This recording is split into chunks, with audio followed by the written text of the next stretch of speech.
we're somewhere in Korea, freezing our ass off, and we're down in this valley, and you hear the helicopters coming down this valley, and these were CH-53s, Delta Super Stallions, and so these large, like a payload helicopter, just large 8-rotor, coming down the valley, and they're you can see them coming down, and they're coming up and down, and one of them all of a sudden just kind of starts to make a turn. I don't know if they passed their landing zone or whatever, and as he made a turn or something, he just went right into this rice paddy dike. Like, holy shit! And I wasn't the only one that saw it. There was a company of Marines, which is like 200 Marines along the hillside, and there's actually pictures of the helicopter when it initially crashed in the initial mushroom cloud. And you guys are all out there on a training exercise. Just training. And I had been out in the field for about a week or two. I don't remember now, but we had been out there for a while because we got inserted early before the exercise started. We did our stuff, our recon, called it back in, and then this is further down the line. But it happens. We rush over there, and I say we. Those a group of us. There was a Humvee. I remember grabbing the fire extinguisher, and I couldn't tell if it was the front of the helicopter, the back of the helicopter. It was just a mangled mess, and it was starting to billow. It was just billowing, and I remember people hearing Marines scream inside. I had gotten the fire extinguisher. I ran into whatever part of the fuselage that was, and I remember seeing a Marine on the ground just waving his hands like this, fully engulfed in flames. And I used the fire extinguisher to extinguish what I could. And I remember grabbing him to pull him out. And when I grabbed them and I pulled, I ripped all the skin off his arms.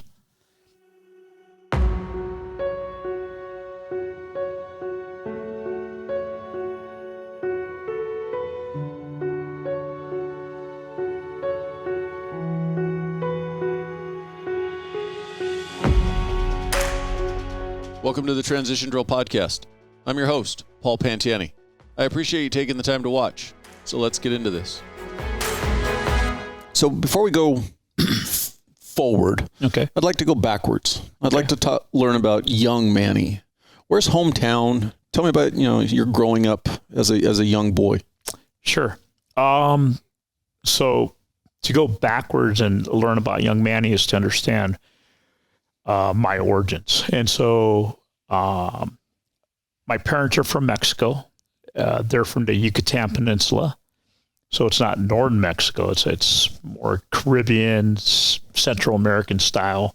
And for those who've gone to like Cancun, Playa del Carmen, Merida, that's the area. So my dad in the 1950s came to the United States through a program called the Bracero program. And I don't know if you've ever heard of the Bracero. No. So the Bracero was basically, Bracero kind of means, working arm. Okay. And the Bracero program in the 50s was bringing work in from Mexico through this program. And they were going around, working the orchards, the fields, agriculture primarily. Only in California or multiple states? Throughout the United States. Okay. And so my dad worked orchards, fields, from Idaho through Washington State, Oregon, California. And somewhere along the line, and he came as a young man, and somewhere along the line, he ended up establishing his roots in Oxnard, California. That's where I'm from. He had married my mom in Mexico. My brother was born in Mexico. And in 1964, 65, he was able to bring my mother and my brother over from Mexico. And then I was born in 1966. So you were born here in the States? I was born here, yeah, in the United States, yeah. And so English or Spanish was my first language. I am a product of, field workers, immigrants. Something that I have always told my children was that, abuelito or grandfather had 2 feet in the field. I have 1 foot in the field, 1 foot out, and you guys have 2 feet out. So make something of your lives. Right. Because the struggle to get to where I am now, it's been built on, his labor, his sweat, his desire to come to the United States and do better for his family. And so that's something that I do acknowledge when people ask me, well, what's your origins? Because that has a lot. And, and he went through a lot of, a young man coming as a labor force, crossing the border. Basically, they were exposed to, let's check you for lice. Basically, they would strip down. It was almost like a concentration camp type of thing. They would fumigate them, give them like clothing, and then off to the labor camps to work the fields. And one of the things that he would always say to me, and my father's still alive, he's 88 years old. One of the things he would say to me is that there was a foreman that would run, the picking operations, and I can't remember what nationality he was, but he would always say to my dad and to the other workers, culito al sol, which means your butthole to the sun. Don't stand up, just pick. And he says, yeah, he experienced a lot of stuff in the labor camps. And so eventually he climbed out of that, became a carpenter, started his own business.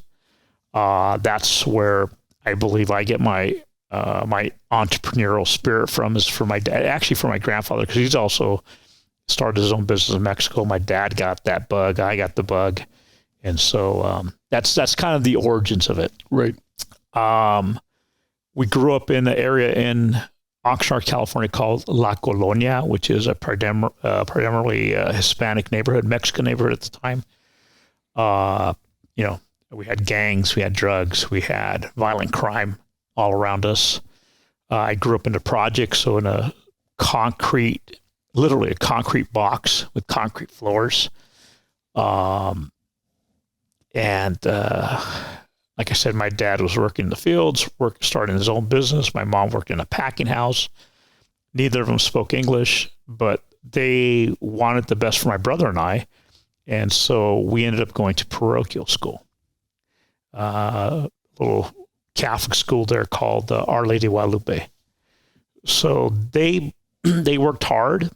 They had this belief that was the safest place to be for my brother and I to be there. Do you think at that time they actually had a perception of, per se, a better education in a Catholic parochial school as opposed to the local public school, or was it just trying to keep you guys out of a certain environment? I would say it was both. The perception of, because I mean, the Catholic Church in the neighborhood was the focal point of the Mexican culture. Because if you stop and you think about, again, Mexican culture, Catholicism is in our DNA. I mean, the Spaniards came here, 1500s with the sword and the cross, and basically said to the indigenous people, believe or die. Right. So Catholicism runs through my veins. And so with that being said, off we go to parochial school, I think, to be protected from the neighborhood and from the environment, but at the same time, a better education. So back in the day in parochial school, once you hit second grade, you could go and become what's called an altar boy. Now they call them altar servers, right? Where you're helping the Catholic priest during the Mass with, the different parts of the Mass, either holding the Bible, the scriptures, or helping them, hand out communion and so on. And so then Did you ever get used to the incense? Because I could never get used to the incense when I was a kid. Yeah, no, I didn't like that. It was just so pungent. Yeah. When you were in church, I was never an altar boy, or if you want to be politically correct today, an altar person. But boy, in those church the services, and there were the few during the year where they did the incense. It was just so pungent. Christmas and Easter was the worst because they would just like, yeah, you're right, you're right. And the where you would put the incense in, it would get really hot, and I could tell you that I got burned several times just by priests swinging it towards us or we're handling it. So, anyways, but yeah, that's there's so much to that. But what happens is, basically being a key latch kid, we would spend a lot of time at the church. I would too. And from the age of 10 to 15, I was being groomed by a priest. And next thing you know, I become a victim of childhood sexual abuse by a Catholic priest. And when I say childhood sexual abuse, I'm throwing a blanket over the statement. Right. But everything that comes to mind, from digital penetration, sodomy, oral copulation, touching, masturbation, being photographed, I went through all of that. Both of you and your brother? Both of us, yeah. More so me than my brother. And how much younger were you than him? I'm 2 years younger than he is. Okay. Yeah. But we never spoke about it. And what was weird is the priest who abused me, his name is Fidencio Silva. He is from a religious order from Mexico called the Missionaries of the Holy Spirit. Had been sent to Our Lady of Guadalupe in Oxnard. He was a young, charismatic priest, and he was put in charge of the altar boys. And at the time, there was about 60 of us. And so the entire church welcomed a young, vibrant priest. I mean, where else can you put on a Roman collar or walk down the aisle and not be questioned about who you are, what you are, or your intentions? Right. And so the mindset was never there to like, this guy might be freaky. And so my parents were like, hey, hang out with them, be part of what he's doing. It's good. It's better than being out there around the heroin users, the paint sniffers, cholos that were creating, havoc in the neighborhood. And so it wasn't, no red flags came up, but we were and then he took certainly advantage of the situation. I wasn't the only one. Fast forward in 2003, I finally spoke up about it publicly. And next thing you know, there's 29 of us that had filed a criminal case against him and also a civil case against him and the Archdiocese of Los Angeles. But yeah, those quite a few of us. And I know that there's even more of us, altar boys. Some guys are just too embarrassed or just didn't want to be a part of that for whatever reason. Trying to bury it in their past and leave it there. Yeah, but it was weird because at times we would have sleepovers with all the altar boys, and there was some older ones, younger ones. And, back when I was a kid, I mean, we had lucha libres, the guys wearing the mask, and you had Mil Máscaras and all these other superheroes that would wrestle and so, wrestling out at the, what was it? Not the Fabulous Forum, the Olympic Auditorium. The Olympic, absolutely. That's exactly what it was. And, you have a group of boys that are just fans of all of that. And what happens, when we have a sleepover at what they call the sacristy, or, behind the altar in the church upstairs, there was a room. And next thing you know, we're wrestling, because that's what boys do. And, then here comes Father Fidencio, and he says, hey, well, let's do it like the Romans did.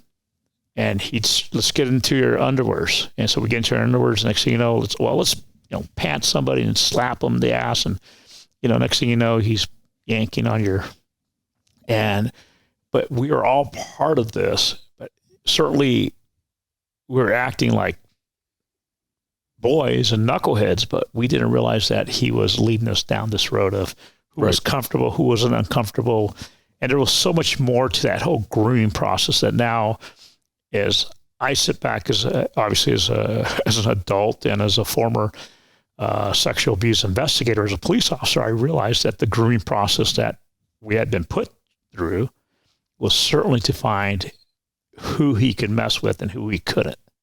And you're giving a very abridged version of a very big story, but I would imagine that, look, if you could go back and see it in a recorded sense, like if you could go back and relive your life, it probably was a very long process in the grand scheme of things, but not very long when you really look at it. No, and I mean, yes, you're absolutely right. But what's interesting is, again, just remember what I said. Who could put on a Roman collar? Who could walk down the aisle?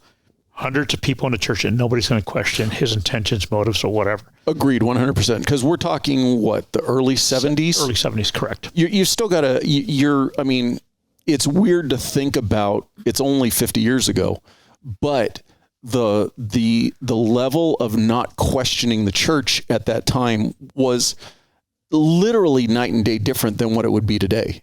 Absolutely. I mean, the complete, just, I'll loosely call it the buy-in by the parishioners of, those are priests. They are damn near higher than anybody else that we get to deal with.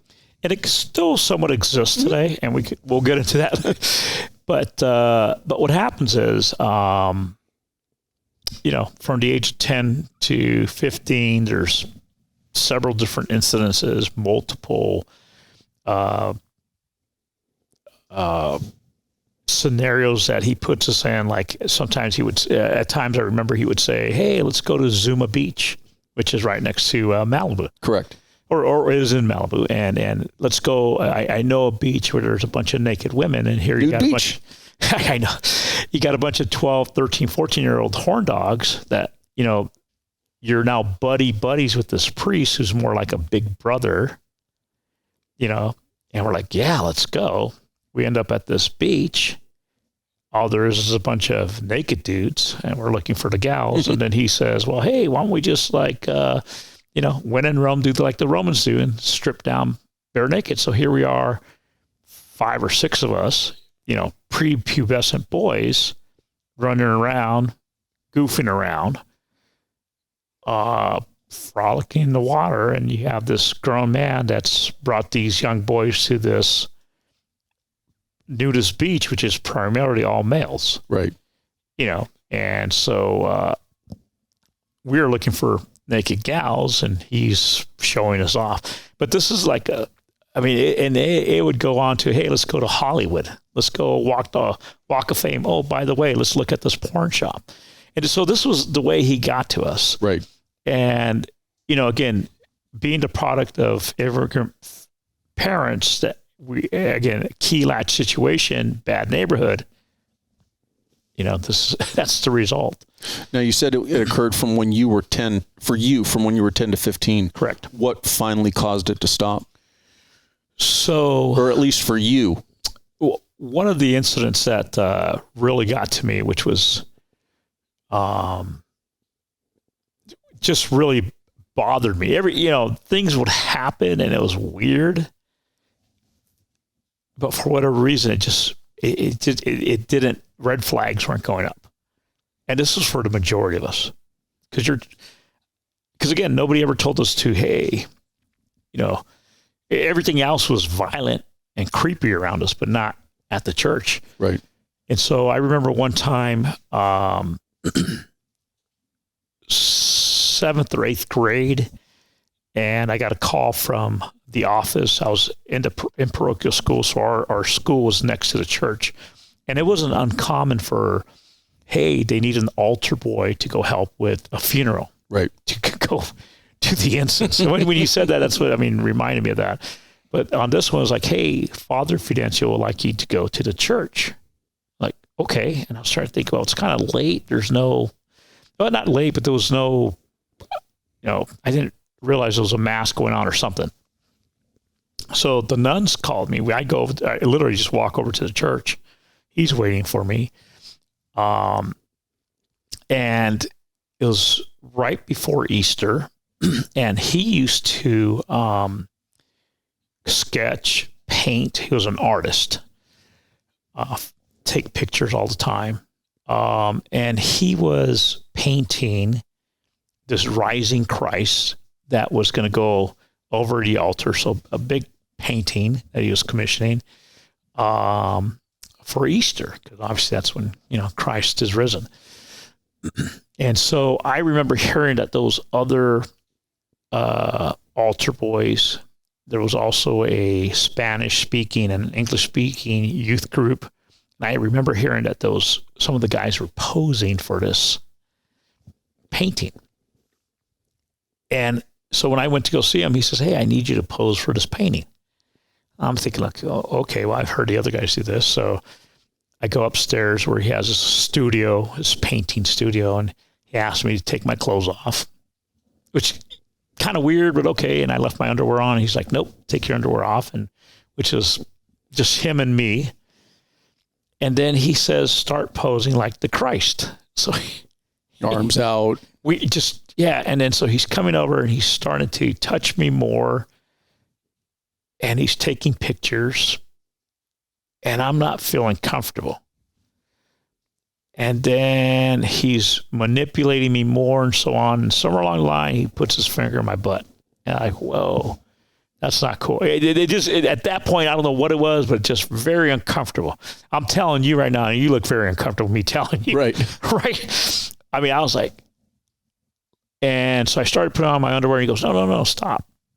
I'm working on a sex education class, and I need to take pictures of your penis. I need you to make it hard.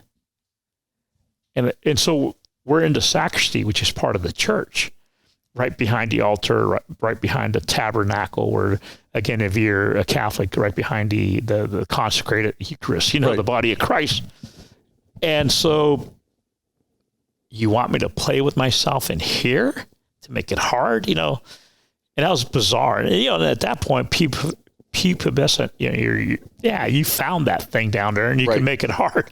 But that was such a weird thing. And so he encourages me to masturbate, taking pictures. This is back when it was 35, millimeter film.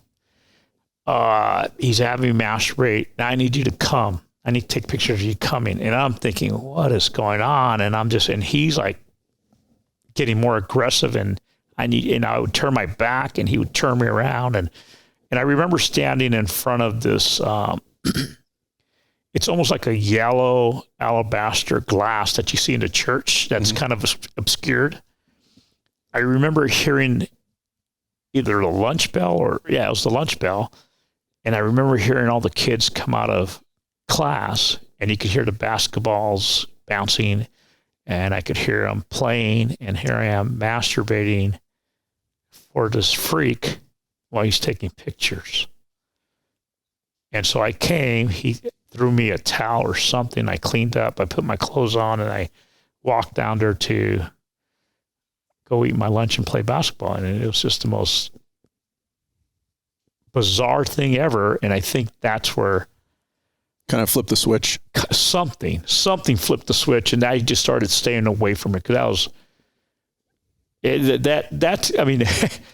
I could close my eyes and physically remember seeing, being, feeling just fucking traumatic.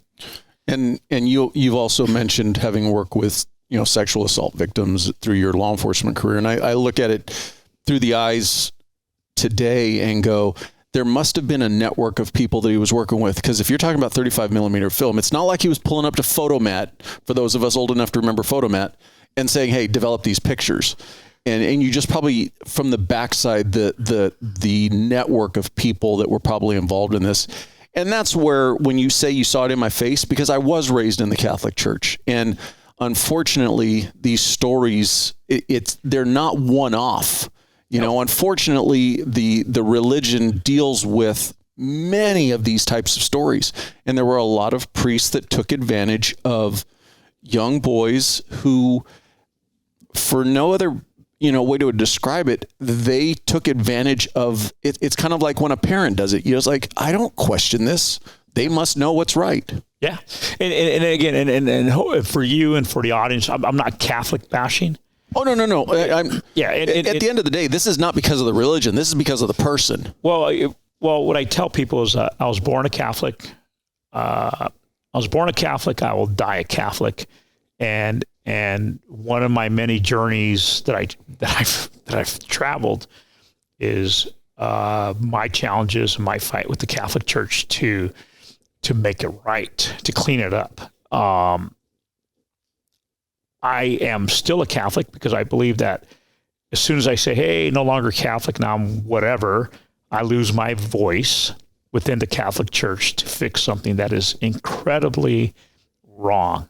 And so back in 2003, I started talking about this, believe it or not, kind of like the movie, you got two patrol cars sitting behind the ice skating rink having coffee and donuts. And it just so happens to be that the other officer that I was talking to, he and I grew up together and we're altar boys together. And I don't know where this came from, but we're just BSing about anything. And he hits me up about a friend of ours that used to be an altar boy. Have you seen Arthur? And blip. And I asked him, and I looked at him and said, hey, did Father Fidencio abuse you? And he went pale. And he goes, how did you know? It was in the 6th grade. I go, I didn't know. I'm just asking you. And that's what started this whole journey of me taking back what I had lost. Right. But let me back up a little bit. In 1993, when I was going through the police academy, or even taking is it the MMP? The MMPI? MMP, whatever it is, the Minnesota something, I forgot, but it's the test that makes you go crazy when you're not crazy. If you're not crazy, you will be crazy at the end of that. What is like 500 or 600 questions of the same question asked 36 different ways? Yeah, whatever. And so I remember applying for LAPD, taking that, and one of the questions was, were you ever abused? And I think that's the first time that it was asked of me, was I ever abused?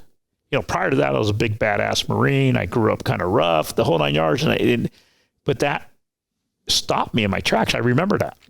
And I'm like, no. And I kept on. Get to the academy at LAPD, at the old academy, next to Dodger Stadium, the real academy. Everybody else is going to that fake academy out there.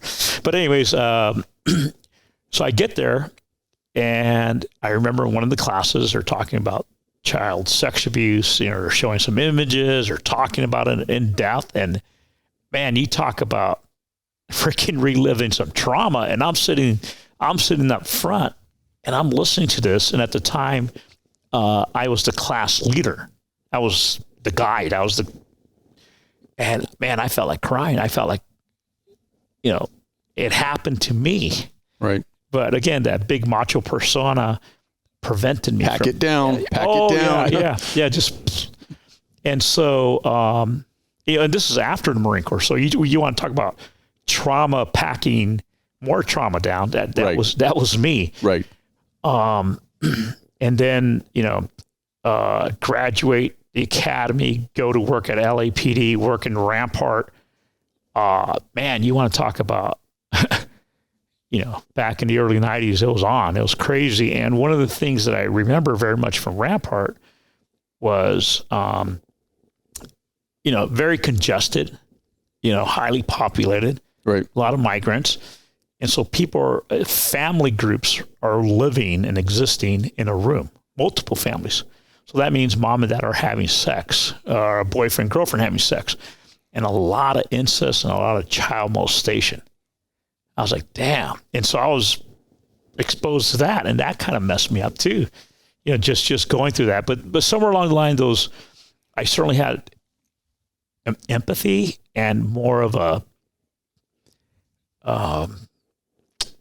closeness to the victims, because I was like, hey, sometimes as cops, you just get this shield and you're just like, well, and license and registration, please press right. hard.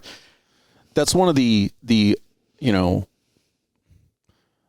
the ancillary byproducts of becoming a cop. And I think it's thrown around a little loosely for people who aren't in the first responder community, that, oh, you get to see the dregs of society. You get to see the underbelly of the world.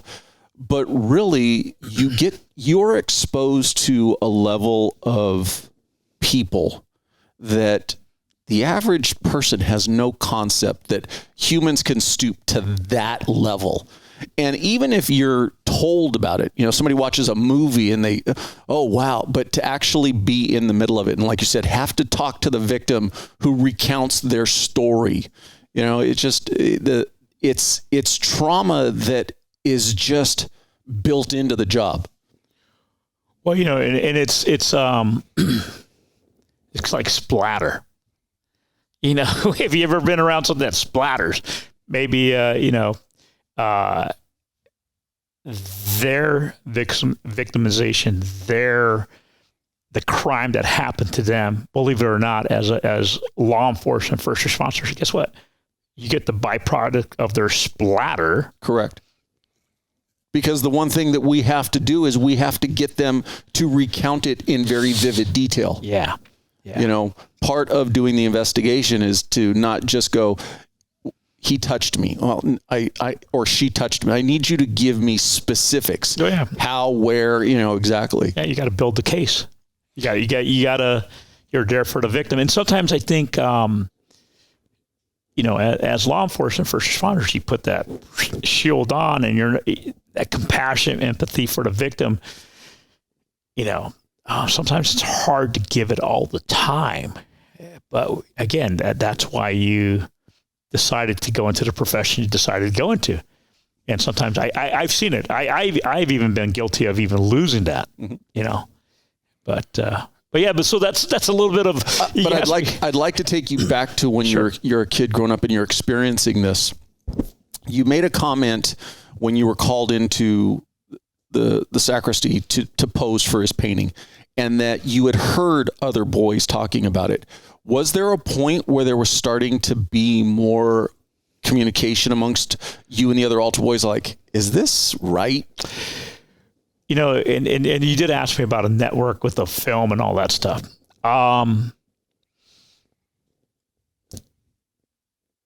The way he presented everything was always, and again, this guy was a freaking monster of a pedophile. I mean, you want to talk serial. I mean, we weren't the first ones for Right. sure. I mean, he perfected his art. And so everything, the way he presented it to not only us, to the families, to the other priests, he certainly had us fooled at a young age. I do remember, and was there a conversation amongst us? Probably not, because we are also part of the ass grabbing and some of the stuff that he encouraged us to do.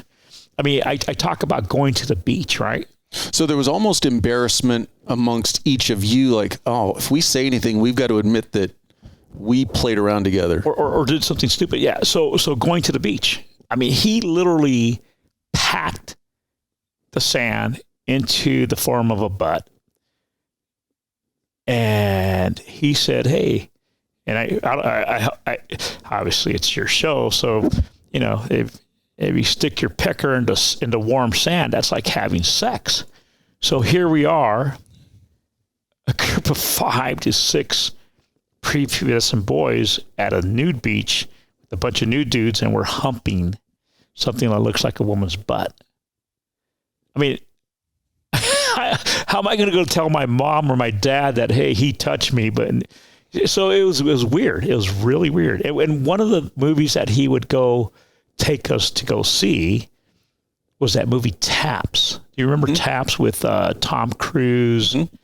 And it was like a all boys military school where they, at the end, it gets out of hand and they all protect the whatever sergeant major that kind of went wacko. And I mean, he would take us to see that multiple times. So he was trying to get us to do just basically to get a mental mindset for you that he was in control and that you were there to protect him. Yeah. It's crazy.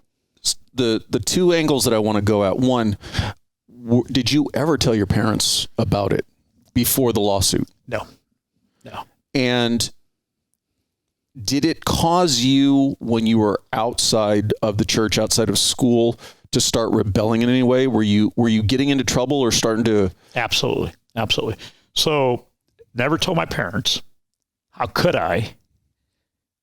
And at the same time, my parents were having marital problems and were going to him for marriage counseling. Oh, wow. Yeah. Talk about, and again, stop and think. Roman caller walks into the church full of people, and what is there? There's a confessional. So as investigators, when you have a snitch that comes to you and gives you information, man, you're like, damn, I got something. And then you could develop that information. Imagine the confessional, man. You got being able to exploit that information. Oh my God. You got so many people coming in and saying, hey, I'm having an affair with this lady and that. And you have the secrets of the community literally being given to you. Imagine the power. Imagine what that could do. So nobody's ever going to question these guys. Right. And that kind of worked to protect what was going on. So that was, again, now that I'm older, I look at it as an investigator, you're like, damn, power is knowledge. That's so true. So I think that protected them. But I do remember that there was a time where we used to go see them at what they called the rectory. That's the house where the priests live at. And they would let us in. We'd run it all over that place. And then we got restricted to the lobby. Then we got pushed outside. And then, yeah, Father Fidenzo's he's unavailable. So somebody at the church started realizing what he was doing and were taking steps to try to stop it, but yet not act or openly admit it. So the church back in the 70s, 80s, and even further back, even in the 1950s, the church knew the extent of the problem that they had, and they actually purchased an island in the Caribbean where they're going to send all the pedophile priests. It's crazy. There was an order of priest. Oh my God, I forgot the name. They're out of Jimenez Springs, New Mexico. I can't remember the name right now, but they were, the way this order became part of this issue was that they were dealing with alcoholism and drug abuse. And somehow they started... By the priests? By the priests. There's a lot of that. And so then they started feeding them pedophiles. And through the 50s, 60s, and 70s, in their records, we're sending Father Fidencio for it's like a phrase like for not R&R, restaurant and relaxation, but for family and health reasons to Jimenez Springs, and they would send them out there, and they were doing chemical castration. They were doing psychological treatments to stop these guys from being pedophiles, and it's all documented. It's crazy. The Order of Pericles. That's who it was, and that's no longer there. I would love to go out to Jimenez Springs and to talk to those folks that work there, because there's some stuff there. There's some deep stuff there. How they're treating pedophiles. But that's crazy just to think that you're chemically castrating somebody so he doesn't have the desire to go after young boys. Right. And you, to tie back into what we were talking about a couple minutes ago about the ancillary byproduct of a first responder, playing devil's advocate and giving a little bit of benefit of the doubt to priests. You bring up a good point about drug use and alcohol use. Imagine the poor guy who signs up to be a priest, and now all of a sudden he's got to sit in the confessional and listen to story after story after story after story. And under the auspices of how the church works, that person gets to walk out and consider, hey, I told God what I did, I'm done. But now this priest has to just sit on this information. It's just like talking to a psychologist. You know, they got issues. Yeah. You know, course, and so and unfortunately, you've got a lot of priests who were just young children who, whether by the encouragement of their family or thinking that there were no other option or whatever, they went into this, you know, profession, so to speak, with no formal training on how to address this. So you asked me a question earlier. Did I act out? Yes, I did. And so, and again, you're asking me about how they get into this profession. So two things. So as age of 15, you know, it got kind of weird. I started stepping away. What's around me? Gang members. It's the neighborhood I grew in. It's the colonia. I start, you know, hanging around gang members. I didn't get into the drugs. I didn't get into the weed. I tried weed maybe 3 or 4 times in high school. Didn't like it. The lifestyle dressing. I mean, because this is all you know. Right. There, you know, it's not like now that you have your phone, you can look at other lifestyles. This is what I know. And so in order for my dad to regain his marriage trust and whatever happened between their marriage, we moved out of the neighborhood and we moved into the west side of town. Well, here you got my brother and I, who were kind of semi-gang members living that lifestyle now, you know, trying to get away from the church. They got kind of freaky. We moved to the west side. We're from the east side. And next thing you know, all the other homies around, they're like, well, who are these two guys? Right. And so we're holding up our old neighborhood, flashing gang signs. And by the age of 16, I survived 3 drive-by shootings. I flashed a gang sign to one dude. He makes a U-turn, comes in, because he came by mad dogging me, and I thought I was a little tough ass, you know, at 16. And he flashed me, I flashed him back. He makes a U-turn, comes around, steps out with the sawed-off shotgun, and I ran. And of all of the shit that I've been involved in, shootings and just tactical, just crazy shit, this is the nightmare that most reoccurring for me. I go underneath the car, he sticks the shotgun and pulls the trigger twice. I didn't get hit. Fucking but shit. To this day, that's I'm trapped on a die. He sticks the shotgun underneath there and he pulls the trigger twice. So you're still having that reoccurring nightmare? Oh yeah. I was like 16. And so that happened again. Another time, car pulls up to the front of the house. I'm watching TV. TV is right below the large plate glass window. And they just light up the house. Rounds impact into the sofa all around me. I remember diving into the hallway. I hit my knee into the wall, put a dent into it, shot up the house, shot up the cars. I don't know how I didn't get hit. And then at the age of 17, I joined the Marine Corps.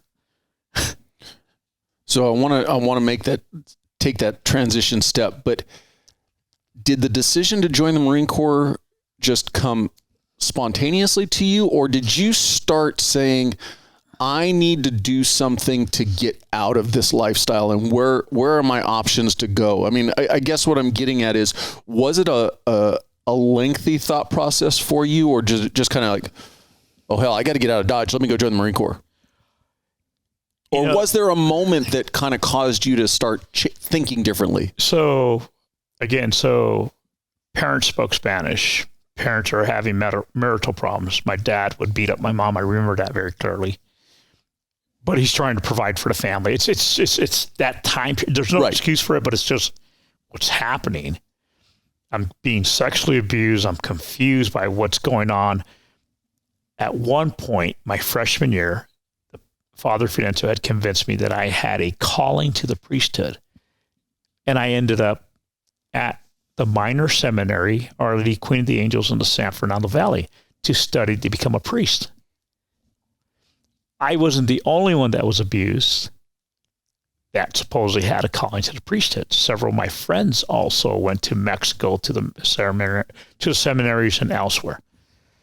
When I was in the seminary my freshman year, I wasn't like the other guys that were there. I realized I don't have a calling to be a priest. I am here because somebody suggested and I rebelled also. I rebelled to a point where I'm not going to say who it is, but there's another friend of mine who is now in law enforcement, who at one point, he and I were troublemakers our freshman year. And I remember going downstairs to this rec area that we had, and some of the seniors had him bent over the pool table, sodomizing him. And I remember getting the pool cue, and I beat the crap out of those guys, breaking the pool cue. He and I got pulled into the office of the Monsignor who was in charge, and we got punished. Part of our punishment was to masturbate in front of him. So talk about a... And obviously, looking back on this in hindsight, it sounds almost like, okay, we know we've got a group of victims. Let's put it in their head. You've got a calling to be a priest. You bring them into the fold as a means of continuing to control them. Yeah. Yeah. That whole part of my life was just, and thank God I survived it. I mean, what made me join the Marine Corps, I think everything that was going on. And then because at school, it was hard for me to focus. I was just a rowdy guy. And luckily for me, and again, and my journey through the Marine Corps wasn't, it wasn't pleasant. And what eventually happens, and as far as the death of my son in the Marine Corps,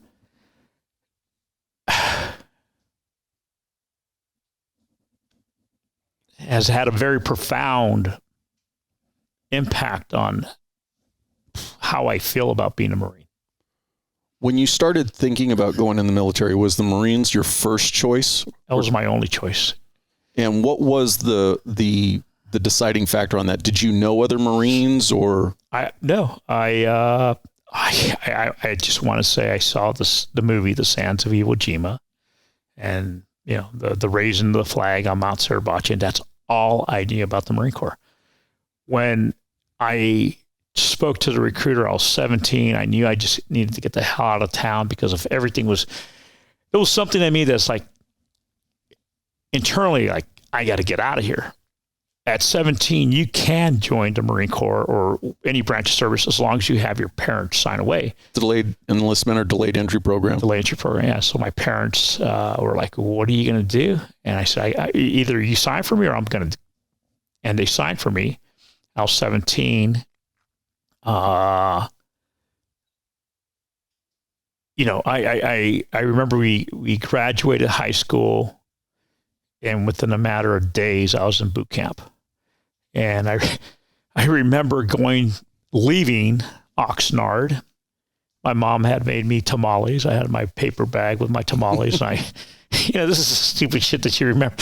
And I'm going through the MEP station, the military entrance process station, with my bag of tamales. And I remember sitting there. There was a guy named Jesse Plazola that was from the neighborhood, and another guy named Salud Carbajal. And presently, Salud Carbajal is a congressman out of Santa Barbara. And I remember we all ate tamales waiting to go to boot camp. This is the last good food we're going to eat. Yeah. I mean, but this is just, we all have stories, but there's certain parts of the stories that are just crazy, and just, but I don't know why I remember that, but tamales. Going in, well, your brother was 2 years older than you. He was. What did he do once he turned 18? And did he go towards the military? Excuse me. No, he was, I think he was just as lost as I was, having gone through some of the shit that I had gone through. And I think he was just trying to find himself. He was working at a grocery store. He was, semi in trouble and just trying to figure himself out. When you talked about going in the service, did you get support from your family, your mom, your dad? So this is 1983, 84. We just had the barracks get blown up in Beirut. Cold War. Not even 10 years after Vietnam, the fall of Saigon, and all the Vietnam veterans were baby killers and heroin addicts. So no. You joined, and again, and that's just, and they're not, right? But that was the perception at the time. And so you went in 84? 84. going in, did you have a concept of whether or not it was even going to be a career for you? Was it just your enlistment of 4 years and then you'd reevaluate? I had no idea. I really didn't. It was just a means of getting out of Oxnard. That's exactly what it was. And into your Marine career, you obviously, not obviously, you got involved in a couple significant incidents, but you were a well-performing Marine, became a scout sniper.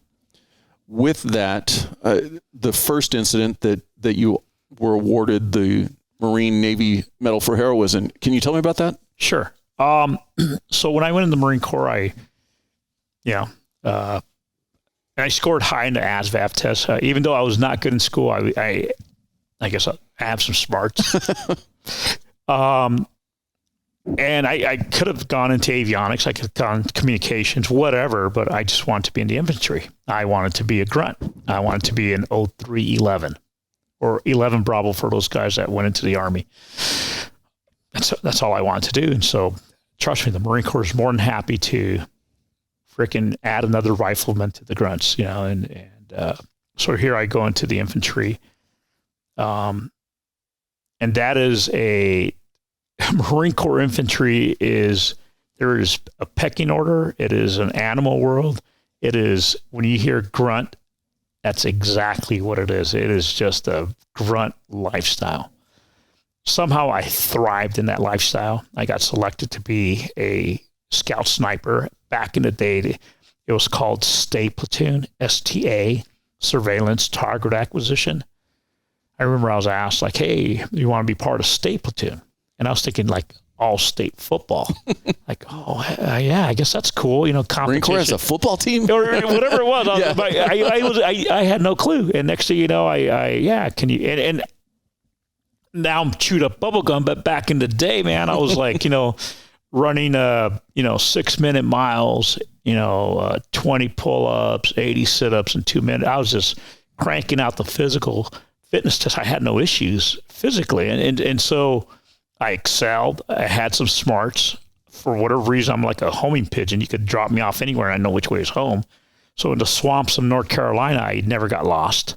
And so I excelled in all this, and I became a scout sniper. And it was during one of my deployments in 1989. We were in what's called a Westpac. We were on board the USS Belleau Wood, which I believe is a reef somewhere. They blew it up and sank it. But we were on the Belleau Wood. We used to call it a blow-a-wad. And we were participating in what's called Team Spirit 1989. And that's like the Republic of South Korea. That's, again, simulating the North Koreans are invading, and, we're a show of force. And it was during this time period that, and it wasn't my first helicopter crash. I had been witness to numerous, unfortunately, but witness or part of? Witness. Oh, okay. And so 2 or 4 days prior to this incident I'm talking about, I remember it was our platoon that was on the side like of a hill.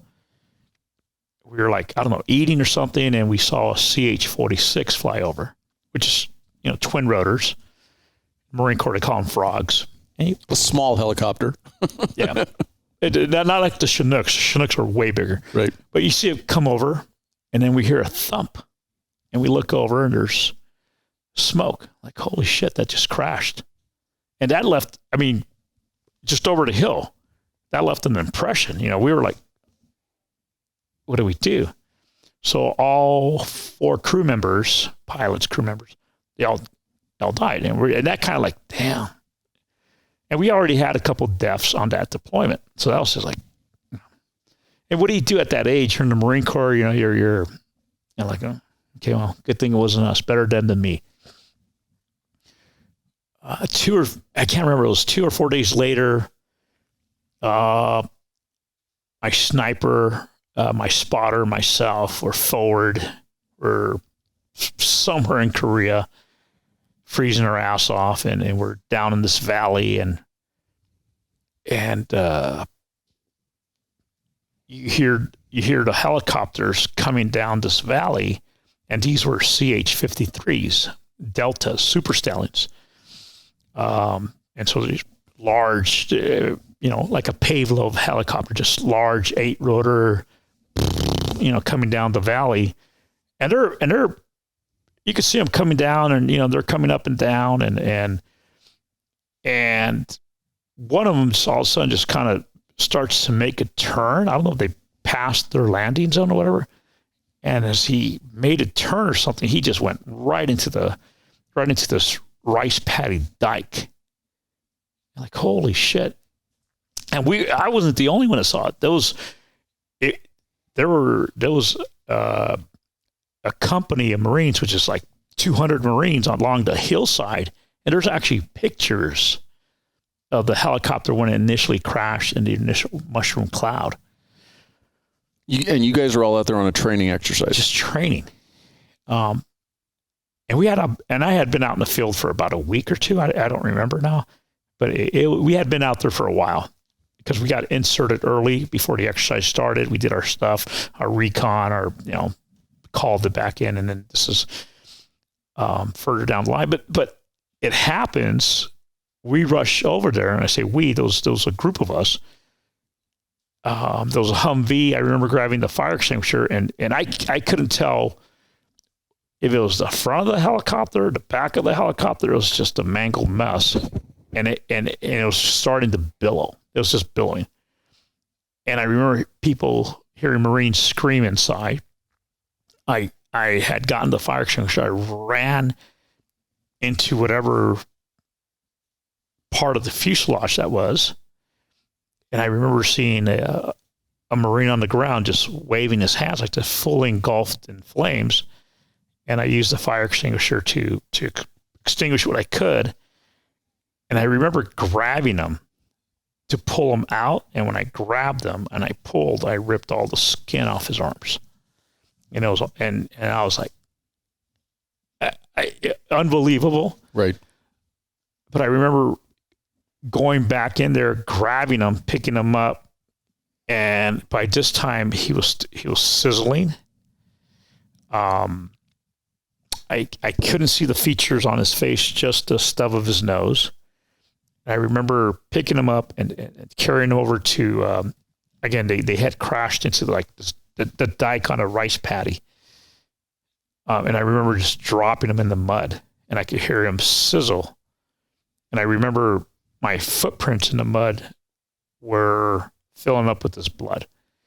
And I remember patting mud on him and hearing other people scream. And I knew he wasn't, he was gone, or and I went back to the helicopter. I crawled in. I grabbed another guy. I started pulling, but he was lodged into all the fuselage, and I was pulling, because by this time it started to catch on fire. And then as I'm pulling, one of the external fuel tanks, I don't know, a crack exploded, but everything went up. And I remember feeling my face, just a heat. My Gore-Tex started melting. Something blew up. I caught stuff, and I remember my head hurting, and I pulled this guy out, but I ripped them in pieces. And it just went. It was just a horrific freaking day, and I pulled out as many as I could.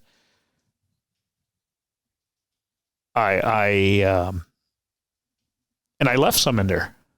I couldn't get to them, so and I was actually pulled out of the fire myself, because I got trapped at one point, and it was just happened. Just like any. Event that happens, it just happens so quick, and you do what you do, right, not knowing what you're doing. And I know it was just a whirlwind.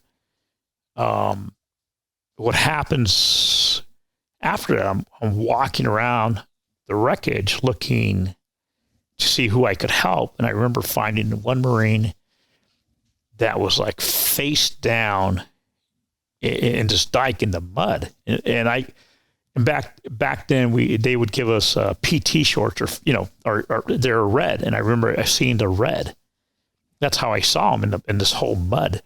And I went over there and I pulled him out of the mud, and he was burnt up and he was broken up because he landed got thrown out of the helicopter into this gully or whatever it was with rocks. And I remember I pulled him out. He was screaming. I remember picking him up and trying to get him up and I dropped him onto rocks. And I remember feeling super weak. I just couldn't pick this guy up for what I was trying, but I couldn't. But I got him up to the top. I remember picking him up. Another Marine came. We got him. And the second helicopter that was with the first helicopter landed. And so I remember taking him on board and putting them on the floor. And by that time, they're loading up more Marines, pieces of Marines. And I remember looking over, and I didn't realize he was a black Marine, but he was all burnt up and he had blisters all in his mouth, and he was trying to breathe and he couldn't breathe. So I went over there and I was trying to open his airway. I was busting the blisters, trying to get him to breathe. And the helicopter took off with me in it. And that's a whole other. Helicopter number 2 basically became the first evac helicopter. Yeah. And that was, it took, I don't know, it took forever to get up to the Bellewood. I remember there was a Navy corpsman who actually was on the helicopter with me, and he was trying to do a trach on who I didn't realize at the time. Again, you couldn't tell if they were white or black or whatever, because they were just all singed and pieces of them everywhere. And so he was trying to open the airway. If you've ever been in the military helicopter, you know that the canvas seats kind of have like a little dip to them. And he motioned me over. I went over trying to open, tilt his head back just a little bit to get the airway. And he's trying to do a trach. Because, his whole facial feet, but the young man's still alive. You can see his chest rising up and down, all broken, and I'm holding him. And again, all his blood is starting to pull in that canvas, and I could feel the warmth of his blood. I'm holding him, and I just remember praying, and he died. And he died right there, and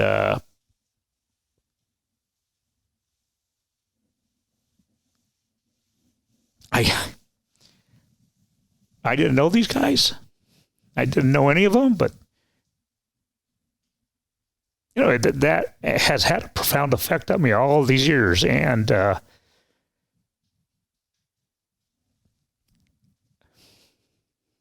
was only so much you could do. I mean, to try to go back and recount that. I appreciate you telling the story. I think anybody who's been in a situation like that can relate to the feeling of helplessness. You gave so much of yourself. You mentioned trying to get him up the hill, and your body just kind of gave out on you, because every one of us is going to experience this. The adrenaline is going to run out, and you're going to run out of fuel, so to speak. Yeah. When you had a chance to kind of settle down and catch your breath, were your injuries significant enough that it caused you to stay in the hospital?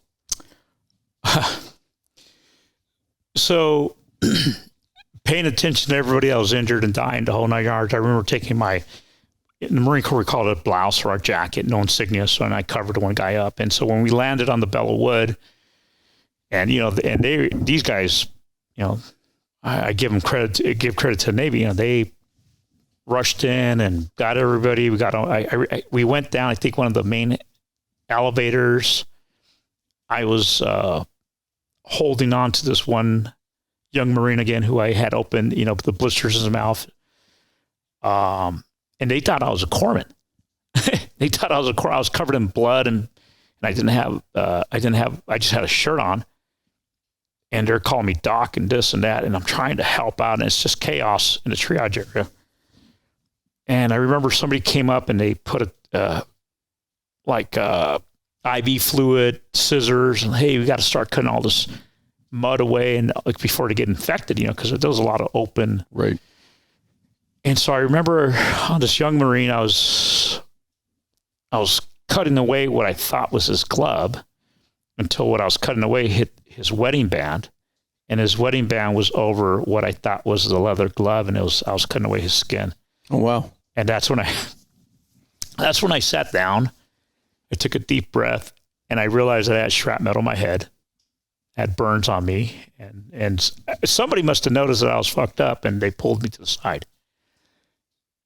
And they checked me out, and I must have been in shock or something because they took me to the side, but then it clicked, like, oh shit, I left my sniper rifle. I left all my gear, communication gear with crypto, in some bush in Korea. And so then my focus is I got to get back to my gear. And it was a long day for me. And somehow I made my way because once a helicopter crashes, they ground everything. Right. We got to figure out what happened. And so the 46s were still flying, even though it had crashed a couple of days before. And somehow I got on the helicopter that was taking the bodies back to the mainland. And I don't know how I got on there, but I finagled my way onto the helicopter. I remember on the helicopter with the bodies of these Marines.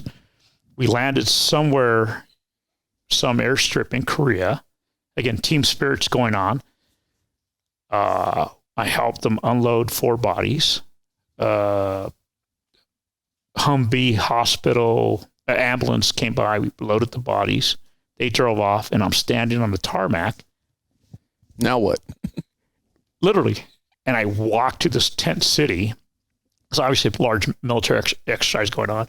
And I'm walking through this tent city, and everybody's looking at me because I'm been out in the field for 2 weeks at least, covered in blood. My head has a little bit of a turban, from the shrapnel. And somebody says, "What happened to you?" I said, "Well, there was a helicopter crash." "Well, what helicopter crash?" And so they sat me down, gave me a freaking MRE. I remember that. And they gave me a notepad to write down what I remember. And I'm kind of there doing this. I said, "Well, no, I got to get back to my gear." And so I saw another helicopter leaving with all the firefighters in their asbestos suits, and they're loading up.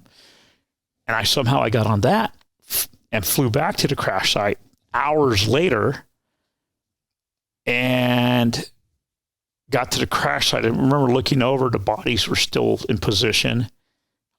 And I walked over to where my spotter and a couple other guys from the platoon were now gathered. And, "You okay?" "I'm okay." And that was it. Never talked about it again? I don't think we really talked about it. We just kind of left it alone. And the team spirit came to a pause.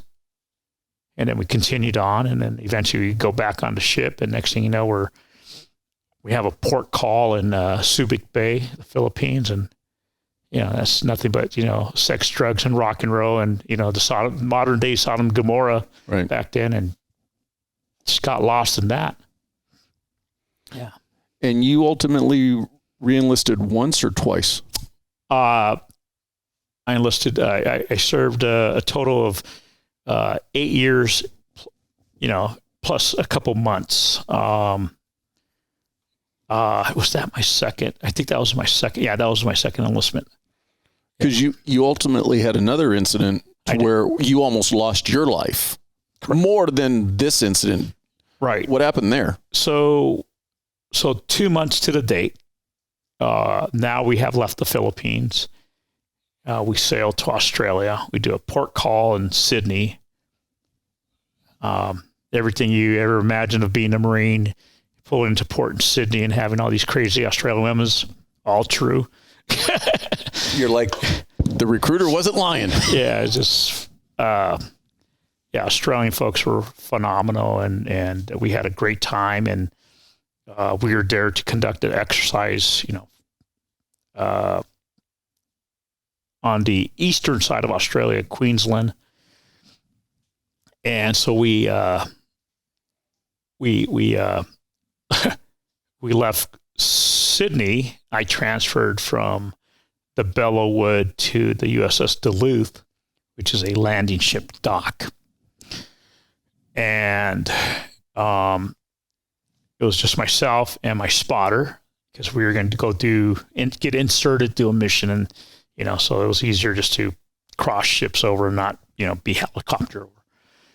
And so I remember we sailed off of Queensland. We were briefed, basically it was going to be a nighttime wet water insertion. So we were going to leave the back of the Duluth over the horizon, so 25 miles plus out at sea, head towards what's called Shoalwater Bay, which is one of the largest natural bays in that part of the world.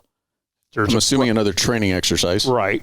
There's a because you're peacetime Marine Corps at this time. Peacetime-ish? There's a lot of shit going on that's never talked about. Right. I mean, trust me, to the general public, it's peacetime. Yeah, there's a lot of business being taken care of. A lot of issues in the Philippines, a lot of issues in Panama, a lot of issues, right, all over the place. And so what happens is that we're going to go down this brackish river 3 miles in. They're going to drop us off, and we're going to go do our thing.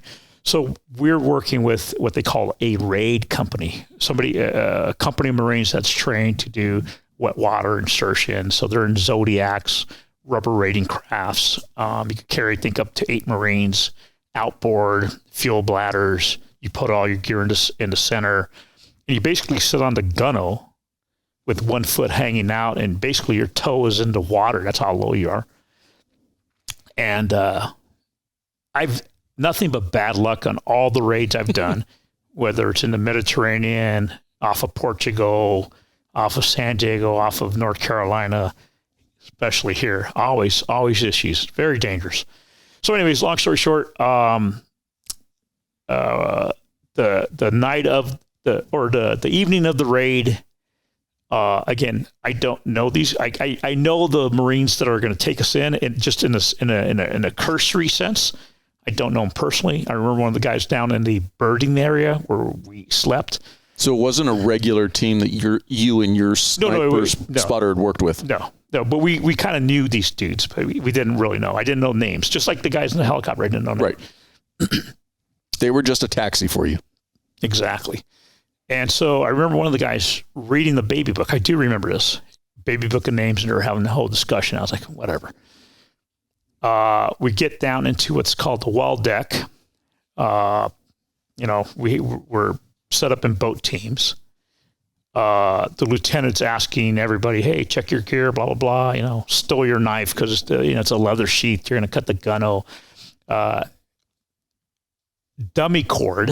In other words, take 550 cord and secure your weapon to your body. So if you fall in the water, you don't lose your weapon. Right? And I never did that. You don't want to have weight attached to you. And I thought that was kind of odd. But then again, this is their lieutenant telling his boys what to do. I didn't put my K-bar away. I didn't dummy cord. And he came over to me and personally addressed me and stood there as I put my K-bar away in my rucksack, as I dummy corded my rifle to my body, to my gear, and then he insisted I dummy cord my rifle to the boat.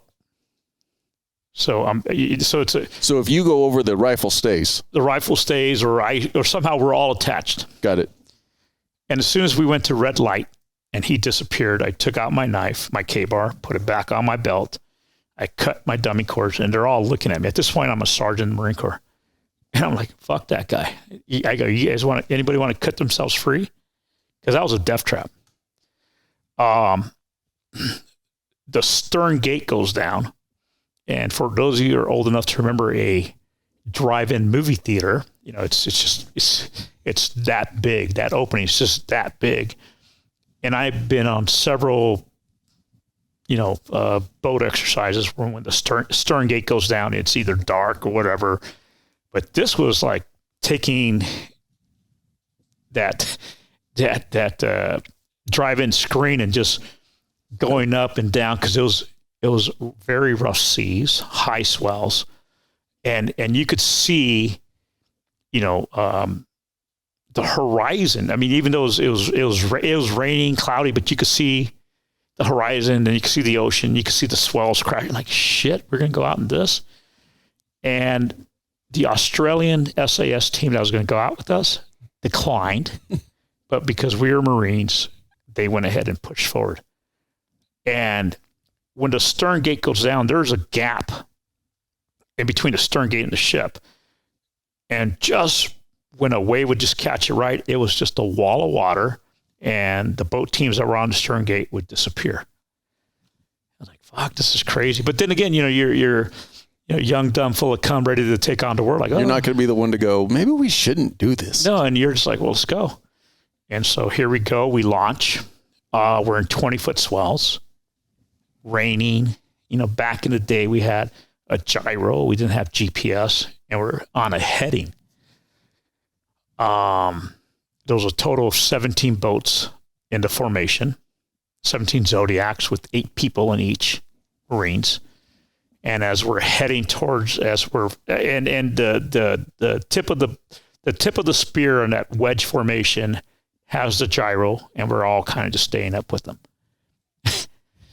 Very or basic. Trying to stay up with them. Very, very basic. And you're losing everybody in the swells as they're going up and down.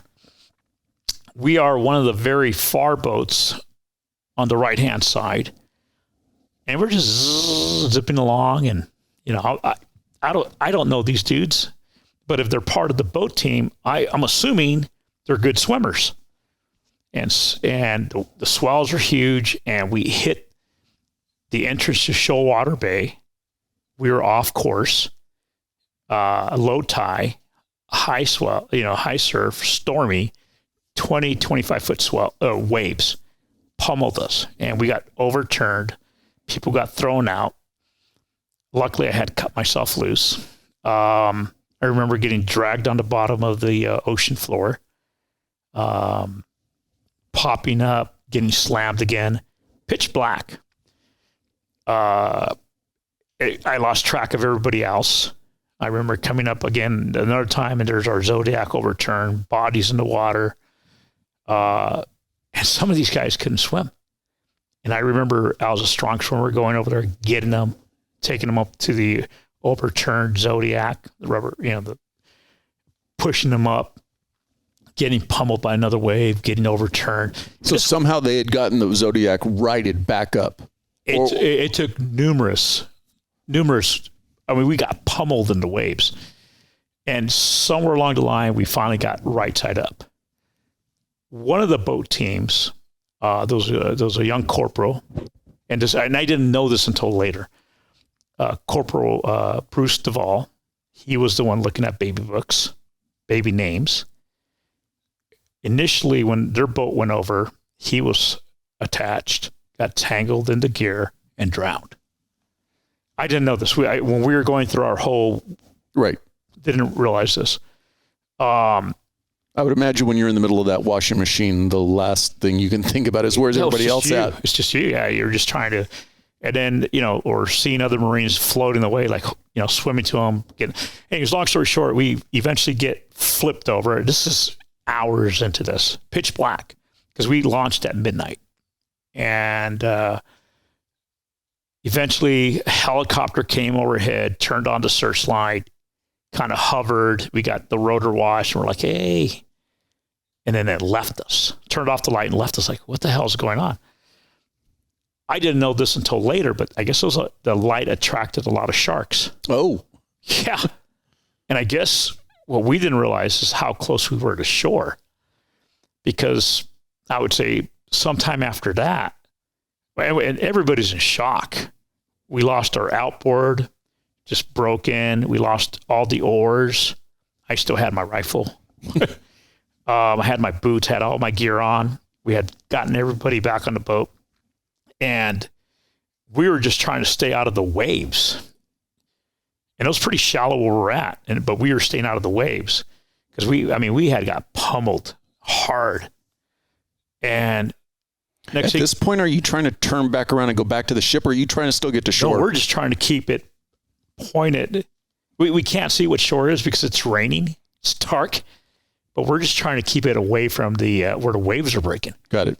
And next thing you know, we drift back into the waves, and we get, again, it's just imagine a boat getting picked up and just freaking tossed. We got tossed. I landed on my feet, looking out to sea, and in the wave somehow you got the Zodiac that's dancing, like, butt end in the water, and it's just kind of dancing. It collapses on me. And when it falls on me, not collapse, but when it falls on me, I have my arms they end up behind my head, and my back I fall on some coral because it's a rocky shoreline, and somehow the weight of the Zodiac, the outboard, even though we had lost the outboard in the sense that it was broken, the outboard was still there. It was what do you call you attach the outboard to the transom. The transom was across my legs. The fuel bladder was on my chest, and then my hands were behind my head, and all that weight was just on me. Even though, and we had somehow washed ashore, and then the waves dragged me back into the water, and some of that weight was off me, but I was drowning in about a foot of water. This went on, I can't tell you how long this went on, but I had, the chem sticks, the chemical light sticks that you break. We all had those on what we call our working vest, which is a light flotation device. And we had cracked them because that's SOP. When you go into water, you crack them. And so I had this eerie glow in front of my face, and my arms were behind my head. I had a little air pocket where I was breathing and screaming. I wasn't breathing, I was screaming, like, get me the fuck out of here. A wave would come, take the air out, and I'd start inhaling water through my nose, through my mouth. Salt water burns. Mm-hmm. And I'm screaming, I'm panicking, I'm trapped. I just can't move. My arms are pinned behind my head with all the gear. The rifle's across my back, sniper rifle. At this point, are you noticeably injured to where you can actually identify it? No, I just was, fight or flight. I was just trying to get out from underneath there, and I just remembered how the waves would come and just drag us up, giving me a little bit of an air pocket and drag me back into the water.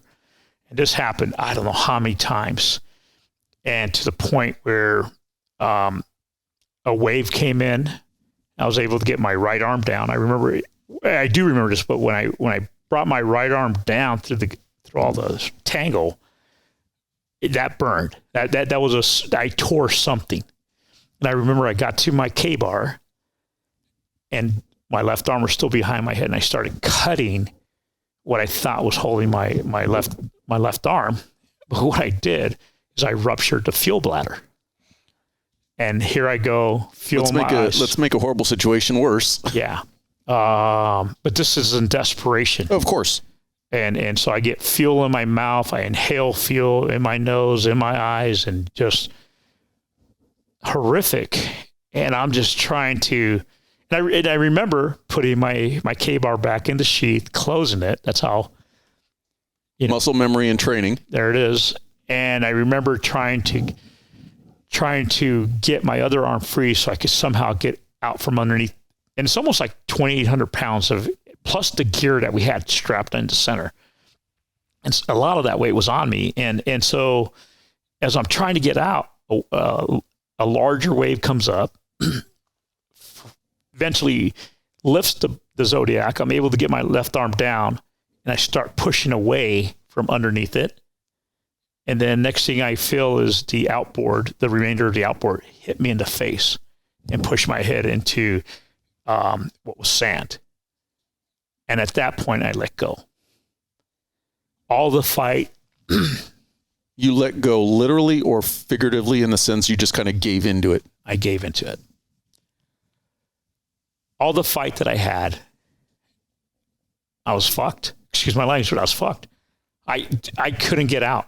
And I had fought so fucking hard to get free, to stay, I let go. And when I let go, when I felt the outboard hit my head and I sank into, I was done. There was nothing left. And I let go. I wasn't afraid. And if any of us could ever remember what it was to be inside our mom's womb, kind of that surrounded by that warm embryonic fluid and just kind of floating there. And I guess that's what I felt like. I didn't see a light like we have these spotlight. I felt the presence, and I wasn't afraid. And it was very welcoming. And I allowed myself to go. And I was going. And I remember hearing my mom's voice. I remember hearing my dad's voice. They were arguing back and forth why they signed. This is just a memory that somehow was coming in. I'm picturing in your mind, you could hear your mom yelling at your dad, "What the hell did you sign that damn paper for?" Something, yeah. And I was not afraid. It was, and again, very profound experience. People talk about, hey, life after death or whatever, but this has even more of a profound experience for me because I lost my son. And I wasn't afraid. But next thing you know, I'm on the beach. Somebody's pumping my chest, slapping me across the face. Somehow they had seen my boots floating up from behind the boat. Like, oh, what about that sergeant, that sniper? We better go look for him. They were more concerned of taking care of their guys, which is, I understand that 100%. Oh, what about the other guy? And and like you said, for the most part, they probably couldn't even see you. No, and they're pretty jacked up. One of the guys actually got his head stuck in some coral, and they actually ripped them out. So he was jacked up. And so they found me. They took the Zodiac off me. They pulled me up to the shoreline. They pumped my chest. I don't know if anybody whatever it was, I came back to. My shoulder was killing me. My head was hurting. I was just coughing up whatever I had inhaled. And next thing you know, there's another Zodiac coming in. And this has Corporal Bruce Duvall's body on there, and they're all jacked up. They're torn up. Just they went through what I did, or we did. And I remember them bringing him up, and he was lifeless. And there was just a handful of us, and so I remember even being jacked up, grabbing hold of his leg or his arm or something, and just carrying him to the beach, and we laid there, and then sun comes up, helicopter lands, corpsmen get out, they put me on a backboard. They put me in the helicopter, starts taking off, and I'm freaking out because I'm thinking helicopter crash. Right. So it was a traumatic. I know how this movie ends. Yeah, I was just like, but that was some pretty horrific stuff that I went through back to back to back. Would you say that was the start of the end of your military career? Yes, because what happens is I'm in the hospital, I'm in the infirmary, sick bay, whatever you want to call it, aboard the ship. Sergeant Major, Colonel come down, and hey, Vega, we played 3 strikes, you're out. You got 2 freaking strikes on you. The third one, you're done. You might not make it. And we still had time on deployment. Even though I was hurt, it wasn't like to the point where send me home. I was jacked up. And so, what do you want to do? Were all of your injuries loosely superficial abrasions, or was there breaks? Well, I to this day, I have arthritis in my right shoulder because I got a tear at 12 and at 6. Okay, so tore ligaments. Yeah. But at the time, you're right. Yeah, just give me. It's just a ligament. Yeah, give me some Motrin. And so I remember they said to me, well, and I didn't realize at the time that I had been nominated to receive the Navy Marine Corps Medal for Heroism, which is the nation's highest peacetime award for heroism outside of combat. But that was from the helicopter crash, yeah. And I didn't realize that, but so I guess they must have known it because they came in and say, well, hey, listen, 3 strikes, you're out. Why don't we just send you back home? When we get back home, we'll give you some good duty. Do you want to be a drill instructor? Do you want to go to Quantico and be a scout sniper instructor? Do you want to be a recruiter? Go back home? And I'm like, fuck, I want to go back home. Now, when you say back home, at this time, are you stationed East Coast or West Coast? I'm stationed Camp Pendleton. Okay. And so I'm like, I want to go back home. and after going through all that, I just want to go home. And it's crazy because when you go on deployment, and I've been on several deployments, fuck, the minute you leave, you want to be home. As exciting as it is leaving, you want to be home. And so I just wanted to be home. So when we came back, I went to recruiter school, became a recruiter. Oddest thing, here you got a sniper, being a recruiter. But I was a straight up dude. I wouldn't bullshit these people, the kids. I'd tell them how it is. Very successful recruiter. And then for you personally, were you already resigned though? You're like, as soon as this enlistment's done, I'm out. No, I was going to make it a career. Oh, you were still thinking to stay in? Oh, I was a Marine. I was a shooting star in the Marine Corps. I was tracking to get somewhere, be somebody. That's all that was up here. So I'm doing recruiting up in Santa Maria, California, God's country, beautiful area. Yes. Enjoying a tri-tip. I learned how to cook tri-tip over there. I make a real good tri-tip. Do you have any secrets that I can't tell you. Or they wouldn't be a secret. They wouldn't be a secret. Yeah, I make some good tri-tip. So anyway, I learned tri-tip in Santa Maria when I was there as a recruiter. But it was during this time period that my girlfriend at the time was wearing my Marine Corps sweatshirt. She was in Oxnard. She had stopped at this, back in the day, you would see these. Well, back in the day, it was a surfer guy in Oxnard off of Victoria and Olivas, long hair. He had his Walkman on, and he'd just be jamming. His head's just going. He was listening to his rock. And as you drove by, he'd be showing you flowers. It's not the Hispanic lady that you see nowadays. Right. This was, a white rocker dude, just surfer-looking guy, just selling flowers. And he would draw people, and that was your flower dude. So my girlfriend at the time stopped there to pick up flowers. He sees the Marine Corps sweatshirt, says, "Oh, my brother was in the Marines." She goes, "Well, my boyfriend's in the Marine." He goes, "But my brother died." She's like, "I'm so sorry. He died in a helicopter crash." "Well, my boyfriend survived a helicopter." They put it together, unbeknownst to me, and this was one of the young men who died in the helicopter crash. He was from Simi Valley. Corporal Johnson. I don't know I didn't know these guys. Right. But just a very small world. Yes. And so here I am recruiting in Santa Maria. I get a phone call at my office. "Are you Sergeant Vega who survived the helicopter crash?" "Yes, I am." "Well, I'm the mother of Corporal." I to this day, I still don't know his first name, and I should. "Corporal Johnson. Do you remember my son?" And I didn't have the stomach to tell this mom on the phone that I pulled out pieces of charred Marines, and those who were there were charred, and everybody on the helicopter fucking charred and disfigured. I just sat there and because, here I am. It's probably about a year and a half later, and, I'm living the lifestyle. I'm a badass Marine. And at that age, you don't think about the shit you went through. It's just like, chasing tail and, and nothing against the mom, but man, it fucked me up. It shook me to my core. And I hadn't thought about the helicopter crash, the near drowning. I hadn't thought about any of that. And then boom, it just came up. But back in 1991, that's when you didn't talk about it. No, well, it wasn't PTSD. It just called "You're being a pussy." And I remember, and I'm not a big drinker. Man, I started drinking.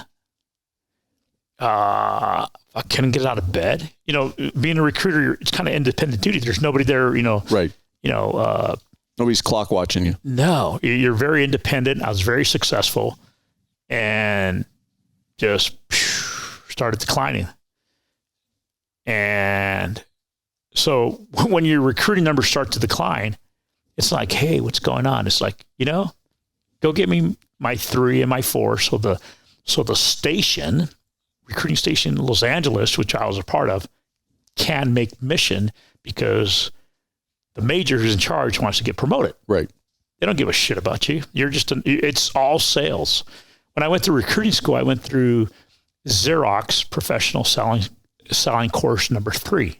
And we got inundated with Zig Ziglar. That's what it was. And so if you weren't showing numbers and results, and we had what's called a scheduled and result book, where I called 100 people, and out of the 100 people, I made contact with 40. And out of the 40, I have a potential of 10. And out of the 10, that gives me 2 appointments. Out of the 2 appointments, 1 might take the ASVAB test. Right. So they tracked all that, and they would, I hate to say judge you, but they would rate you, judge you by your numbers. And you talk about high pressure sales.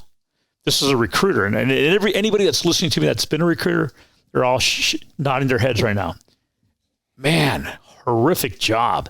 And I wasn't ready for that, but I know I had said this is what I want, and I was committed, and I was going to stay in the Marine Corps, so I was doing the best I can. And then this mom calls me, and it just started falling apart. And I remember, like I said, they weren't asking how I'm doing. It was more punishment. Drive from Santa Maria, drive to recruiting station Los Angeles at the MEP station. It was off at the 10 somewhere in South Central LA. That's a trip. That's almost 3 hours. Get there at 6 o'clock in the morning on a Saturday. And it was just mundane sales skills over and over, and they just beat it in your head, and it was a punishment. They made it so miserable just because your recruiting numbers fell. Yeah, and they would punish you that way, and so, and I just wasn't reacting to the punishment. I was starting to get the effects of depression, which I didn't recognize. Started numbing myself. Started staying in bed. Curtains closed. All the classic symptoms. And then finally, my sergeant major at the time, Sergeant Major Arsenault, finally comes up and, hey, what the hell's going on? I go, I don't know. He goes, fuck, you're a superstar. Literally, when I was awarded my Navy Marine Corps Medal for Heroism, again, the major and the sergeant major, because it found me when I was on recruiting duty. They made this whole big production. Come talk to your Marine Corps Scout Sniper hero. Right. And so I was put on a pedestal. But to a certain extent, you were put on a pedestal to benefit them and to benefit the recruiting team. Absolutely. I was a tool. I didn't recognize that. Obviously, my parents were proud. My family was proud. I was proud of it, but I had heavy reservations over, because on the medal says heroism on it. It's almost like the cowardly lion getting his medal says courage. Right. Yeah. I wasn't that proud like the cowardly lion. I wasn't walking around. I hid it. Because a lot of people died. A lot of people were hurt. And so I was proud of it, but at the same time, I just, Well, and I would imagine for most people in an event where they are given a heroic award, they don't look at it as I was a hero. I was just doing my job. Absolutely. No, exactly. And so Sergeant Major recognizes I'm going down the deep hole. He suggests that I go talk to a psychologist. I'm like, okay. But just think about it. I had enough sense to get out of the hood and join the Marine Corps to better my life. When the Sergeant Major suggested I go talk to a psychologist, I had enough sense to say, yeah, you're right. So there's something in me. I don't know what the hell it is, but something guides me, and I agree. I go see somebody at Long Beach at the Naval Station when I was there, psychology. We talk. They give me a letter of recommendation that I should go back to the Fleet Marine Force to be around other Marines, because I can't depersonalize from the situation that happened. Again, not PTSD. Right. I remember walking up to my commanding officer, who was his name is Major Parkhurst. I can't remember his first name. Very proud, pompous man who used to fly Reagan around in Marine One. asshole. Excuse my language. Right. Hey, if you're listening, but you were, still are in my book, very pompous. And that goes to leadership. And I remember walking up to him and I, how are you doing? So, sir, here's a letter from the psychologist you guys told me to go see. And it's recommending that I go back to the fleet. Reads it. That's just a recommendation. Go back and give me my 3 and 4. Didn't give a shit. So I'm like, okay, let me suck it up. How much longer did you have on this in particular enlistment at that time? I was into it for maybe, so this was probably year 6, 7, and I did like 8+. And so then or maybe a little bit further into it. So then what happens is, again, I go back there and I pretend I'm okay. I'm not okay. Again, I'm just by myself. I'm a one-man outpost, in God's country. Right. Eating tri-tip. Fucking drinking a lot of beer and staying in bed. And so I get back into this depression because it's there. It doesn't go away. It doesn't go away. You could think that it does, but it does. It's there. And it just, and I can't get it out of my head what the mom was telling me. And what one of the things that the mom did, this is pre-email, she faxed me over a bunch of documents that I had read. And in those documents, they were placing the blame of the death of her son on her son because he wasn't buckled in and he wasn't wearing a helmet. And so when the helicopter crashed, because there were survivors, the helicopter crash was deemed survivable, but he got tossed and he got knocked out and he caught on fire. And I'm thinking, that's so wrong. You're trying to rationalize what you're reading. And it's like, no. And I remember how upset she was that, and then, she couldn't get information. She kept on asking me about her son, described him, told me about his personality, just everything. And it just messed me up.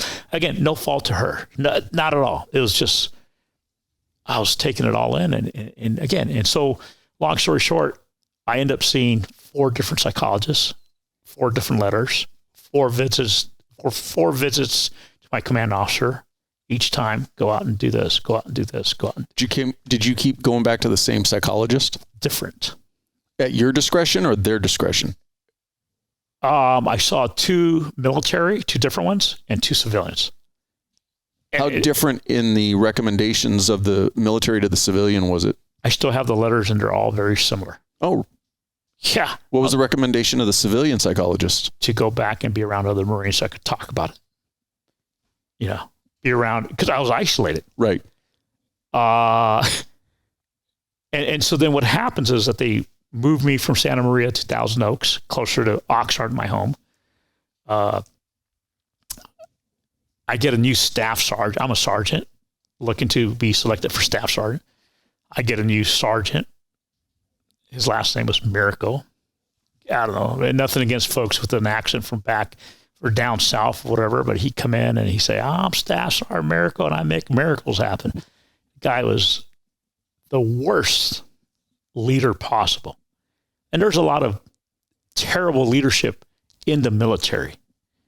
And you have to respect the rank. You don't respect the person. You respect the rank. It's even in, I hate to say, even in law enforcement, you respect the rank and not the person. You got some guys that shouldn't be, and this guy shouldn't have been.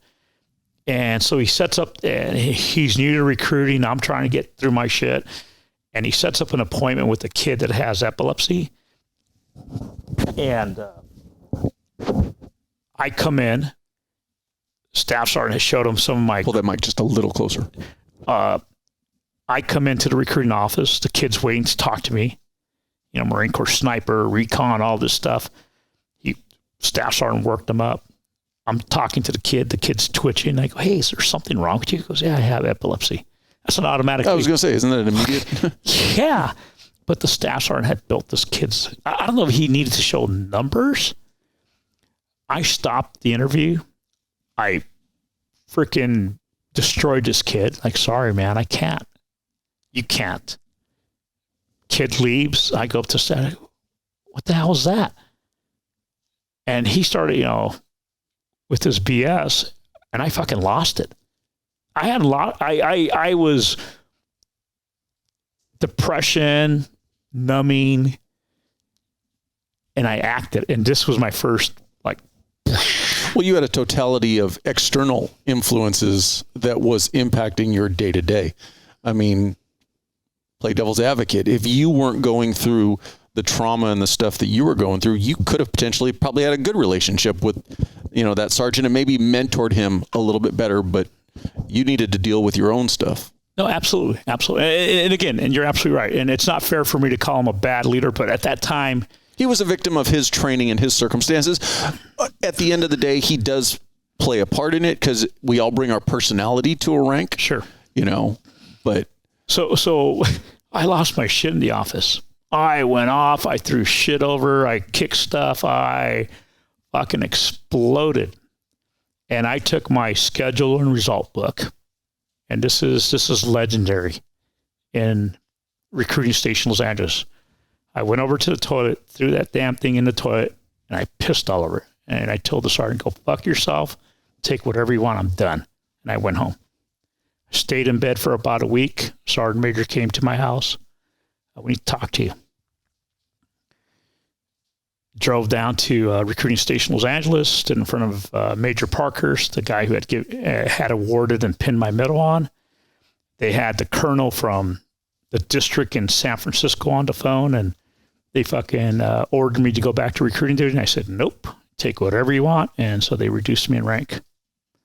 I got busted from sergeant to corporal. At that point, I was ordered not to go back to recruiting station, which I wasn't going to go.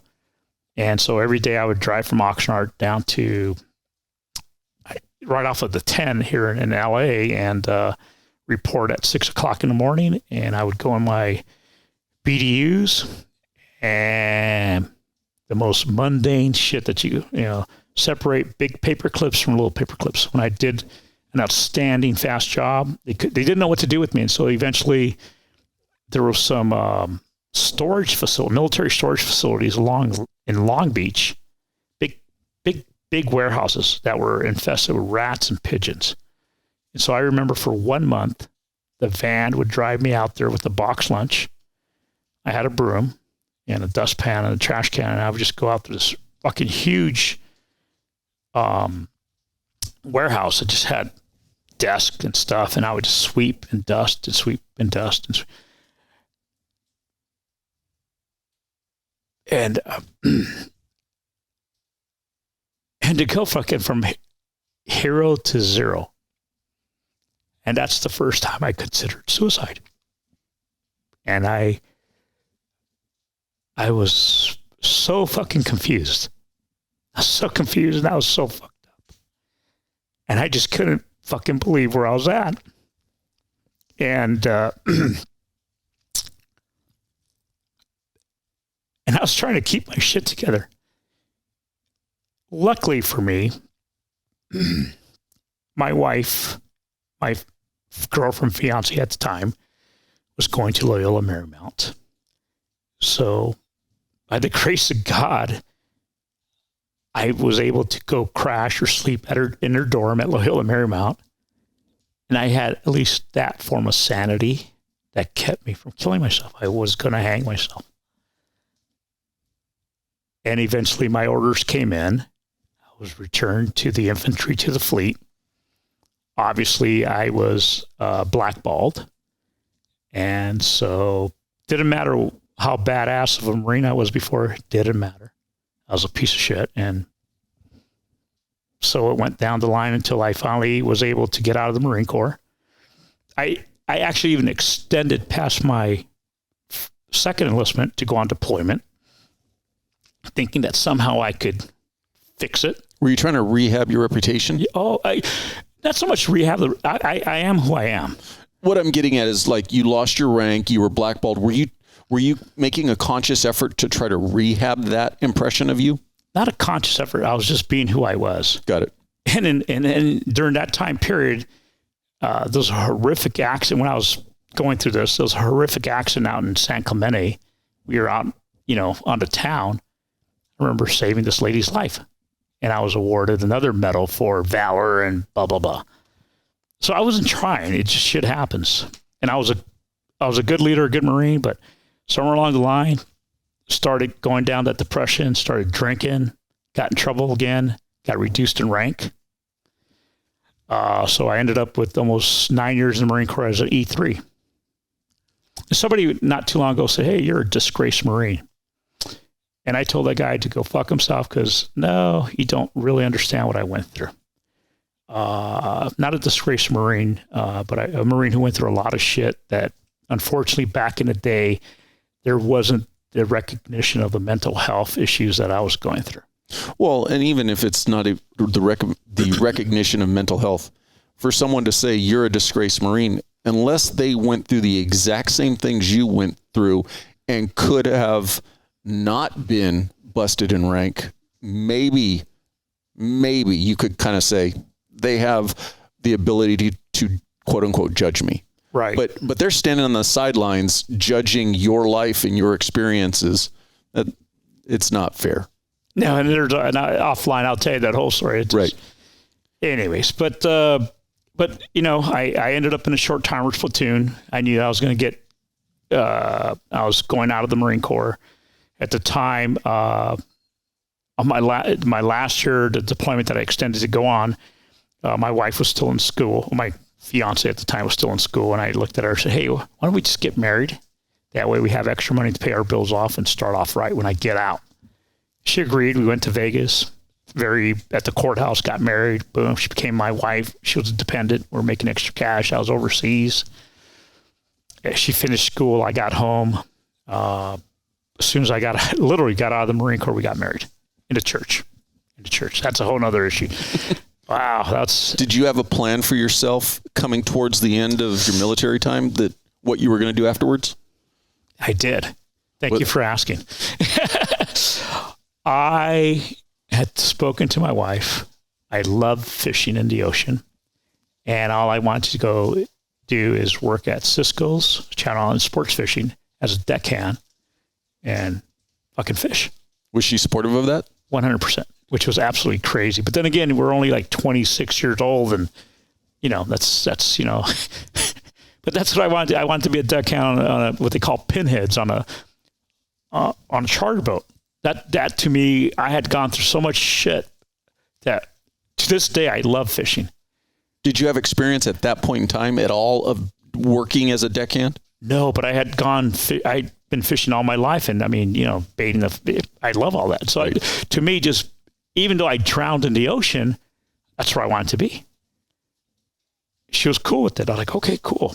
And then one of the guys in the short timer platoon, it's funny because law enforcement, Marine Corps, you just remember people by their last names. So some dude named Corporal Royal from Chicago, I hope he's listening, says, "Hey, you got a car. Can you take me, I'm at Camp Pendleton, can you take me up to LA so I could take the test for LAPD because I want to be a cop?" I looked at him and I remember I said, "No, you're too stupid, dude. You're like, you're too stupid. I said something, you got the smarts of a bag of rocks." And he goes, "No, I got the Barron's Police Study Book." That's when he came back. Back in the day, there was the Barron's Study Book for whatever. If you want to be a cat doctor or whatever, there was always a study book. So this was for law enforcement. And I said, "Nah, man, that's I don't want to go up there. I got my girlfriend there, but I'm not going to go up there for you." "Oh man, I'll pay you money. I'll give you $20 for gas. I'll buy you dinner. Help me study." I'm like, okay, whatever. He convinced me. So next thing you know, we're driving up to LA. He has his book. We're in traffic. He's reading. And I remember going somewhere in West LA. I don't know where. Again, this is pre-cell phones. Right. I think we had a Thomas guide or something. This is 1992? Right, yes, 92. And so we get to LA, we get to the building. My thought is I'm going to drop this dude off and I'm going to go hang out with my wife at the time because she's still at Loyola Marymount. And I go to drop him off. There's nobody in line. It's a building that says the line starts here. And he's like, "Don't leave me." I go, no, I got a date. He goes, no, don't leave me. Cause it's pre, how you get a hold of me. Right. And I felt bad. I said, all right, I'll hang out. Make sure that the line shows up or people show up. They open the door. And so the line starts to grow. 100, 50, 100, 200 people. I'm like, damn. And we're up front and everybody's saying, we just need your license to take the test. Long story short, I pass, he fails. I had no intention of becoming a cop. I had no idea what LAPD was about. I had no idea about the thin blue line. At the time, the 17 geographical locations, no idea of the history at the old LAPD Academy, the Revolver Club, nothing. All I knew was SWAT, 1 Adam 12, and that's it. And next thing you know, I because of my military service, thank God, I got out of the Marine Corps with an honorable discharge, but I got a bad reenlistment code that I can't reenlist due to higher tenure. They didn't look at that. They looked at, oh, you're honorable. And I did really, again, I got some smarts, did really well on the test. I think I got 105 points in my interview and maxed everything out. And the next thing you know, I'm standing on the thin blue line inside the gymnasium at the old academy and getting yelled at. And I thought, this is it? No big deal. And so once you got on board with LAPD, were you thinking career with them? It was kind of like the Marine Corps. I was just going with it, wherever it led me. Wherever it led me, I was just going to do the best I could. And so ultimately you end up lateraling to Oxnard PD. I do. What was it that caused you to leave LAPD and want to go to Oxnard? If I could just go back to sure. A very important point or significant incident. So at the time, this is when Willie Williams was the chief of police, and he was trying to increase the number of police officers. So we had, I was in class 893B, and it was 893A. And I hope I'm remembering this correctly. Hopefully nobody calls up and says, hey, he was wrong. But one class that started like a couple of weeks before us. It's not like we're old and we forget stuff now. Yeah. So, or we started at the same time, but there was two platoons, two classes going at the same time. In our class, and again, I just remember last names. We had the oldest male ever to attend the academy. His last name was Williams. He was an African-American from LA. I want to say, and at the time, we're 20 something, and he was like, I think in his early 50s. Oh, wow. Yeah, going through the academy. Super cool dude. And then in the other class, they had the oldest female going through the academy. And she was, I remember she was a grandma. Hamilton was her last name. Chrissy Hamilton, I believe. So anyways, we go through, and I want to say it's like 6 months of, going through the academy.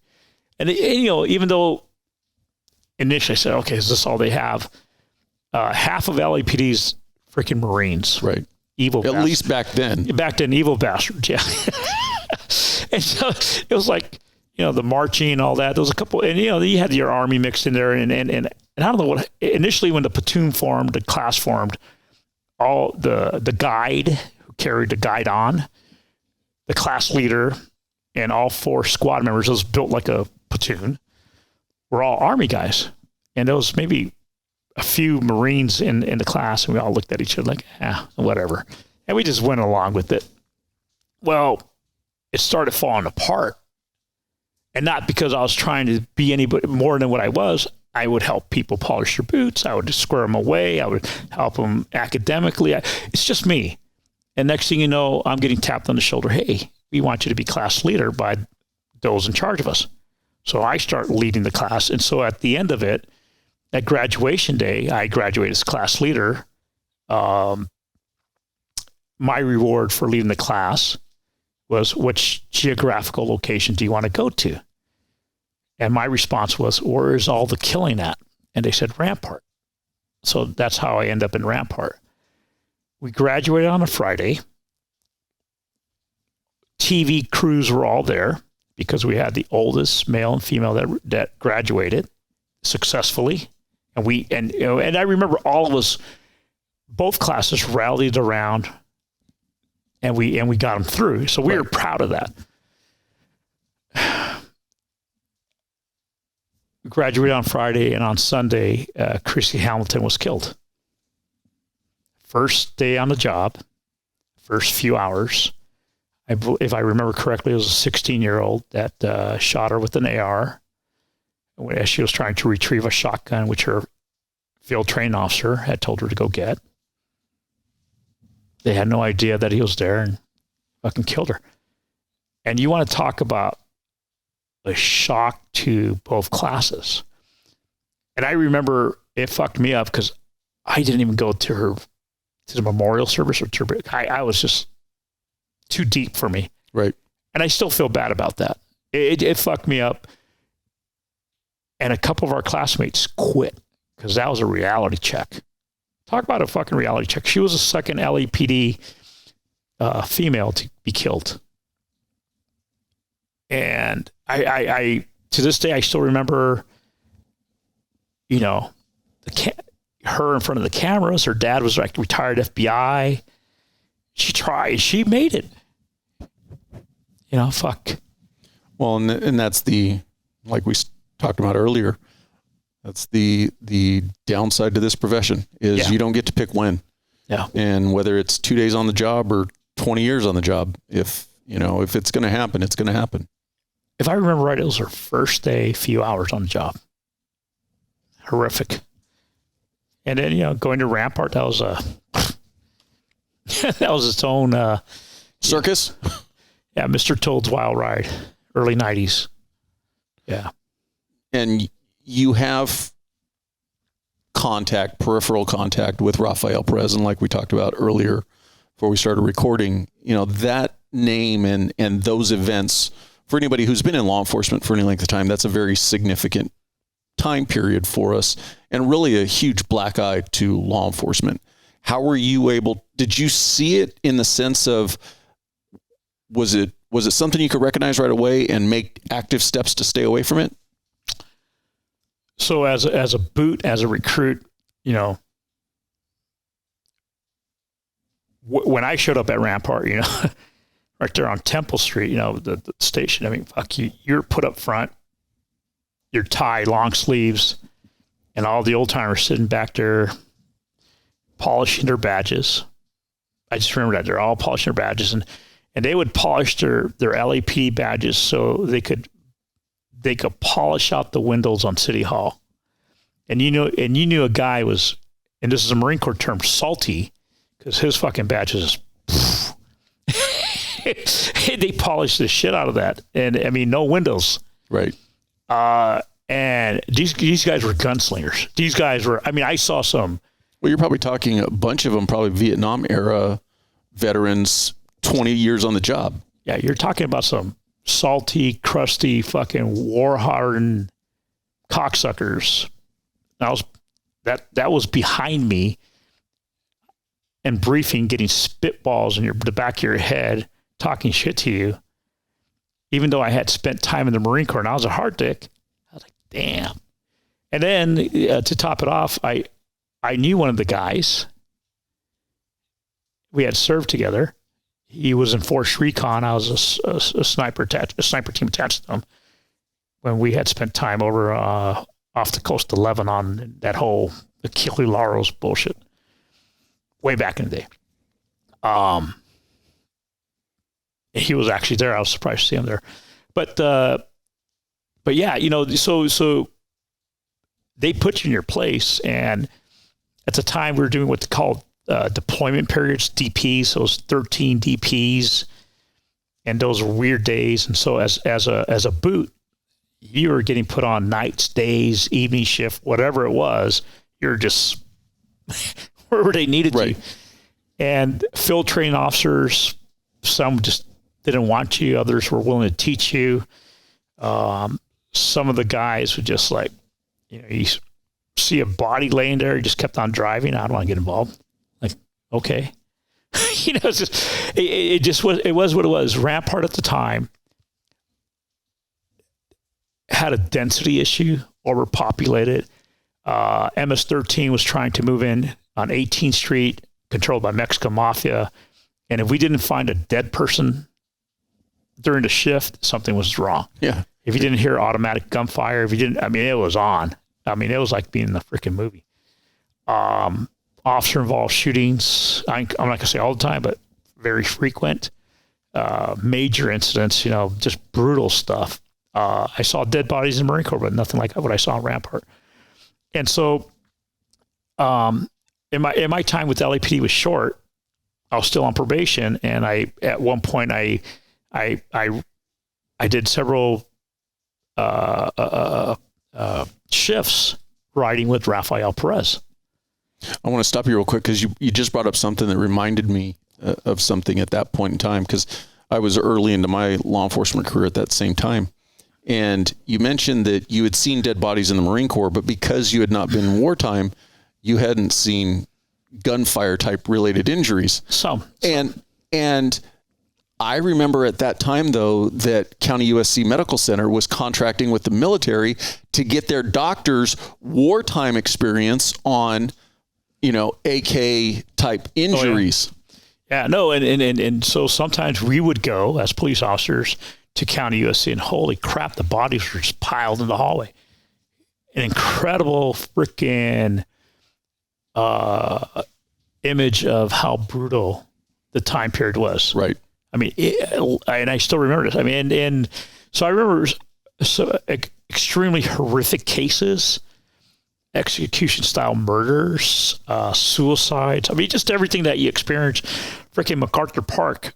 I remember driving by, and there's a dude laying on the sidewalk with the hilt of a knife sticking out of his chest. People walking next to him, and we backed up like, oh shit. We get out, and I'll just say his name is Randy. I'm not gonna say his last name. Goes up to the guy, and like, oh shit, the guy literally laying in the middle of the street, bleeding out, hilt of the knife sticking out the center of his chest. People walking past him like no big deal. And I know you shouldn't do this, but he went up and he kind of moved the hilt, and the guy took a breath. He was still alive. I remember that. That was crazy. I mean, it was insane, but it was exciting. It was crazy. It was a dog eat dog world. I'm not going to say what happened in Rampart was right or wrong in the sense of how things were handled, but we had no control. The control we had was when we were there. And even being there was like, shit, are we going to get shot at, or are we going to get... And it was just a weird, and you had to be a certain way, act a certain way to maintain respect. Mm-hmm. And so that's the time period. That's what was occurring. Rafael Perez, I remember cruise around, and somehow we'd always end up at strip clubs, large parties or raves. And a few times he would hit me. And again, nicest guy. And notice that I say Rafael Perez. He's one of the only guys I remember his full name, not because of who he was, but because of for whatever reason. Again, maybe he was grooming me like Father Fidencio, because he would hit me up. Hey, you want to go work a gig? And anybody that worked Rampart remembers the Shortstop. I don't know if you ever heard of the Shortstop. Right there on Sunset Boulevard. It's a cop bar. I don't know if it's there anymore, but you would go there to get your work assignments after work. It's right, it's kind of in the shadows of Dodger Stadium, isn't Coming it? out of Dodger Stadium, yeah. If you're not careful, you'll bump into it. And back in the day, you'd run into a bunch of drunken cops, and there would, you would die of lead poisoning. I'm going to unfortunately admit to being in that bar. There once. It is. Once. Just once. I'm not admitting to anything, but anyways. But my big thing was I lived in Oxnard. So Oxnard to LA, 60 miles. You catch it wrong, it's 2 hours on the freeway. So you were commuting each day? Yeah, even through the academy. Wow. Yeah. And somewhere along the line, man, it just got to a point where driving back home after whatever shift I worked, I remember I'd be exhausted. It was either 8 hours, 10 hours, 16 hours of sheer terror, and then, making my way back to Oxnard, trying to stay awake. I got pulled over a few times by CHP. I remember I would stop in Agora and sleep at the McDonald's. And somewhere along the line, I was like, man, I can't do this. And so Oxnard was accepting, laterals. And so I put in my application, and boom. And so you started with Oxnard in what, your 90? I want to say 94. Okay. And so LAPD was very short time, but yeah, very vivid. And you ultimately did another 13, 14 years with Oxnard? Right. 2008, I was medically retired. I destroyed my ankle in a foot pursuit. I was chasing a guy who came out of a liquor store. And as a police officer, they call it a shit magnet. I'd always stumble into stuff. Not because I wanted to, it's just, there's those who stumble into stuff, and I just, all the time. And man, I was cruising by this liquor store. I wasn't looking for anything. In fact, I was looking to stay away from it. In the wrong place at the right time. Oh yeah. And guy comes out, and I think he had just robbed the place. I'm like, oh, that doesn't, and and when your spider senses, bing, like that guy's not right. And I'm like creeping up towards him, and he finally realizes I'm right behind him, turns around. I thought he was going to shoot at me, but what he does, he throws a beer bottle, crashes onto the windshield, and like, oh man, I got to chase this dude. And so here we go, about 2 blocks of me chasing after him, over fences, around cars. He finally makes his way into an apartment complex that has a security door open. Just like in a movie, man, he just steps in, closes the thing, gives me the finger, and walks away. I'm like, fuck. And, and you're out of breath trying to, I'm trying to put out a position. By the time the cavalry arrives, dude's long gone. So go back to the liquor store. Guy just did a beer run. That was it. Like, okay, well, fucking quick report. I get back in my car, go to the next call. I still had a couple hours. And when I try to going to the next call, when I try to go step out, my left foot, like, damn, that hurts. And it started hurting and more and more and more. So I had torn my perineal tendon and destroyed ligaments and other stuff in there. So I left my boot on. Tied it tighter and keep going. Yeah.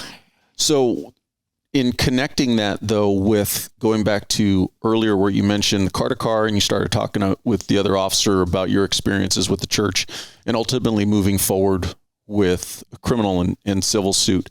But that brought a lot of media attention on you and ultimately your agency. Did that have an impact on your medical retirement? Absolutely. So if you haven't figured out yet, I don't hold back. I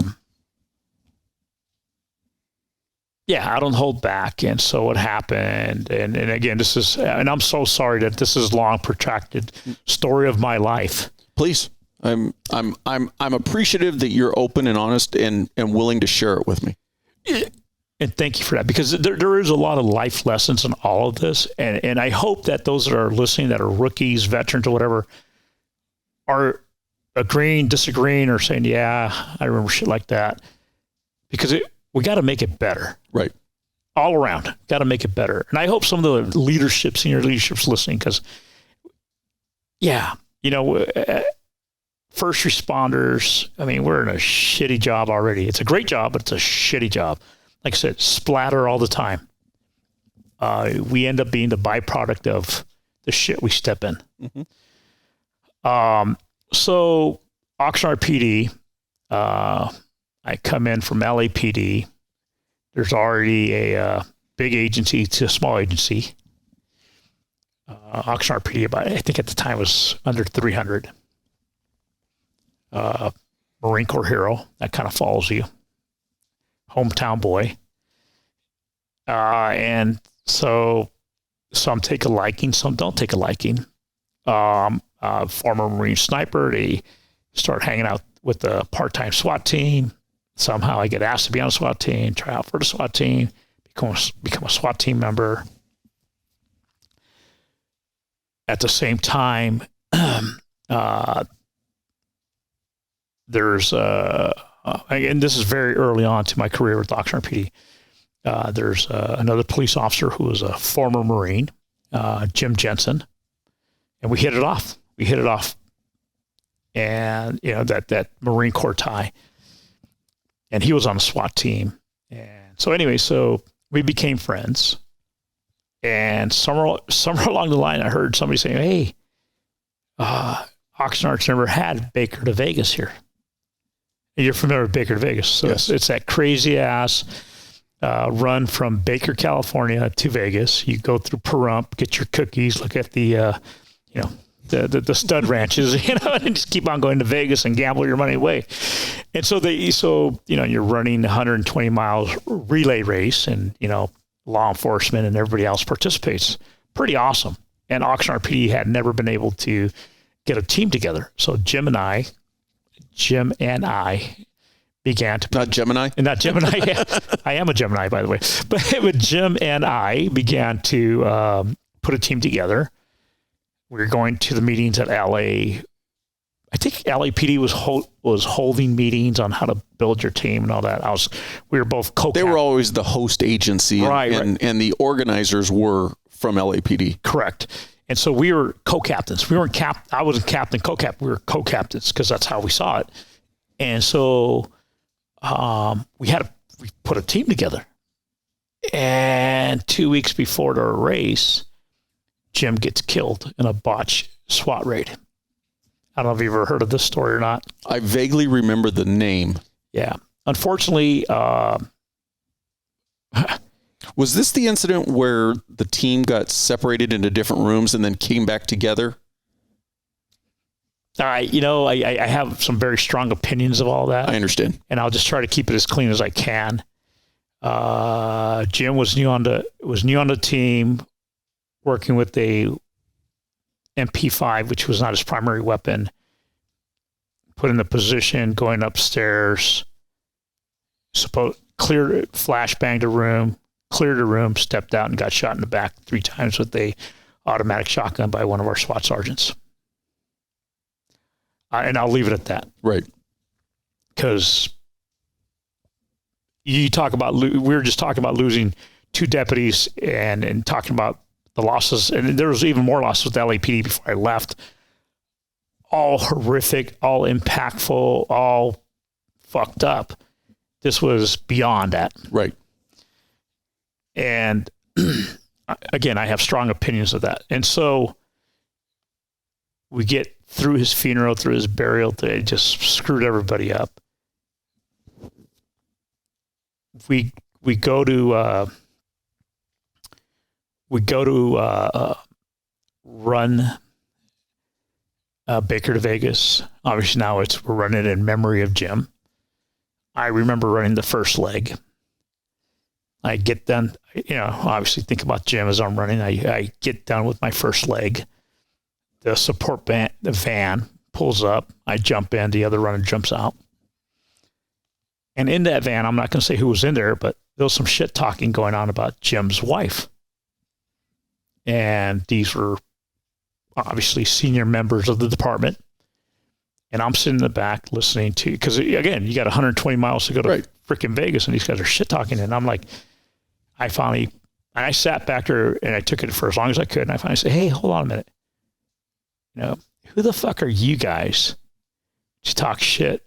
Oh, and I took it personally because as a Marine, to talk shit about a dead man's wife.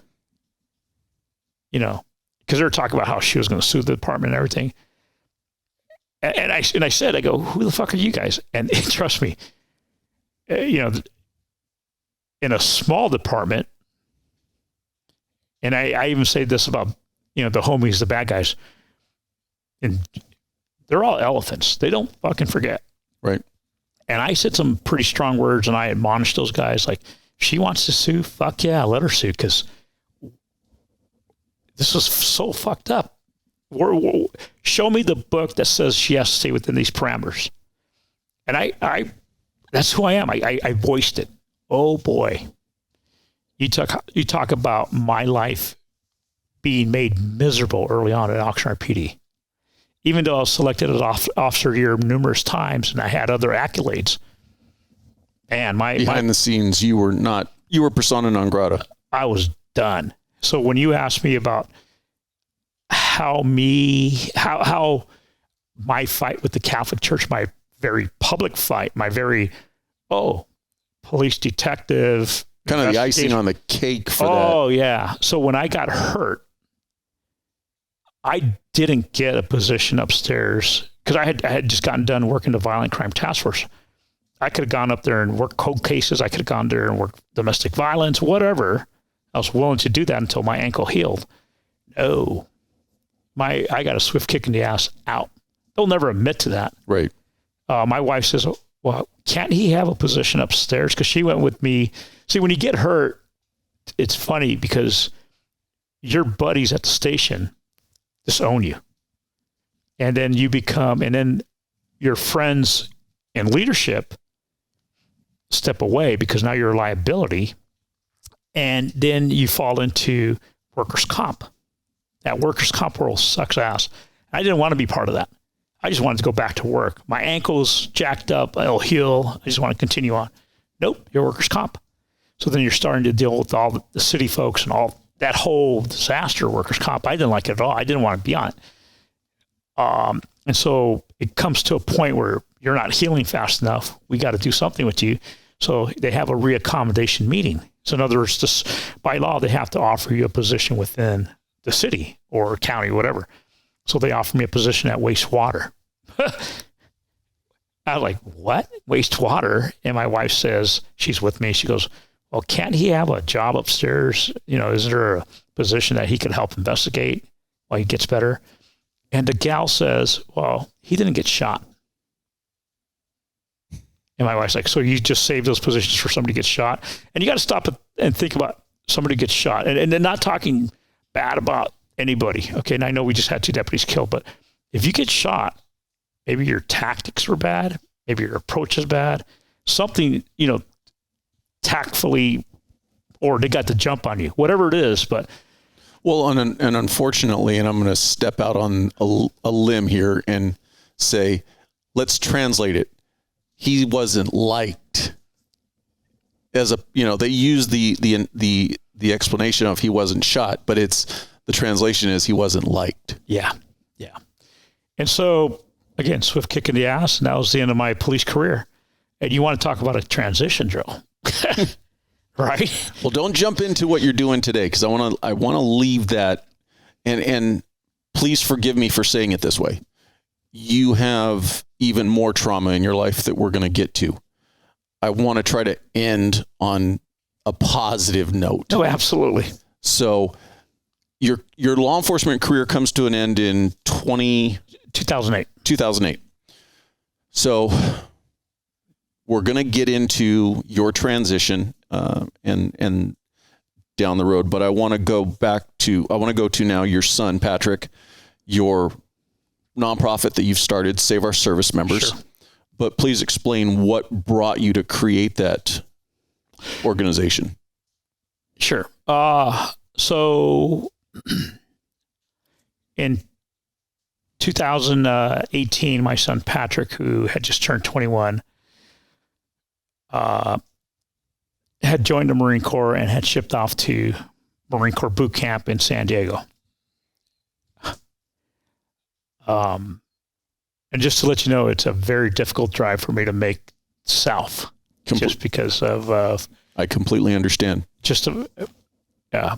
I know and I appreciate, because in Temecula, you are in very close proximity to Pendleton. Yes. And so he goes to Marine Corps boot camp. My son knew I was just I'm an open book here. I was an open book to him and my daughter, and everybody knows my story. That's because I'm bragging about it, but you know, this is what's going on in my life. And at the same time, you know, early 2002, 2003, I'm taking on the church, full-time, you know, active duty police officer investigator, taking on the church, revealing his deepest, darkest secrets of being sodomized. Boy, I was center page, LA Times. And we had, at one point, the Today Show spent Easter with us. Crazy. I did everything but Oprah. Before we go deeper into your son's story, can you give me a very condensed version of the outcome of that trial with the church? Sure. So as we're going through all that, my kids are exposed to it. I never hid it from them. It lasts from like 2002 to 2008, 2009. And the whole thing was that at the time, early on in the 2000s, there was and I might be completely wrong on this, 803G of the California Penal Code. I can't remember now, but that allowed victims of a crime to go back in time, bring that crime forward to today's standards, and have that person tried. So that law existed. Okay. Behind the scenes, Catholic Church was aware that a lot of priests were going to go to jail, and they lobbied and actually had legislation written to where a line in the sand was drawn. So anything like from again, and I could be wrong here, I think 87 or 88 forward or back could not be brought, to today's standards.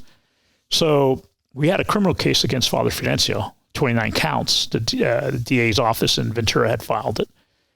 And so that got dropped. So then that left us with a civil lawsuit, which there was a statute of limitation that prevented us from doing that. I was able to go to Sacramento, push it hard, myself and a handful of victims, not a whole lot of victims, just a handful, because nobody wants to talk about this publicly. And we were able to convince legislation along with some great attorneys behind us. And the statute of limitation was lifted for 1 year. Over 1,000 cases against the church throughout the state of California came in. And each diocese had their own cases, so it wasn't like the Catholic Church, because when you stop and look at the Catholic Church, it's very much a business, and each diocese is its own organization. And then you have the churches that belong to the diocese that are sub-organizations. You have religious groups that are working in the diocese that don't belong to the diocese. It's crazy. I learned a lot. Right. And because I was very open and opinionated, the attorneys allowed me to be part of a lot of it. So I got to experience and see a lot and see the inner workings of everything that was going on, to include the matrix they're developing to figure out what the payout was going to be. It was just an education in so many ways. But what happens is that, again, another story. I tell people I live the Forrest Gump life, and I have. Stuff happens between some of our attorneys. Have you been a shrimp boat fisherman yet? Not yet. Not yet. But stuff happens. One of the attorneys is going to, there's word that there's going to be a settlement. One of the wives from one of the attorneys sees an opportunity. There was infidelity in that relationship. And these are high power attorneys, with offices along Wilshire Boulevard and Beverly Hills. She pounces. I want a divorce. Fucking settlement's off. The settlement, our attorneys here in the LA area wanted a $1 billion settlement. And when this particular wife says, I want a divorce, the partners gathered around and said, no, because then we're going to have to pay out and all this. We're going to lose. It was about the money, which is crazy. Right. And so then that gets delayed. It gets strung out. Me as a victim, all I'm saying is like, hey, we want truth and honesty and transparency. So we want the secret documents unredacted to show who knew and who was allowing, these priests leadership to have so many young men and women sexually abused for decades. And the Catholic Church, to their benefit, are outstanding record keepers. And it's all there. Or you could say to their detriment. Well, yeah. And so they fought us tooth and nails. I would say that our attorneys made several concessions. Again, my personal opinion, from what I know, I have a very deep view into this. Part of the deal was to keep Cardinal Roger Mahoney out of prison. And so they prolonged it. He fell out of statute of limitations, so we could, settlement was done. And we got partial what we're asking. The unfortunate thing is, as this carried out, some of the victims died by suicide, because it's a fucked up thing, and the eventual settlement was $660 million, which the lion's share of that went to the attorneys and their fees. Right. Victims got enough.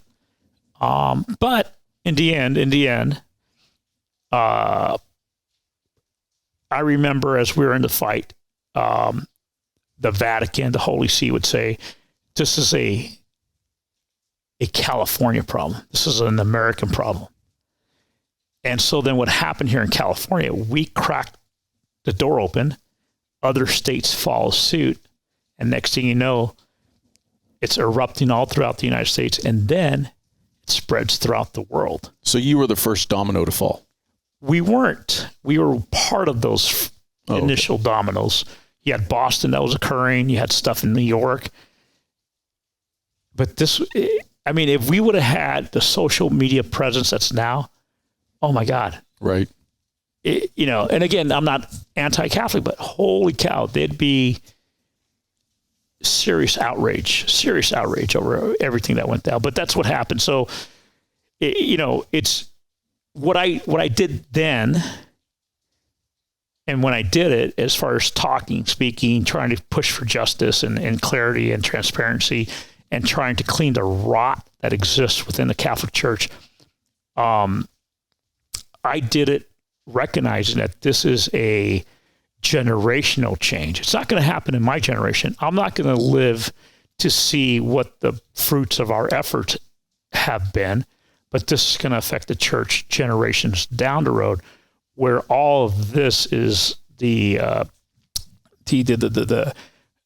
beginning of a lot of good, So, and people have different feelings about the church. And again, it's just hopefully what we did has somewhat rightened the ship. And again, we just had Pope Benedict die here at the end of the year, beginning of the year. And he resigned over scandals, sexual scandals. So it's crazy. Well, and the only thing I would say to that is that even if your faith is Catholic, there's no way you can justify what has, and at this point now, if you're trying to still say that it didn't occur or it's not occurring, you're just burying your head in the sand. But what's interesting is that I lost family and friends over this. To this day, I still get looked upon as damaged goods. And I remember I was doing an interview with, I forgot his name. He's the Hispanic Anderson Cooper, Jorge Ramos. Okay. Or I think Trump chewed on him a little bit. That's his claim. Jorge Ramos. And I remember we did an interview in LA with two other female victims of Catholic priest abuse and myself. And at the end of the interview, he went down the road and asked the two ladies first, so tell me about your faith. Are you still Catholic? And one of them says, well, if God really, she goes, no, I'm atheist. If God really existed, this would have never happened to me. She was raped by seven Filipino priests in the Archdiocese of LA. Cardinal Roger Mahoney knew about it. They shipped her off to the Philippines when she became pregnant, told her mom that she was at a convent, becoming a nun. She gives birth to the baby in the Philippines. The mom says something's wrong, flies out there and discovers that's her. She says, if God existed, I would have never been raped by seven Filipino priests. The next lady, as a young girl, falls in love with the priest, and he takes advantage of her in the confessional. Jacked up relationship, destroys her. She says, well, I'm not a Catholic, but I went back to the origins of believing in God, and I'm Jewish. And then he comes up to me and says, Manuel, so are you Catholic? I go, and I looked at him and said, you know what? I'm better than Catholic. In fact, and not trying to, overstep here, but I said, what you have here is that you have the three closest things to a saint. Because what do saints do? They stand up, they fight for what's right, and they take on a challenge, and they take whatever comes back to them, but they continue on. And so what we were trying to do, what I was trying to impress on Jorge Ramos is that we've taken on this challenge, and we're doing it for the betterment of the church and to protect children. That's how we're the closest things to saints. And he looked at me and he agreed. But I mean, again, and easy to talk about it, easy to recall it now, but going through it had to be horrible. It is bringing all of that past, and one of the things that I tend to talk about frequently on this podcast with guests is the importance of addressing trauma. And per se, that was at the bottom of your packed list, you know, so you had to bring it up all the way through everything else that you had packed on top of it. Yeah. And what's interesting is that, you know, again, I'm working the streets. And I remember one time we stopped a bunch of, you know, gang members. And one of them started, hey, you're that cop. You're the cop that took it in the, you know, obviously a little bit more explicit, took it in the butt. I mean, just shitting on me. And his homies handcuffed on the curve, I mean, set him straight. He says, hey, shut your mouth, man. This guy's doing the right thing. Talk about affirmation. Right. I mean, I was like, wow. But at the same time, I could feel that leadership at the department didn't like that I was being very open and talking about this. In fact, this is after 9/11. In fact, I had joined the Naval Reserves. I was attached to Special Warfare Group 1, Detachment 219 out of Port Hueneme as a reserve. I was a MA, Master at Arms. And it was a drill weekend or something. But I couldn't attend what they were asking me because I had been called by the Today Show to fly to New York and be on the Today Show. Crazy, right? So I remember telling my commanding officer, I said, hey, I can't attend. And they're like, why not? I said, well, I have to fly to New York, take care of business. And I wasn't trying to give them, right. No, what are you going to do in New York? And I told them, like, okay, we'll give you the time off. Next thing I know, some naval officer from Coronado, because again, I'm attached to Special Naval Warfare Group 1, calls me on the phone and tells me he doesn't give a shit about my past, doesn't give a shit what I went through, doesn't care about me, but I am not to say that I'm associated to the Special Warfare community. That was the last time I went to drill. I think I told him to go fuck himself too.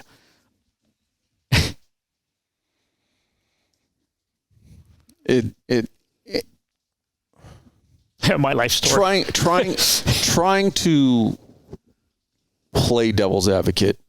You know, I'd imagine both the Navy and Oxnard PD said loosely, you've got to fight with the Catholic Church. Go have your fight with the Catholic Church. Leave our name out of it. It is kind of their stance. Yeah. And I did. But if they ask, well, you know, what are you doing? And not that I'm but not offering support on the backside of it for you. Right. So this comes to my son, Patrick. Goes to boot camp. And those of you who've been in basic training or boot camp or to one of the academies or police academies or military academies, whatever, when you bring a group of young men and women together from all parts of the country, somebody brings some crud with them, and there's always a cold or something going on. This is pre-COVID. So my son ends up with a cold, upper chest infection or respiratory infection. Doesn't make his run time. He had just gotten over the flu in December. I'm sorry, what year was this again? 2018. 2018, okay. Had the Marine Corps been something that he had wanted to do his whole life? Yeah. Not only was I a Marine, his grandfather, my wife's husband, he was born... Wife's father. Excuse me. Yeah, wife's father. I hope she doesn't have a second husband. Yeah, exactly. Hopefully he's rich. But but my father-in-law, he had served in the Marine Corps during Korea. He was actually born on the Marine Corps birthday, December 10th. So predestined. Yeah. My brother, who finally got his act together, joined the Marine Corps Reserves. You know, so there's a lineage, which I think is important. And then my service to the Marine Corps. And then on my wife's side, those, you know, you go back to World War I. And so, graduated high school. He was a swimmer since the age of 6, water polo, lifeguard, surfed, loved the water, hated running. I think all fishes hate running. They have fins. But yeah, goofy kid. Obviously, my kid, best kid around. No, but actually, he was very polite, good-hearted. He had his flaws, but he wanted to be a Marine, and there was no ifs, ands, or buts. That's what he was going to do. And were you behind him on it? I didn't have an opinion because as I saw the good, the bad, and the ugly. Well, and the hardest thing as a parent is to realize that the whole point of being a parent is to raise your children to make their own decisions. And so I did not get involved in my son's adult decision. And again, I could play this fucking record in my head of coulda, shoulda, woulda. Trust me, I could. And I don't want to go there. And personally, I mean, we could talk about it, but I try not to because, man, you want to completely understand. Talk about going into the hole again. Like, no, I don't want to do that. And again, you were a good father. You supported his decision. Right. Which is what your first order of business always needs to be. Correct. And so he ships off to boot camp. He shipped off a month later than he should have because he had gotten the flu back in December, January. His runtime dropped. But somehow, miraculously, I know recruiting duty, recruiters have to make your freaking numbers. They said, oh, he qualifies for his run. And I kind of fucking questioned that, and again, that's a whole nother story. Completely understand. Goes to boot camp. You get to boot camp. This is pre-COVID. Boom, you get hit with how many vaccinations? I think 5 or 6, maybe more. I can't remember. I don't know because they won't tell me. What do you do after vaccination? Go home and rest. What do they do in boot camp? They keep you up for 2 days.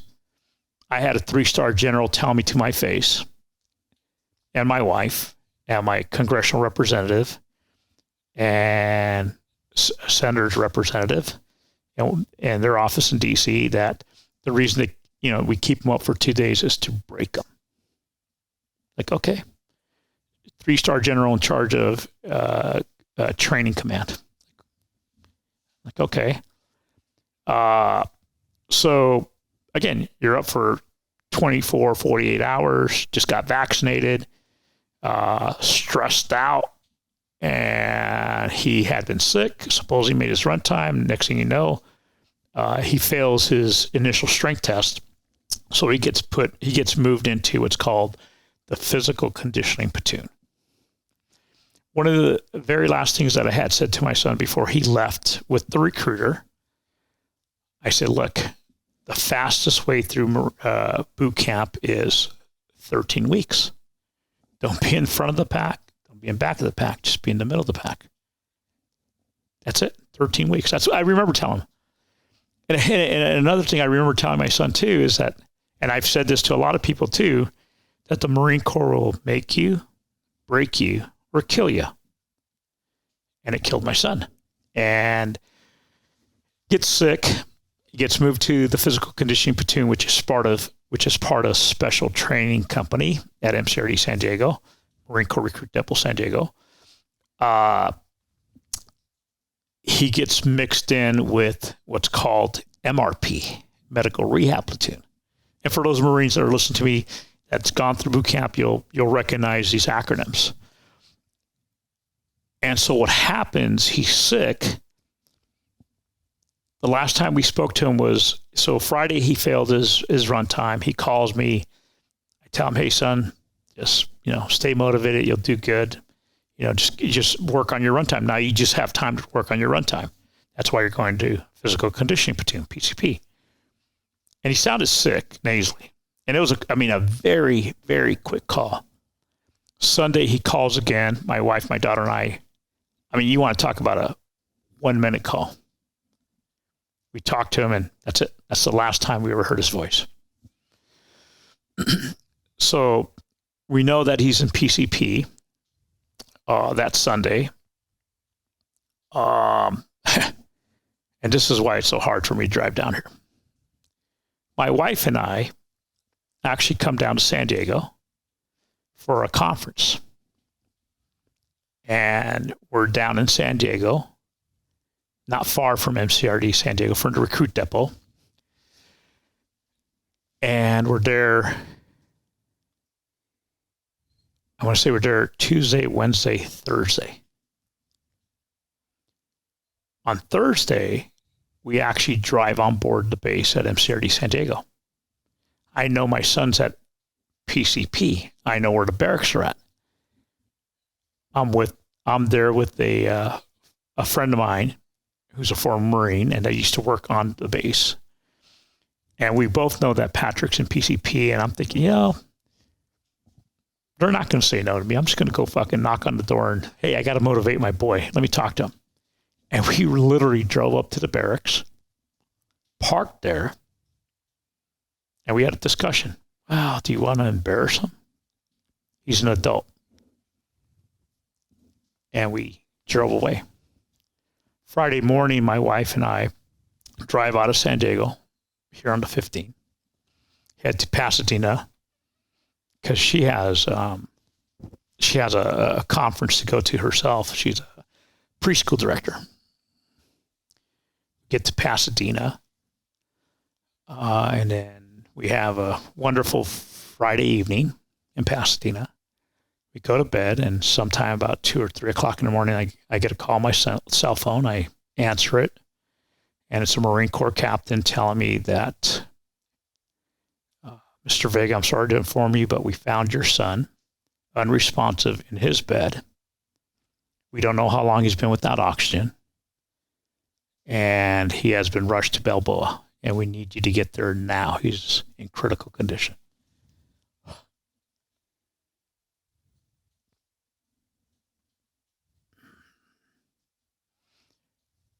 And the fucked up thing about this is, because I'm a Spanish speaker, how many times have I walked up to a door, knocked on the door, and said that to a family, knowing full well that their fucking loved one is, we're just standing by till you get there so they can pull the plug or harvest the organs. Right.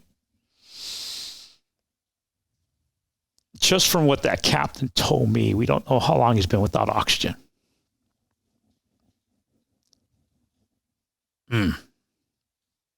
My wife was like, we were both fucked up. I can't imagine. We get in my truck. We drive from Pasadena back down on the 15, passing through here, we get to the hospital, Naval Hospital. And it's not like it's USCMC. It's not a busy hospital. They take us up to the ICU. ICU doctor comes out, says, Mr. Vega, your son was found unresponsive in his bed.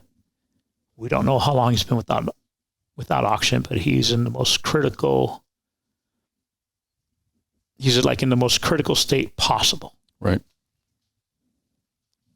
And again, I've been there with ER doctors, unbelievable. And so then, like, what do you mean you don't know how long he's been without oxygen? What happened? We knew he was sick, but what happened? He was found in his bed. The fire watch, the night sentry that walks around the barracks, heard strange noises coming from his bed and went to go check on him. And he was unresponsive. So, you've been around dead people or people who are expiring. I've been there too on several occasions. And, I think the common term is the death gurgle. There's just something that just doesn't go away once you've experienced it once or twice. And so in my head, it's just like, what happened? Doctor starts telling me that there's so much swelling in his brain because he's gone so long without oxygen that they can't get any imaging. So then he starts talking about, maybe we need to start talking about harvesting. And I'm like, oh, fuck. Been there too, numerous times. I'm like, oh. I said, whoa. got to, tactical situations, there's that keyword, time and space, shit's happening, narrowing. And I'm like, whoa. And I start slowing time. I'm like, okay, hold on. What's going on? Right. I said, we can't talk about this because there's no way that my daughter, who's home with their girlfriends on Easter break, is going to fucking buy this, that mom and dad just pulled the plug on her big brother. Right. She's 17, just like your daughter. How are we going to get her? Because Oxnard's not that far away. I said, we're not going to make that decision without her being here. Oh, fuck. Talk about notifying the family. Right. And telling her.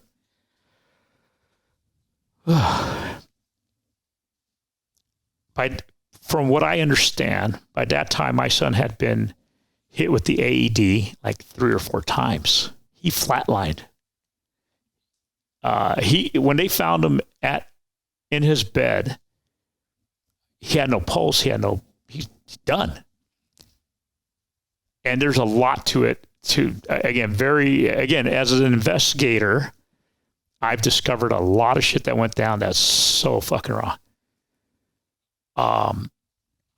And by the grace of God, because the Marine Corps, Department of Defense, will not give you the names or the ranks of people that are around this critical incident due to Title 10 or whatever it is, U.S. law, Title 10, whatever. I get it if my kid was working on stealth technology, whatever. He was in boot camp. But they won't tell you anything. But we've found some of the recruits that are with him. And we've gotten a better picture of the story. But we get my daughter down to Balboa Naval Hospital. My son, we tell the doctor, hey, you know what? We're going to let Patrick do what Patrick's going to do. Almost his entire high school swim team drives down. Most of the family drives down. My very, very close friends who are law enforcement drive down. And we're all there witnessing this. What was weird,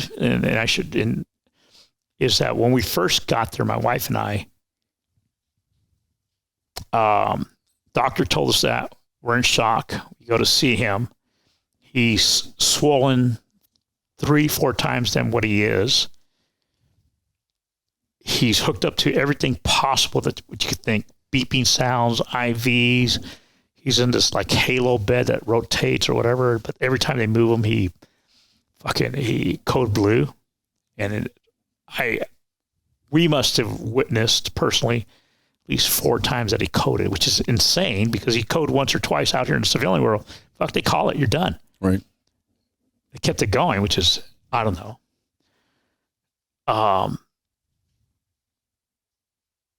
So anyway, as we're waiting for family to start coming to bring our daughter down, I didn't realize that the word had gone out to everybody else, but people were coming down. But during that time period, we're sitting in the waiting room surrounded by at least 20 different Marines, all from the command right there at MCRD San Diego. And we're sitting there and they're all just staring at us. And they're in as much disbelief as we are. But I think they're trying to figure out what happened. At the same time, and I've seen this as a police officer, I'm not admitting to anything wrong here, but sometimes when a police officer fucks up, you see the huddle from the sergeants and the commanders like, hey, well, let's talk about this. Not that they're trying to cover up anything, but let's tell the story this way. I'll loosely call it, we'll use the buzzword risk mitigation. Thank you. That's what was happening there. And sergeant majors, colonels, and then you had a couple of sergeants. And I want to say, because to this day, I still don't have the names of the drill instructors. I don't have names. We're in that room, and they're all staring at us. And they're all trying, you need coffee, you need water. No, fuck, leave me alone. That's right. You guys are the fucking last thing I want to do right now. And I finally said to him, and I looked at all of them, I said, hey, gentlemen, today you guys are going to get a lesson on how to lose a son, because my son's not coming out of this. So you guys need to pay attention. I need to make sure that this doesn't fucking happen again. And again, being straightforward with them. I think that a few left, never came back. And my son does, again, 36 hours in the ICU. I mean, again, my experience with the Catholic Church, I'm not a practicing Catholic, but I ended up in the chapel, and I'm making all the deals with the devil and God.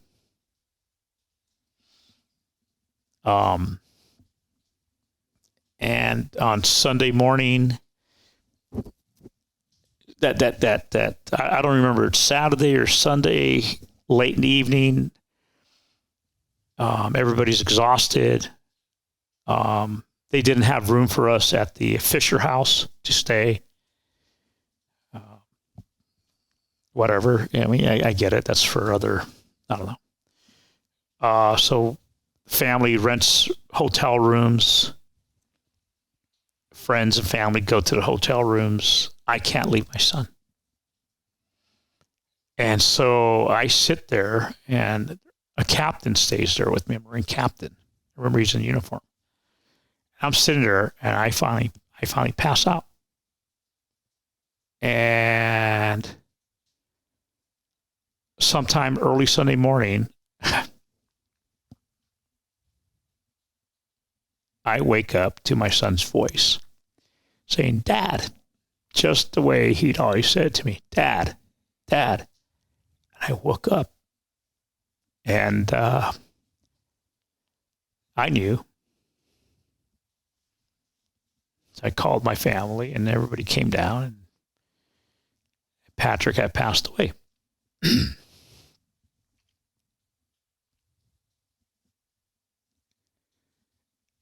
You know, and they say, you know, if you want to spend some time, let us give us a little bit of time so we could clean them up. And I am glad that my wife didn't go in there and see him, because he still had his breathing tube then. Right. They had covered him with a nice quilt that, at the time, I thought, why the fuck did he got that quilt on him? But somebody with a kind heart had made that quilt, and we still have that quilt. And I was, just fucking unbelievable, man. Just beyond. I can't even speak. I don't have the words right now to even say how I felt or how I feel. But I guarantee you, every parent listening to this knows how you feel, or how you felt, or can imagine how you felt. Yeah, and I'm sorry. Just let me get some water. Take your time. Take all the time you need.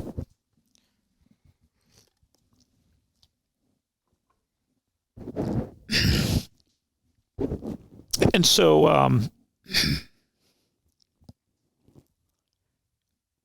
we get called in by the nurse there. Great nurses. In fact, one of the nurses, not from the ICU, but from one of the other wings. Again, we were the only show in town. And she had come in when they were waiting for Patrick. She had come in, and she had tried to get my wife and I into one of the patient rooms in the other wing, just so we could lay down and just rest. And we were actually, we just got to close our eyes for a minute or two just to, fucking stay sane. And but there was a young recruit in the next room over. You could tell he was a recruit, buzzed hair and everything. Poor guy looked scared shitless, just by himself in the room. Right. And a nurse said to me and my wife, they always wait to the very last minute. I don't know. there's things that people say and things that happen in these situations that stick. And so that to me was, I heard it, I remember it, but now that's coming up on 5 years, it's significant, what she said. And they always wait for the very last minute. They always, get these kids near death, and we have to fix them. Right.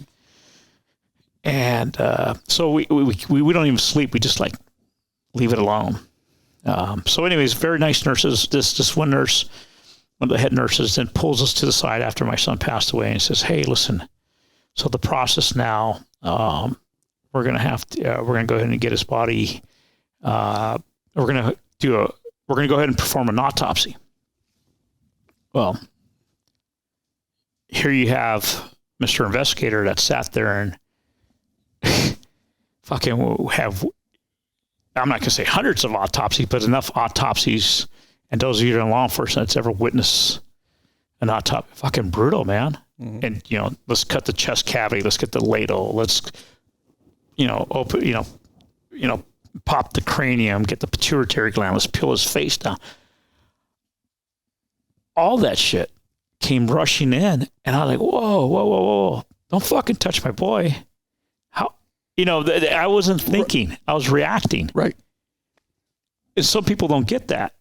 And what's interesting is that the Marine Corps places the blame on us for not having an autopsy done, which is crazy. And I'll get to that here in a minute because of how I reacted. And I remember I reacted again, it fucked me up. Like, my son just died and you're going to do what? Somebody who's never witnessed an autopsy wouldn't have that reaction. I had that reaction. And so my wife had to pull me back. She just let him for the investigation. Let him do that.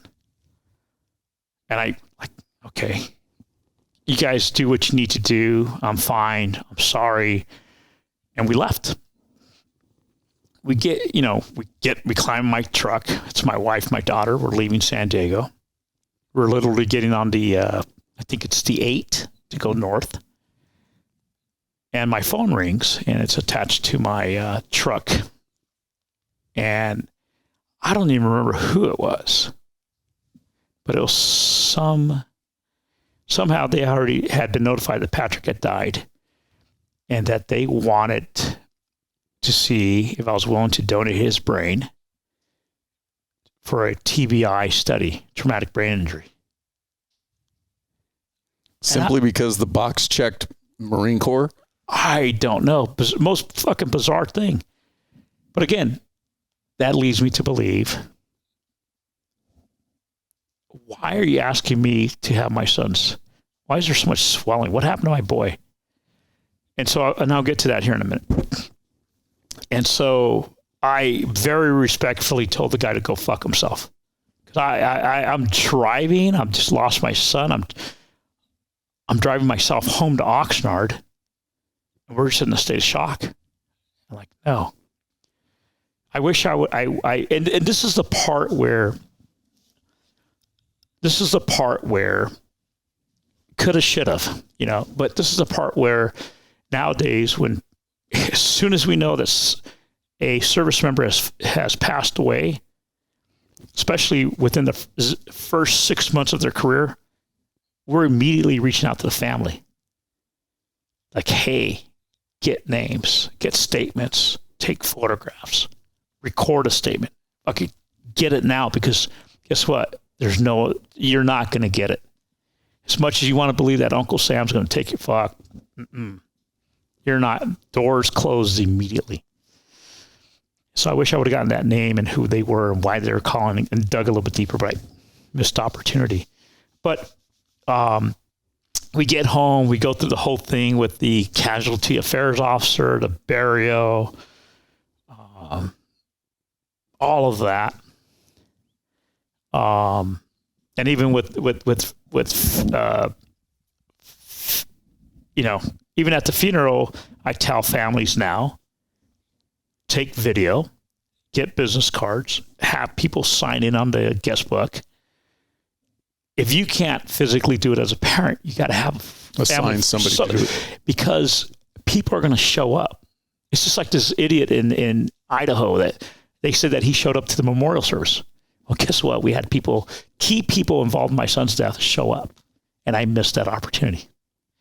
So it's very, I mean, again, those of you listening, if you're ever around somebody that has a loved one that passed away in the service, please do those things. I tell families, hey, get on Amazon, order 3 digital recorders, one in your nightstand, one in your car, one in your purse or your briefcase, backpack. Because we've had phone calls in the middle of the night. Drunken Marines, drunken former recruits that are haunted by this, calling us and telling us stuff that we would have never known. And you just got to tell them, hey, is it okay if I could record you? And 9 times out of 10, they say yes. And even if they say no, fuck it, record it. Right. Just for your peace of mind. But these are the suggestions, and these are the things that we've learned as we've gone on this journey. But what happens is that here I am with my previous military history and experiences, believing for whatever reason that Uncle Sam's going to give me an answer to what happened to my boy. And it's dead silence. You work up to the funeral, you work up to the memorial services, you work up to all this. And then after everything's said and done, when the music stops, boy, it gets haunting. And that's a dangerous time. And that's where, you just got to be able to get not through that, but to understand what your new normal is. And luckily for me at the time, I've been through the VA. I suffer from complex PTSD, if you haven't figured that out yet. Right. I have and again, you've heard horror stories of the VA, which I agree, they're there. But luckily for me, I have a great psychologist that's been with me for years. I've been with her for years, and she actually, I was able to reach out to her, and she goes, yeah, I'm doing something else, but you know what? Let's talk. And to this day, we still talk. That's cool. Yeah, no, thank God. She has been tremendous. Dr. Natalie Kaiser. So she's no longer with the VA? She's with the VA, but she has other assignments and she does other stuff, but she doesn't handle like. Got it. Yeah, but yeah, I'm very grateful for her and her friendship and everything, But so as we go through this, we're expecting what's called, the Marine Command Investigation Report. You're going through the process with the military, and they're having you sign FOIA, Freedom of Information Act forms. Like, why? Well, because we can't give you anything without requesting it. Like, and you're trying like, huh? And so the FOIA, so the Freedom of Information Act was for us to get a copy of the Marine Command Investigation Report. So now you as a DA investigator and all of you out there in law enforcement land, this is where it gets, again, fucked up. Because if we have an officer-involved shooting, there's no way in hell that department is going to investigate their own officer-involved shooting. They typically get outside agencies, and they'll get the DA's office, and that's what takes place.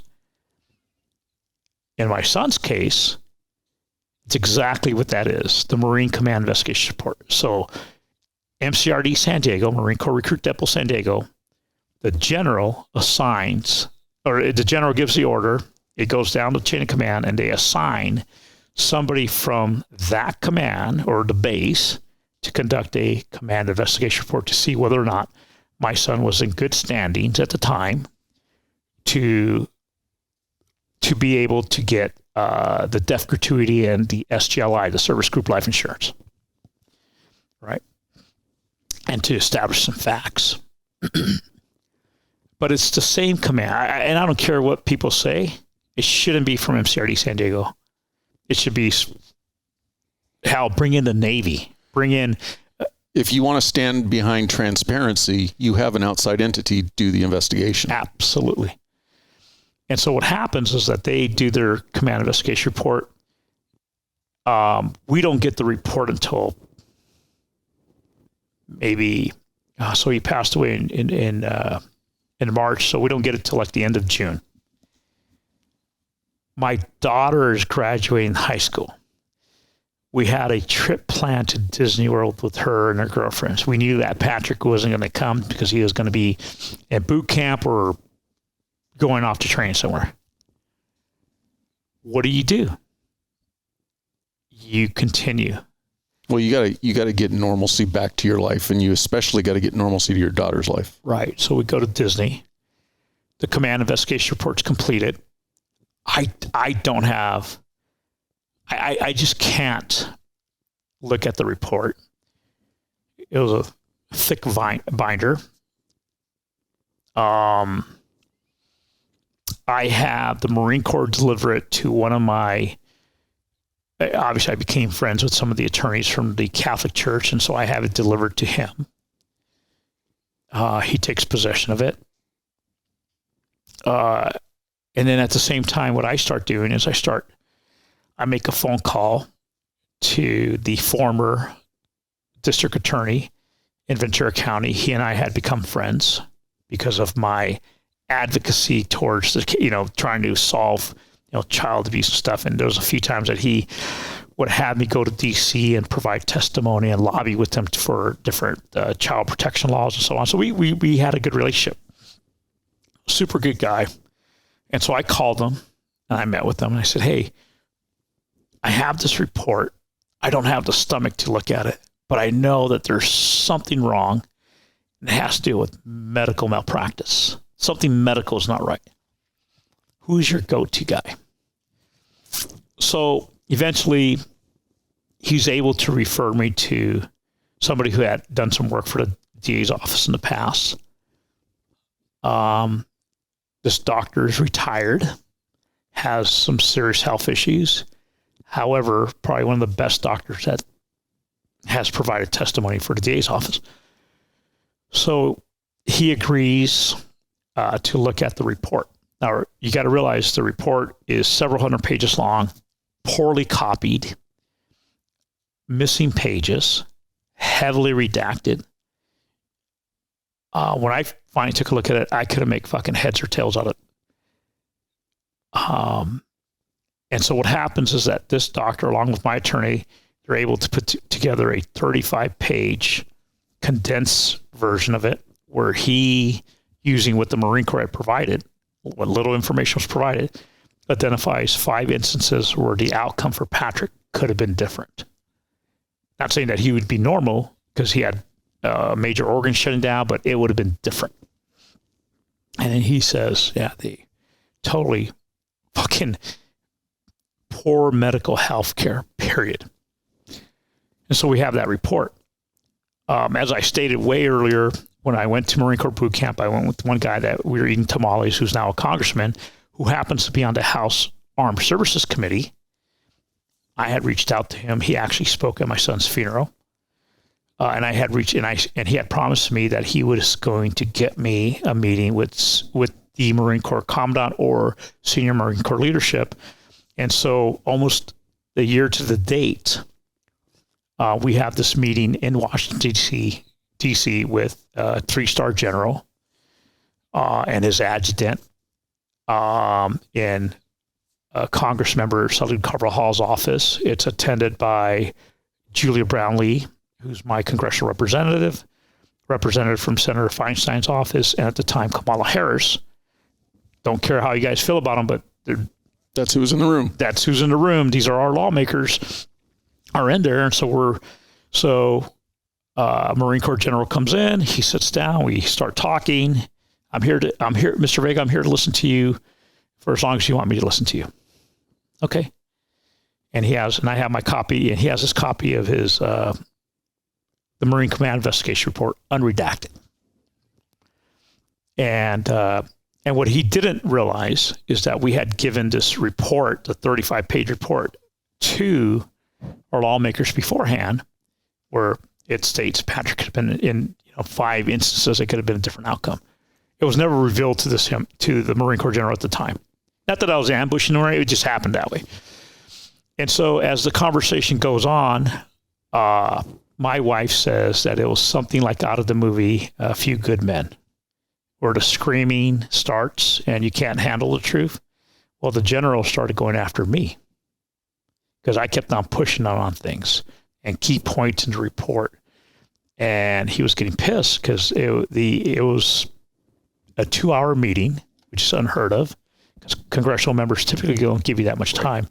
But it was very in-depth, involved. And he had said to me right about that time at the 2-hour mark, well, I'm here to listen to you for as long as you want me to listen to you. And I never picked up on that until the very last time he told me that. But in the conversation, what kind of stepped it up a notch is that he pats the command investigation report. He says, I've read it, I understand it, and I stand by what it says. Your son failed to take his anti-nausea medication 3 times. And the result is what happened. Fuck, my congresswoman about jumped on the general. She says, are you saying that Patrick caused his own death? Are you placing it? Ma'am, I'm telling you that what's in the command investigation, I read it and I stand by it. That's where it got to. I was like, oh my God. And then I started kind of pushing back a little bit. And then he started telling me, well, Mr. Vega, I know all about you and your previous Marine Corps history and the type of Marine you were. Oh, fuck. I don't give a shit how many stars you got. We all put our pants on the same way in the morning. Hey, stop. I told that general, I go, no, this is not about me. That's fucking over and done. Water under bridge. It's about what happened to my son. Let's talk about that. Yeah, who I am or what my career was like has nothing to do with this. I mean, fucking mind-blowing. I mean, it's incredible. Almost a year later, the pushback that we're getting. But again, that's me pushing. Right. And in the command investigation report, there's 47 chapters or sections. The last one, number 47, when you read it, it's an email conversation between a captain who was doing the command investigation report at MCRD San Diego and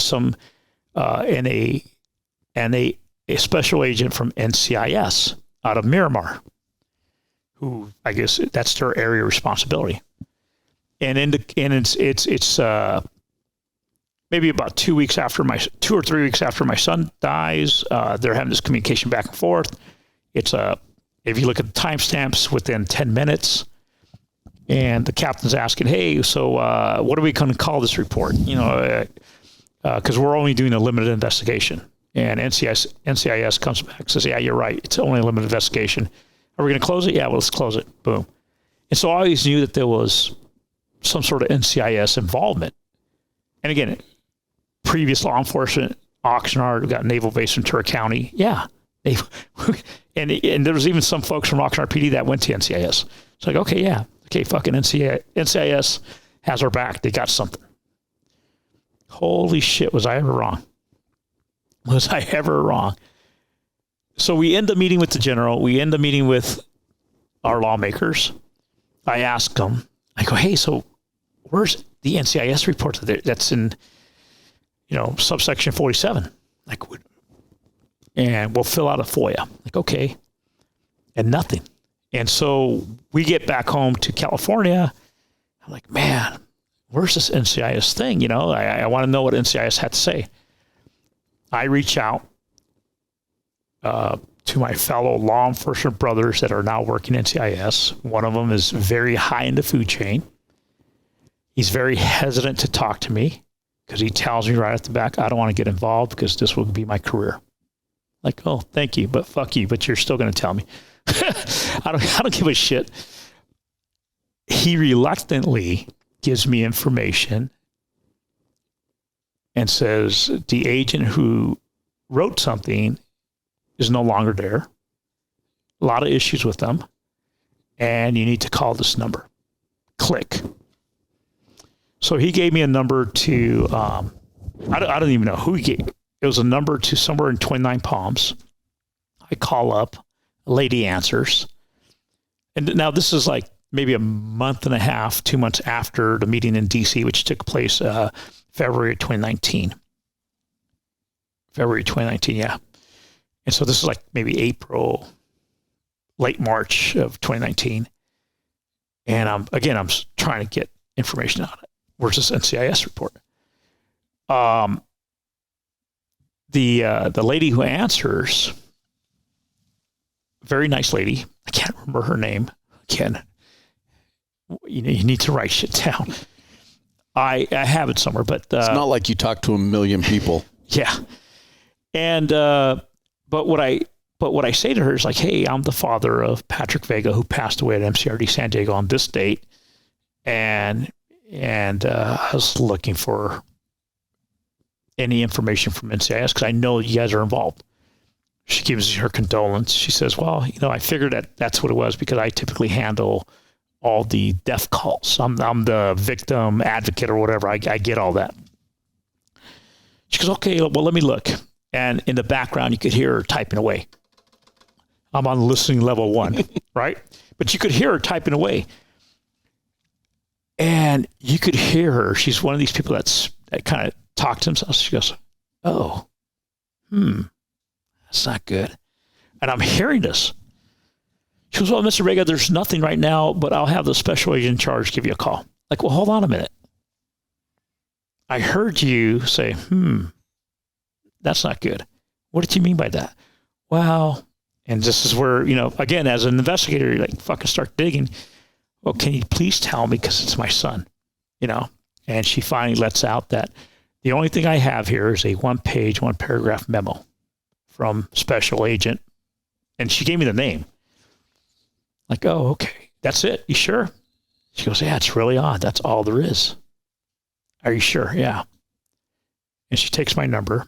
And then the following day, I get a call from the NCIS agent in charge of the area. Again, he gives me his condolence, tells me how he used to be a retired master sergeant from the Marine Corps, and he used to be part of CID, Criminal Investigation Division. Years of experience. My condolence. And he's giving me this line. I'm just thinking, I'm going to let you talk. And he says to me, Mr. Vega, prior to this phone call, I went ahead and sat down and I pulled all the reports and I read through them. And so I could answer any questions you want. And I said, so you pulled the 1-page, 1-paragraph memo written on March 26th, the day after my son died, by Special Agent blank, blank, blank. Because that's all there is, right? Fuck, I shocked him. He didn't know what to say. Yeah, you're right. That's all there is. I fucking lost it. You got to be shitting me. We're almost a year plus, and you're telling me that all that NCIS did was a 1-page, 1-paragraph memo. And at the time, I didn't have the memo. I said, I could only imagine what's on there. And he didn't know what to say. So from that moment on, you want to talk about a hostile NCIS. They did not want to meet with me. They did not want to talk to me, but I was a squeaky wheel and I kept on. Then they finally called me and they asked me, we need to get your son's civilian medical records because we know that he had a gastrointestinal problem. Like, yeah, sure. Well, we need to get a release of records. Sure. So now I'm talking to another dude that's a complete prick. This is not how I ever treated a victim's family. Nothing, far from it. And I couldn't get it. I wasn't comprehending why they were so antagonistic and short and didn't give a shit. And it was bizarre. And I'm thinking, well, hold on. This is NCIS. My friends work for you guys. We're on the same team. And it was horrible. It's like we were the criminals. We did something wrong. And so unfortunately, though, in that situation, you're not on the same team. No, but this is... In your mind, you are. Yeah, but as a grieving parent, you're like, my son was just 10 days into boot camp. We're just asking what happened. Clarity. And so then I call him enough times that they get annoyed with me, and they said, okay, we'll meet with you. I said, okay. I live in Oxnard. Naval Base Ventura County is here. Would you like to meet on the base or somewhere nearby? Where's that at? I said, Naval Base Ventura County. You're in Miramar, right? Yeah. Either he was playing a game with me or something, but he had no clue where Point Magoo or Port Rainy was at. And I couldn't fucking believe it. I said, okay, well, what about Seal Beach? Where's that at? And then he finally says, well, what about Camp Pendleton?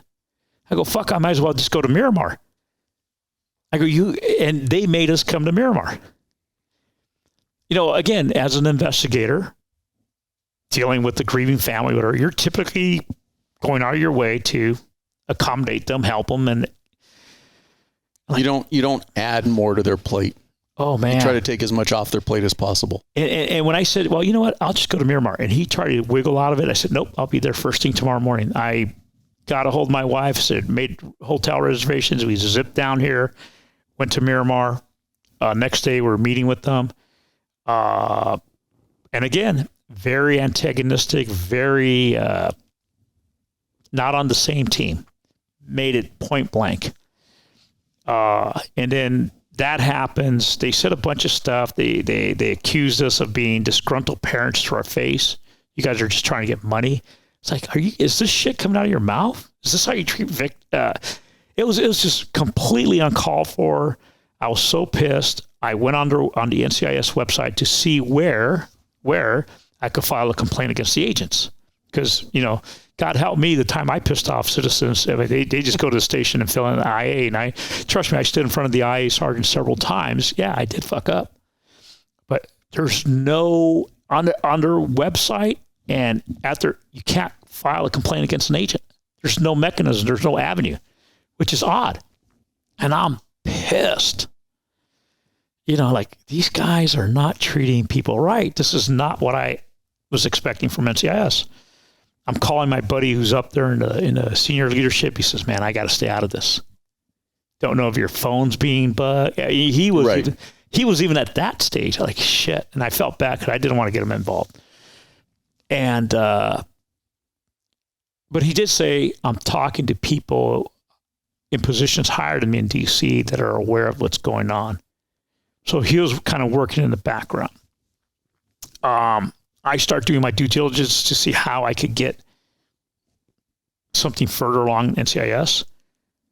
I'm looking at their website. I see that a new director from NCIS just came on board, Omar Lopez, who used to be a former NCIS agent at Naval Base Ventura County, Port Hueneme. Like, oh shit, I think I know this dude from being at Oxnard PD.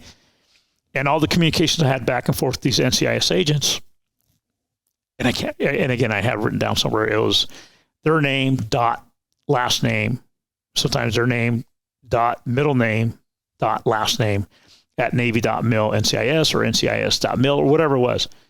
So I tried numerous combinations of Omar Lopez. I wrote him a subject matter, Gold Star father needing NCIS help, and I wrote him a one-page like, hey, your boy's dropped the fucking ball. I need your help.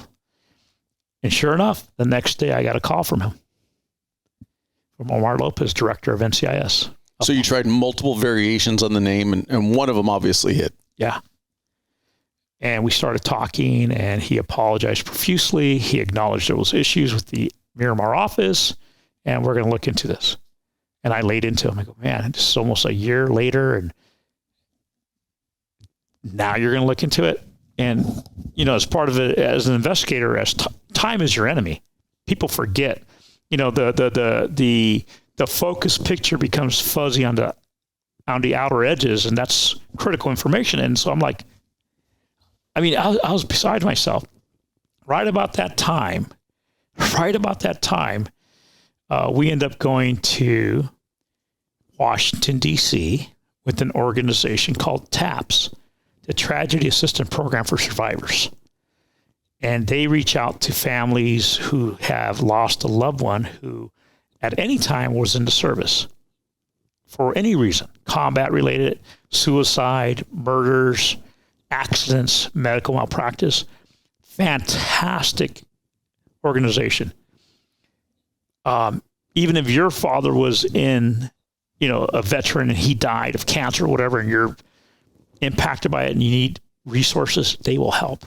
So again, TAPS, Tragedy Assistance Program for Survivors. I can't say enough good things about them. Support them, look them up. Wonderful organization. We had gone to DC because they hold their annual conference there in Arlington. Incredible what they do for the children of our fallen.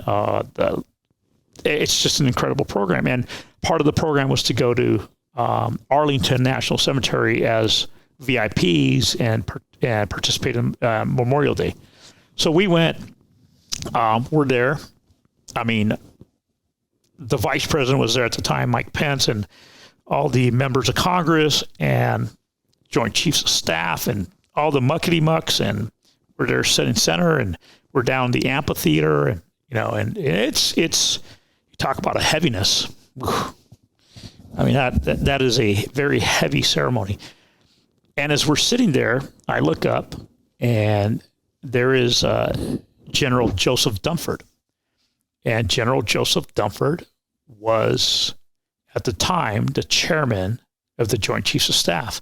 Basically, there's nobody above him. Right. He's like fifth in succession if the president gets taken out. He's the top dog. General Dunford used to be the commandant of the Marine Corps. General Dunford used to be my commanding officer when I was with Lima Company, 3-6, 3rd Battalion, 6th Marines, early on when we were off the coast of Lebanon. I know General Dunford. I used to go to church with him. He knows me. So during the ceremony, I tell one of the ladies sitting next to me, she's a Gold Star family member. I said, yeah, he's my old commanding officer. Well, you need to get to him, tell him about your son. Yeah, but Secret Service, it's not like I can just walk right up to him. Well, guess what? As soon as the ceremony ended, she took off, zigzagged through everybody, and got to him. He looked at me. He goes, Vega? I go, yes, sir. He goes, come on up. And so I had a conversation with him. His adjutant was handing me a coin. I go, he's like, no, he doesn't need a coin. He's one of my boys. And we had what are you doing here? I said, well, sir, my son passed away. And there was a bunch of people around us, and I gave him he goes, okay, well, I said, is there any way that I could meet with you and tell you what happened? He goes, yeah, let me make arrangements. So at that time, 2019, end of May, June, the Iranians are deciding to blow up drones and stuff along the Strait of Hormuz. Things were going on in the world. So obviously he's busy, taking care of real world shit. Eventually, we have an appointment with him August of 2019. So you're now basically a year and a half after. Yes. At the same time, I'm able to get a meeting with NCIS Director Omar Lopez in Quantico because I kept on. And so we timed it. And I told each one of them, well, sir, I'm meeting with the head of NCIS, director, and I told the director of NCIS I'm meeting with the chairman of the Joint Chiefs of Staff. So I was putting pressure on those guys, like, this is going up the chain. I need to meet with you guys. So we were able to, in 1 week, meet with both of them. General Dunford, nice man. We went to the Pentagon. We sat there. I think it was just supposed to be 30 minutes. We walk into his office. You ever talk about a bomb-proof door and with locks? Holy crap. Security, and so we sat down in his office. It was just General Dunford, my wife, my daughter, and myself. He had his China plate. He had his chairman of the Joint Chiefs of Staff, fine china. We had coffee, tea, some cookies. And I think it was just going to be a pat in the back, and I'm sorry for your loss. But what I did is I pulled out my binder that I had, just like an investigation binder, and I took him down to Rabbit Hole. And I gave him the doctor's 35-page report. And he was just blown away. You could tell that he was like, oh, shit. And I kept on talking to him, and I kept on saying, sir, so what do you think about this? Don't you think that's wrong? Do you honestly believe, though, he went into that meeting without complete intel? So I asked him, like, sir, what do you know about my son's case? I'm sure the man is ridiculously busy. Right. I said, what do you know about my son's case? And he pulls out a folder about that thick. One of his aides did a brief one of his brief one of his generals. And I took him down the frickin' rabbit hole. And this is, and I'll tell you something about the rabbit hole. So as I'm doing this, we're into an hour and a half, going on 2 hours.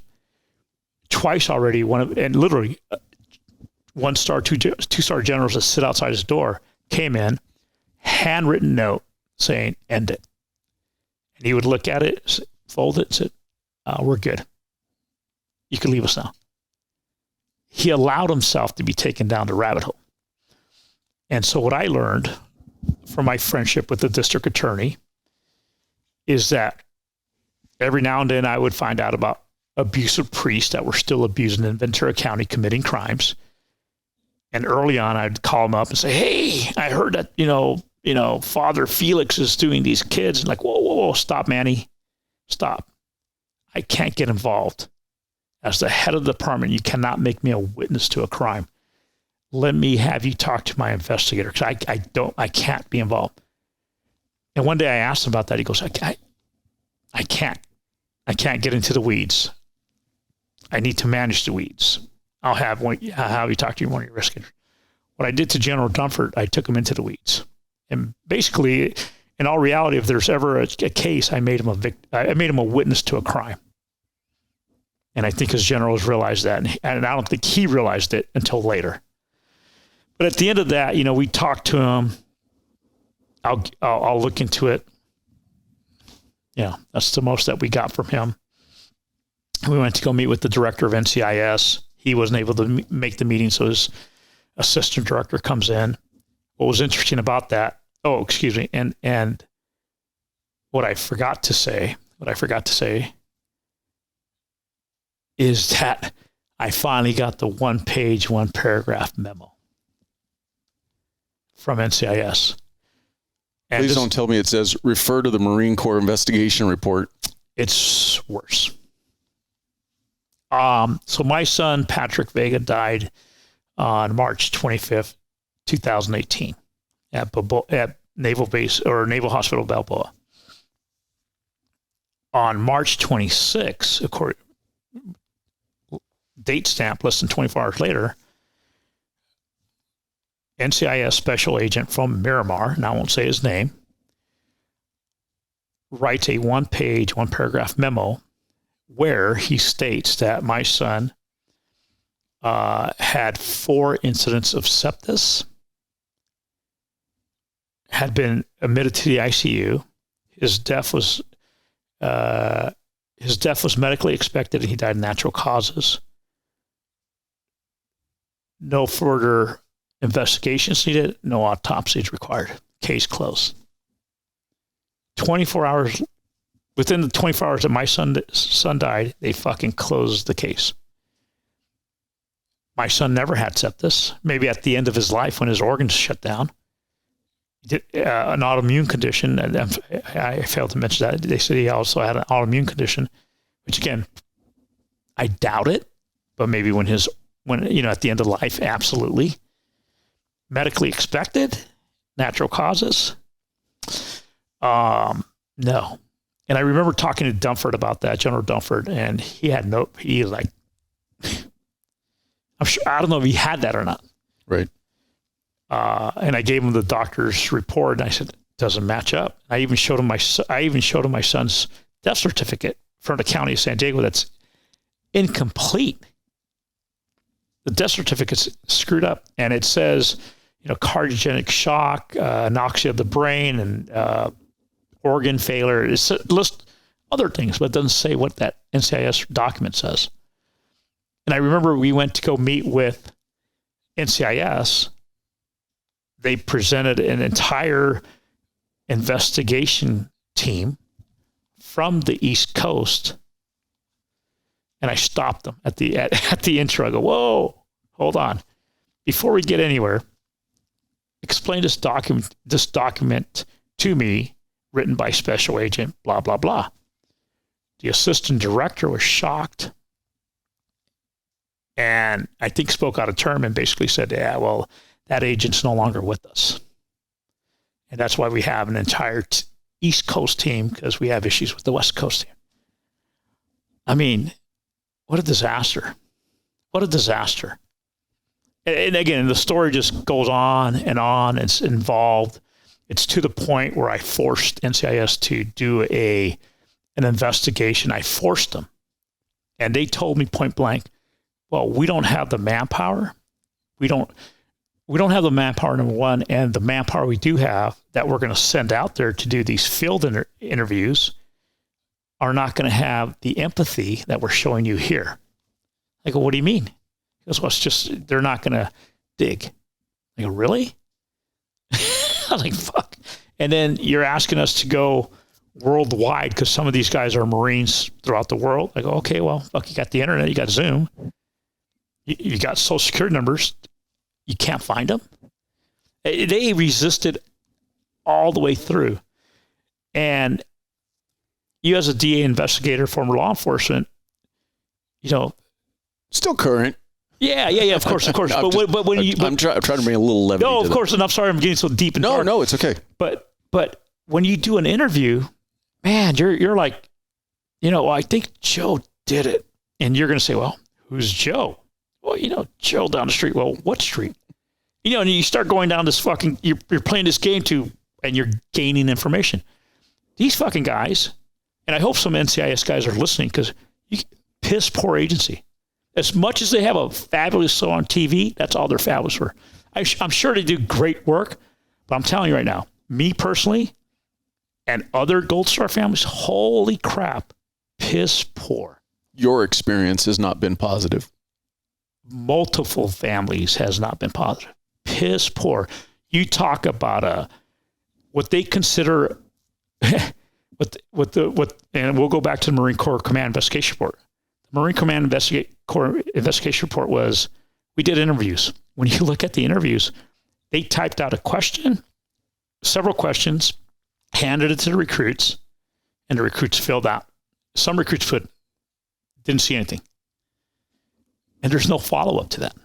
No follow-ups. There's information there that there should have been follow-ups. What do you mean Patrick Vega was unable to stand and walk across the chow line?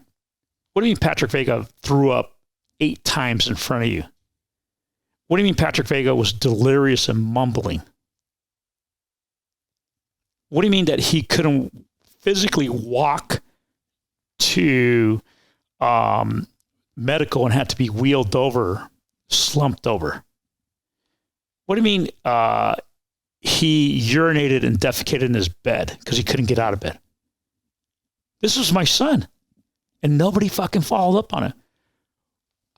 They accused him of not taking his anti-nausea medication, but how can you take something orally if you're vomiting? You can't hold water, you can't hold food. And so they're hanging their hat on that. And when I asked, I go, well, okay, let's do a pill count. Oh, we can't find his medication. What's boot camp? It's not like they can't, and they can't find it. Well, and the worst thing I'll say for them is you're having somebody who's experienced in doing investigations, writing reports, and presenting cases, reviewing your investigation. Regardless if it's right or wrong, you could go back to any one of our investigations. Sure. Somebody, I'm sure, would pick out, oh, you could have. But the thing is, at least take ownership of it. Take ownership of the fact that, okay, I didn't do a thorough investigation. But why me, as a grieving father, should you have to deal with that? And what's crazy about this is that I had to shut off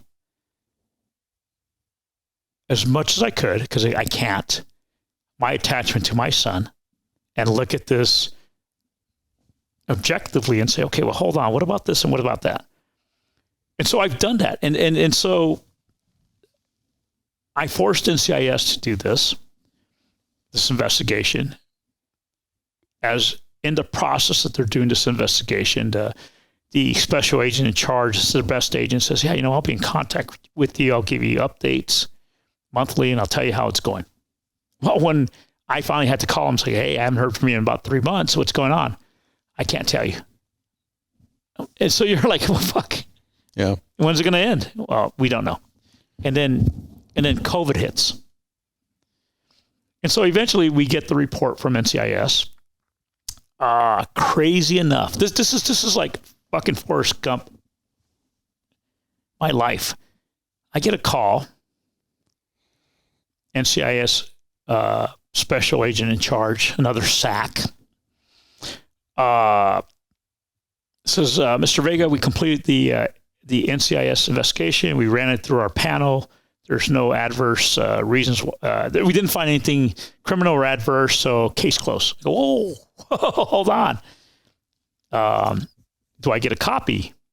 Yes, we'll send it to you. Holy crap. They were charging me to have the copies sent. They were charging me money to have my own. I go, are you guys out of your fucking mind? Again, really? Our government can't pay for a report. I go, don't worry about it. Just send me the digital copy and I'll print it out. Don't. What a disaster. And so we finally get the digital. I print my own stuff out, heavily redacted. You start reading through it, and it's the same shit as before, where statements are made, but there's no follow-up. There is no in-depth investigation. It is literally on the surface. On the surface. They are not willing to go below the surface.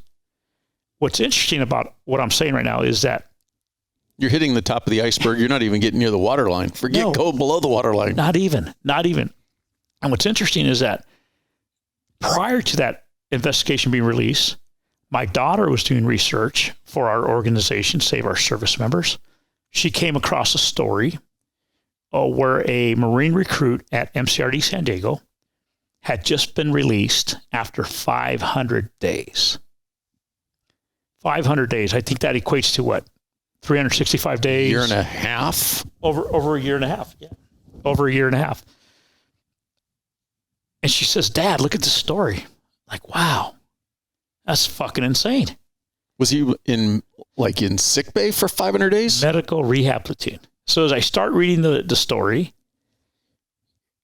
and I start putting dates together, like, oh shit, he was there when Patrick was there.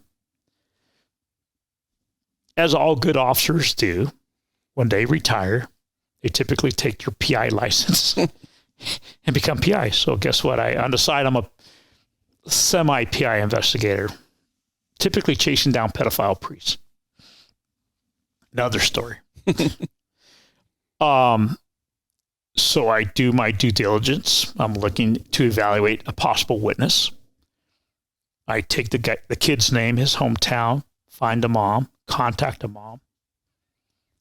And she says, Mr. Vega, because cold call. Hey, my name is Manuel Vega. I'm the father of Patrick Vega, who passed.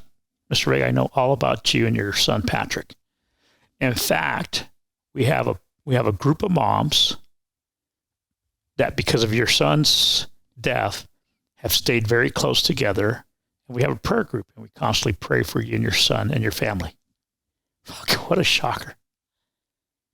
This is almost 2 years after my son's death. Were these other moms with sons and daughters in PCP? Yeah. In MRP, Medical Rehab Platoon. The effort just to get a name, I had scoured the Marine Command investigation report, and they did a shitty job because they didn't redact all the names. I just had last names. I had initials, and I fucking dug so hard for so long. Search after Facebook, after anything I could, just to fucking get a name. We only had one name. We only had one name. His name was Fallon, Chris Fallon. My son was on the second floor. He was on the first floor. Typically, the way it worked at MCRD San Diego was the third floor was for those who were in the barracks, was those who were in a physical conditioning platoon. They never commingled them. The second floor was those who were in MRP, medical rehab platoon, who had upper body extremity injuries. And the first floor was those who had lower body injuries, right? But somehow they ended up commingling the third floor with the second floor. And so my son went with MRP. So you got to just think about the two different populations that are commingling. typically in MRP, you have recruits that are sick, injured, or whatever, or are being looked at it as malingerers, not motivated, kind of hiding out, sick bay commandos. My son just needs to work on his runtime. Other PCP recruits are working on pull-ups or sit-ups, but they're there it's a whole different vibe. You're being motivated to achieve, to get into training. These guys are going through the healing process to hopefully return. Some don't want. So two different mindsets. Right. My son, unfortunately, gets co-mingle with this group, and you heard me say that this one recruit had been released after 500 days. My son got co-mingle with guys who had been there several hundred days. Okay? And when I say we have one name, Fallon, he was a recruit who was on the first deck from this area out here, and I say San Diego County, who used to be a fire explorer. The guys on the first floor, for whatever reason, that Friday evening, were told that if there's an emergency on the second floor, because we have a recruit who's really sick, to go and wake up the drill instructor and to sound the alarm. Holy shit. Just stop and think about that. So the guys who don't co-mingle are told down below that if you hear of an emergency on the second floor, wake up the drill instructor, something serious going on with the recruit. So unbeknownst to us, when the fire watch discovers Patrick not breathing, he sounds the alarm. Fallon, who happens to be a former fire explorer who had been on actual calls, runs up there and is the first one to begin administering CPR. Fallon actually came to my house with his mom, and in the Marine Corps, as you go through boot camp, the end goal is to become a Marine and to get your ego, globe, and anchor. And you do that nowadays going through, the crucible, which is like the final challenge. And at the end of the crucible, you're awarded your ego, globe, and anchor.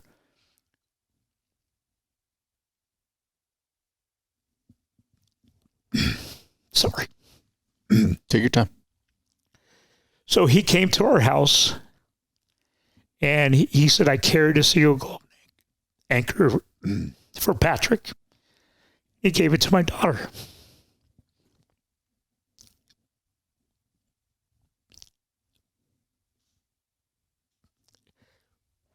And this hits me very deep in so many different ways. But what he tells me, or he tells us, is that he was there before the drill instructor. He was there administering CPR. He saw federal fire and police arrive. They just walked upstairs. There's no urgency. They had to find an AED somewhere. When fire showed up in EMS, they walked upstairs. They had nothing to suction him. They couldn't clear his airway. And so he's telling me all the, I didn't want to hear that. I wanted to hear that they tried everything and that they were there on the spot, Johnny on spot. He's just telling me about fucking more of a disaster. And thank God for that young man that told us that, because that was the first that was, again, one of the very few moments of clarity that we actually had, first-hand accounts. But what makes his visit so impactful for me is that it took me 25 years to finally search and reach out to the families of those who died in the helicopter crash. It took me 25 years to finally reach out to Corporal Bruce Duvall's mom and say, I was there when your son passed away. I have not been able to find or reach out to the young Navy corpsman, who I didn't know he was a corpsman, who I didn't know was from Guam, who was completely burnt away, and we were trying to open an airway, and I was praying for him. to this day have not been able to find his family to let the family know that their son did not die alone.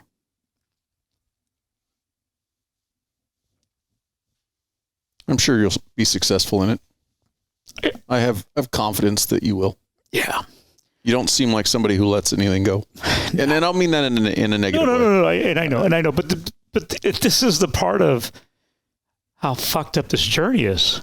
You want to talk about complex PTSD and just how different things hit me at different times. And, Right. just trying to keep it together, trying to keep it straight, and trying to work through what I'm working through. It is just overwhelming. But through the story of what my daughter found, the recruit who was there for 500 days, I contacted the mom. The mom gave me several more phone numbers to other mothers who then I ended up talking to all of their about 14 young men that were with my son, Patrick. And the story that has been revealed is not the story that the Marine Corps told. It's not the story that NCIS has told. It is a fucked up story of leadership failure, poor medical. Basically, my son was left to the care of recruits. And I hate to put it this way, but I blame everybody from the recruits all the way up to the chain of command, because the drill instructors that are again, challenge me on this, that are assigned to physical conditioning platoon or MRP, they're not the cream of the crop, or else they would be in a training company. These guys are having issues with alcohol. I found out that the recruits had ordered, that the drill instructor had ordered pizza, and they had an Xbox in a duty hut. The drill instructor allowed the recruits to set up their own firewatch schedule, where typically it's run every hour. They allowed it to go to 2 hours. And the recruit who set up the firewatch schedule was a recruit that spent 800 days and was buddies and chum. And when I finally got to talk to him, he told me, I ran that barracks like a cell block.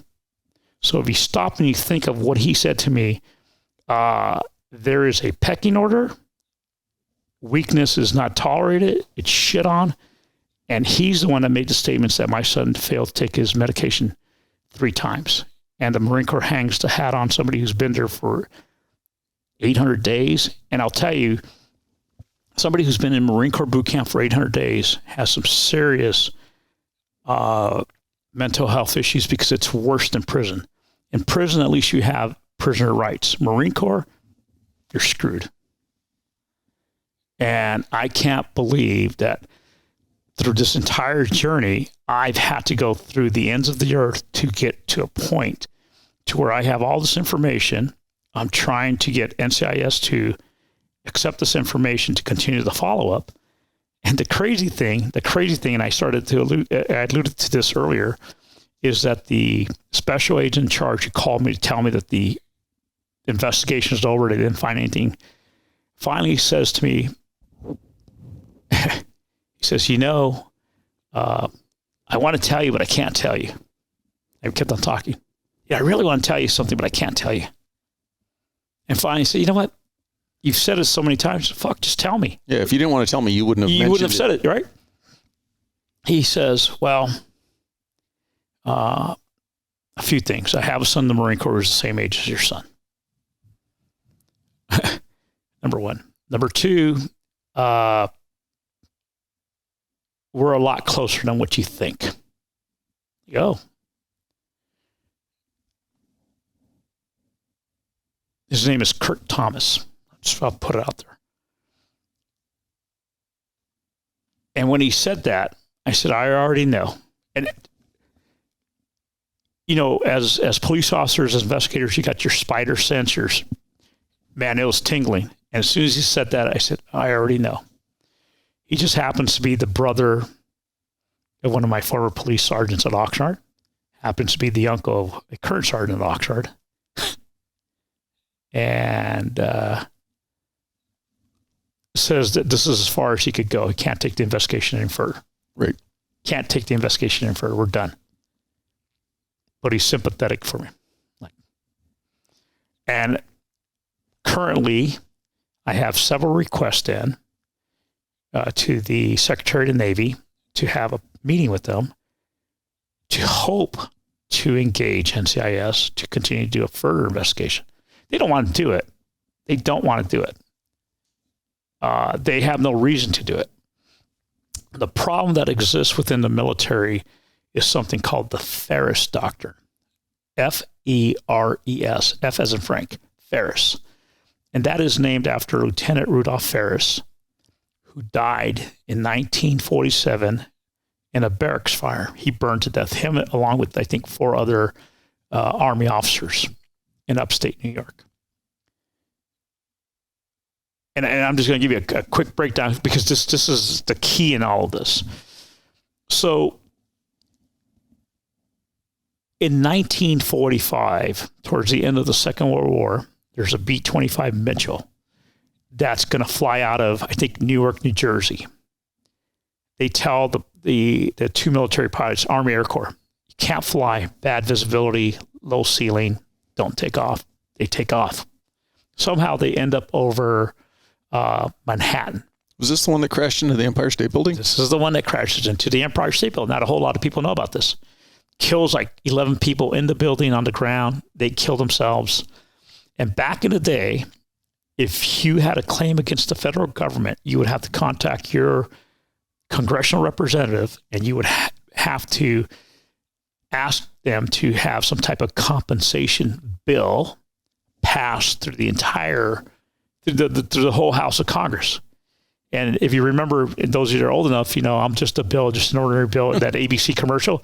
That's what had to happen every time there was a request for compensation against the federal government. Congress, that's the straw that broke Congress's back. Because Congress says, whoa, we got all these injured people, we got all these dead people. We, as the federal government, screwed up because our plane flew into the building. We need to fix this. And we can't conduct business because we're constantly doing these compensation bills. So what happens in 1946, Congress ratifies, approves, and makes into law the Federal Tort Claims Act, the FTCA, Federal Tort Claims Act. What happens is, at that point, is that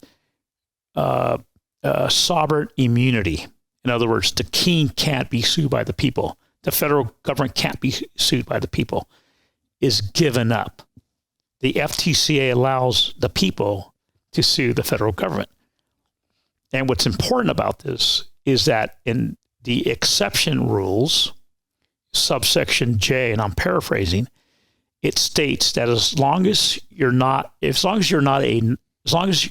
are not in combat, a non-combatant, or you're not sailing through, contested waters, you as an active duty service member can sue the federal government. So that's 1945 plane crashes, 1946, the FTCA becomes law. Early 1947, the Department of Defense is formed out of the Department of War, Department of Navy. They all come together after World War II. 1947, that's when we have our first chairman of the Joint Chiefs of Staff. That's when the Department of Defense, establishes itself. If you stop and think about the significance of the Department of Defense of the United States of America, it projects might, power, and guess what? They're a winning fucking team. They're not in the business to lose. So that's 1947 early on.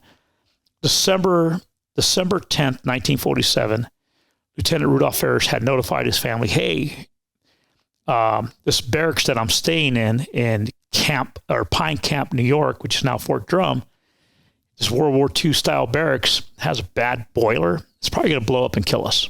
Well, guess what? Blew up and killed him and 4 other officers. They all burned to death. Horrific. If you go on our website, saveourservicemembers.org, under the Ferris Doctrine tab, you'll see his entire story.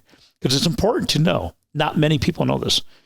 But Lieutenant Rudolph Ferris jumped in pre-D-Day in Normandy, fought through the hedgerows, survived the Battle of the Bulge, liberated Europe, part of the greatest generation ever. And we honor our World War II vets. That's who Lieutenant Rudolph Ferris is. His widow, in 1947, you go into 1948, using the 1946 Federal Tort Claims Act, begins to sue the federal government, which you can do now because he was in a non-combatant training. Right. Him and the other widows, they start to win the case. He goes to the Court of Appeals and makes its way up to the U.S. Supreme Court. So in 1950, they grouped together 3 cases.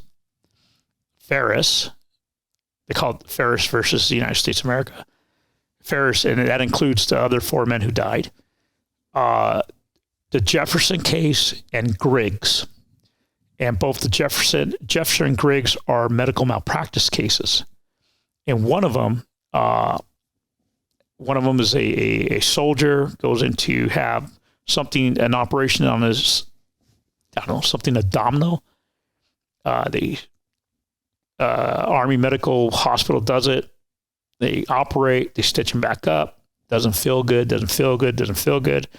Eventually goes back for a second surgery, and they end up pulling out a 18 by 30 inch towel that's marked property of Army Hospital. Oh, wow. Months after, So, I mean, it's just crazy.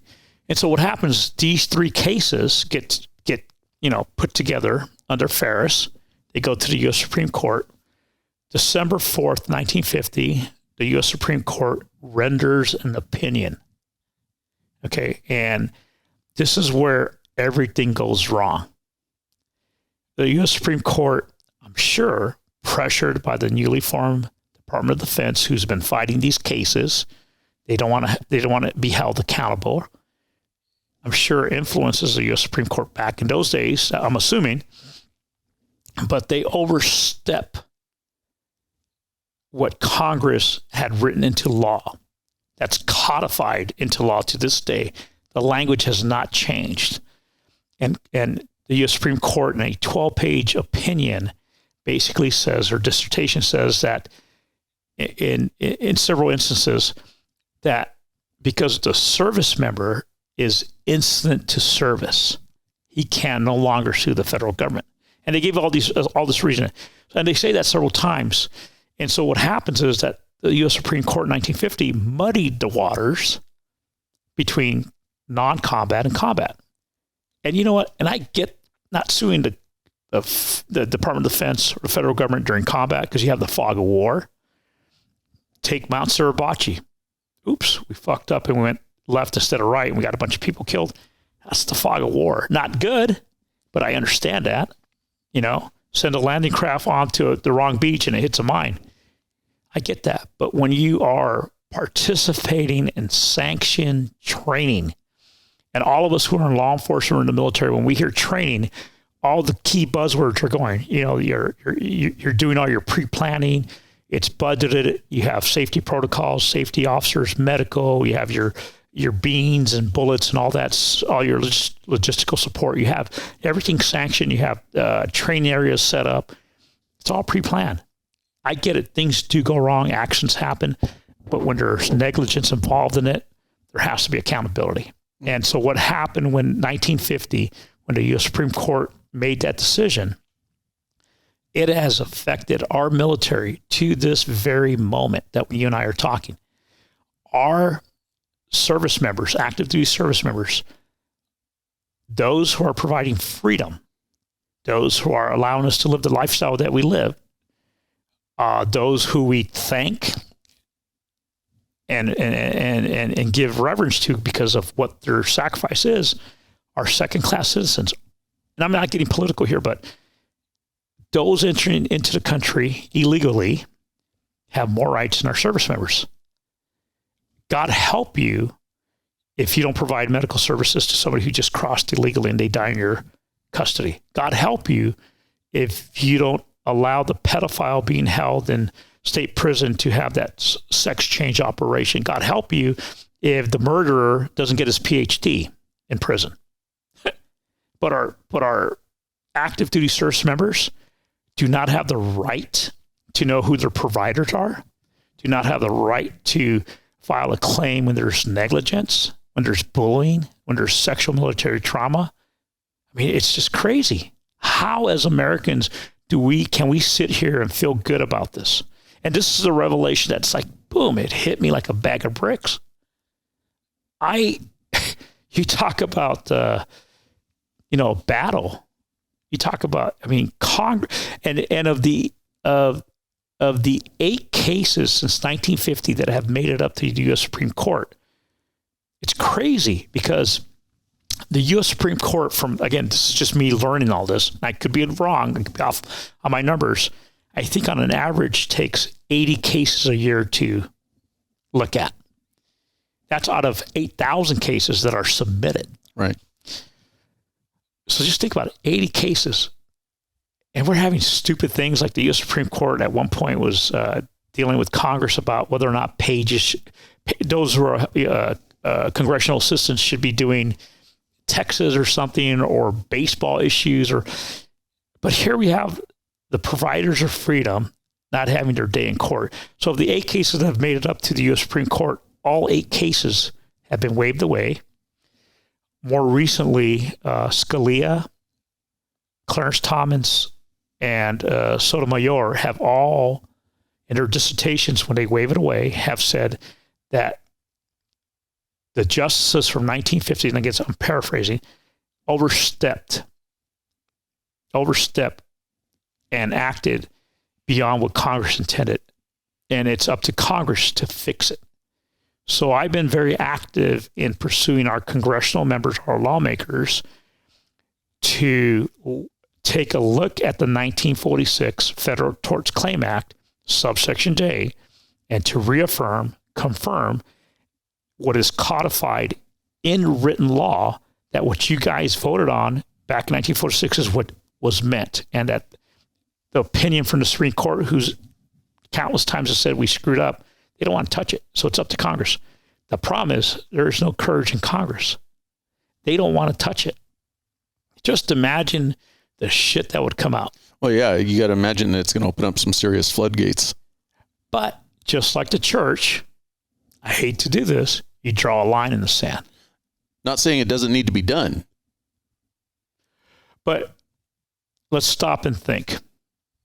As a small business owner, as a police officer, as a parent helping on the coaching team, as my wife as a preschool director, as a investigator for the district attorney's office, liability hangs over our heads. Yes. Even me being here in your studio, if the light blows up and blinds me, guess what? I don't own some of your weightlifting equipment here. You can have it. I'll give it away. but take it, please. But you cannot even field a T-ball team of 3-year-olds without liability insurance. How dare you? Are you out of your mind? Right. But here we ask our service members, active duty service members, and again, we're talking non-combat issues, training, to go out and do real world life training scenarios. And I get it. And we did it as police officers, but you're doing it to a point where it's still within safety guidelines. You're not out there to kill somebody, but man, in the military, they fuck up all the time. I mean, just look at what happened here not too long ago where that amphibious vehicle sank off of San Clemente. Holy crap. That amphibious vehicle should have never been in the water. It had been red tagged for decommissioning. However, the chain of command says operation has to happen. Let's get it out there. They put it out in the water, and with no emergency respirators, bad communication. I mean, everything that could have gone wrong went wrong, and 9 beautiful young men perished fucking horrifically. For 45 minutes, they were alive as water was coming in at the bottom of the ocean, and they drowned. And they were sending texts and video chats to their families. They drowned. And the attorneys fucking came out of the woodworks, contacted the families, sent them big old packages, slapped them on the back. Guess what, man? We're going to hold the manufacturer of that amphibious vehicle. We got them. They're going to settle big. And it doesn't bring your kid back, but they're like, okay. But during the course of the investigation, they come to find out that the record keeping on that vehicle was so screwed up, so fucked up, that blame can't be put on the manufacturer vehicle and the blame goes fully on the Marine Corps. I mean, 100%, you guys killed them. What's happening in the interim is that general gets promoted to be, I can't remember the position, but gets promoted, gets another star, gets a position of I can't remember the name of what he gets to. Inspector General of the Marine Corps, excuse me. So the moral authority of the Marine Corps gets promoted. But all his subordinates kind of get knocked around, but the pendulum of accountability never reaches him. And it never will. And so I guess what I'm trying to say is that the Ferris Doctrine for the past 73 years, and we as Americans have been bad stewards of our military organization because we have not pressured Congress to uphold what the original law says and hold our military accountable. We have allowed generation after generation of military leadership to be brought up in a world of non-accountability. You and I would pay, we'll lose our house, we'll lose our career, our pension, and that keeps everybody in line. Right. In the Marine Corps and the armed forces, that doesn't happen. You'll see it every now and then that general, admiral, whatever, was relieved of duty because of no confidence. That's the good old boy club. That is that signaling that the good old boy club took care of, General Joe, and General Joe is still going to get his retirement, still going to get his VA benefits, still going to have his clearance to go work for the Saudis or the Kuwaitis and write a book, by the way. They don't feel that pendulum of accountability. And I'm not calling for heads. I'm just calling for what is fair. Non-combat training incidents. You know how many murders we have? Horrific murders within our military bases. How many rapes we have? How much bullying, hazing, drug use? Our military is in shambles. We're no better than the fucking Russians. We really aren't.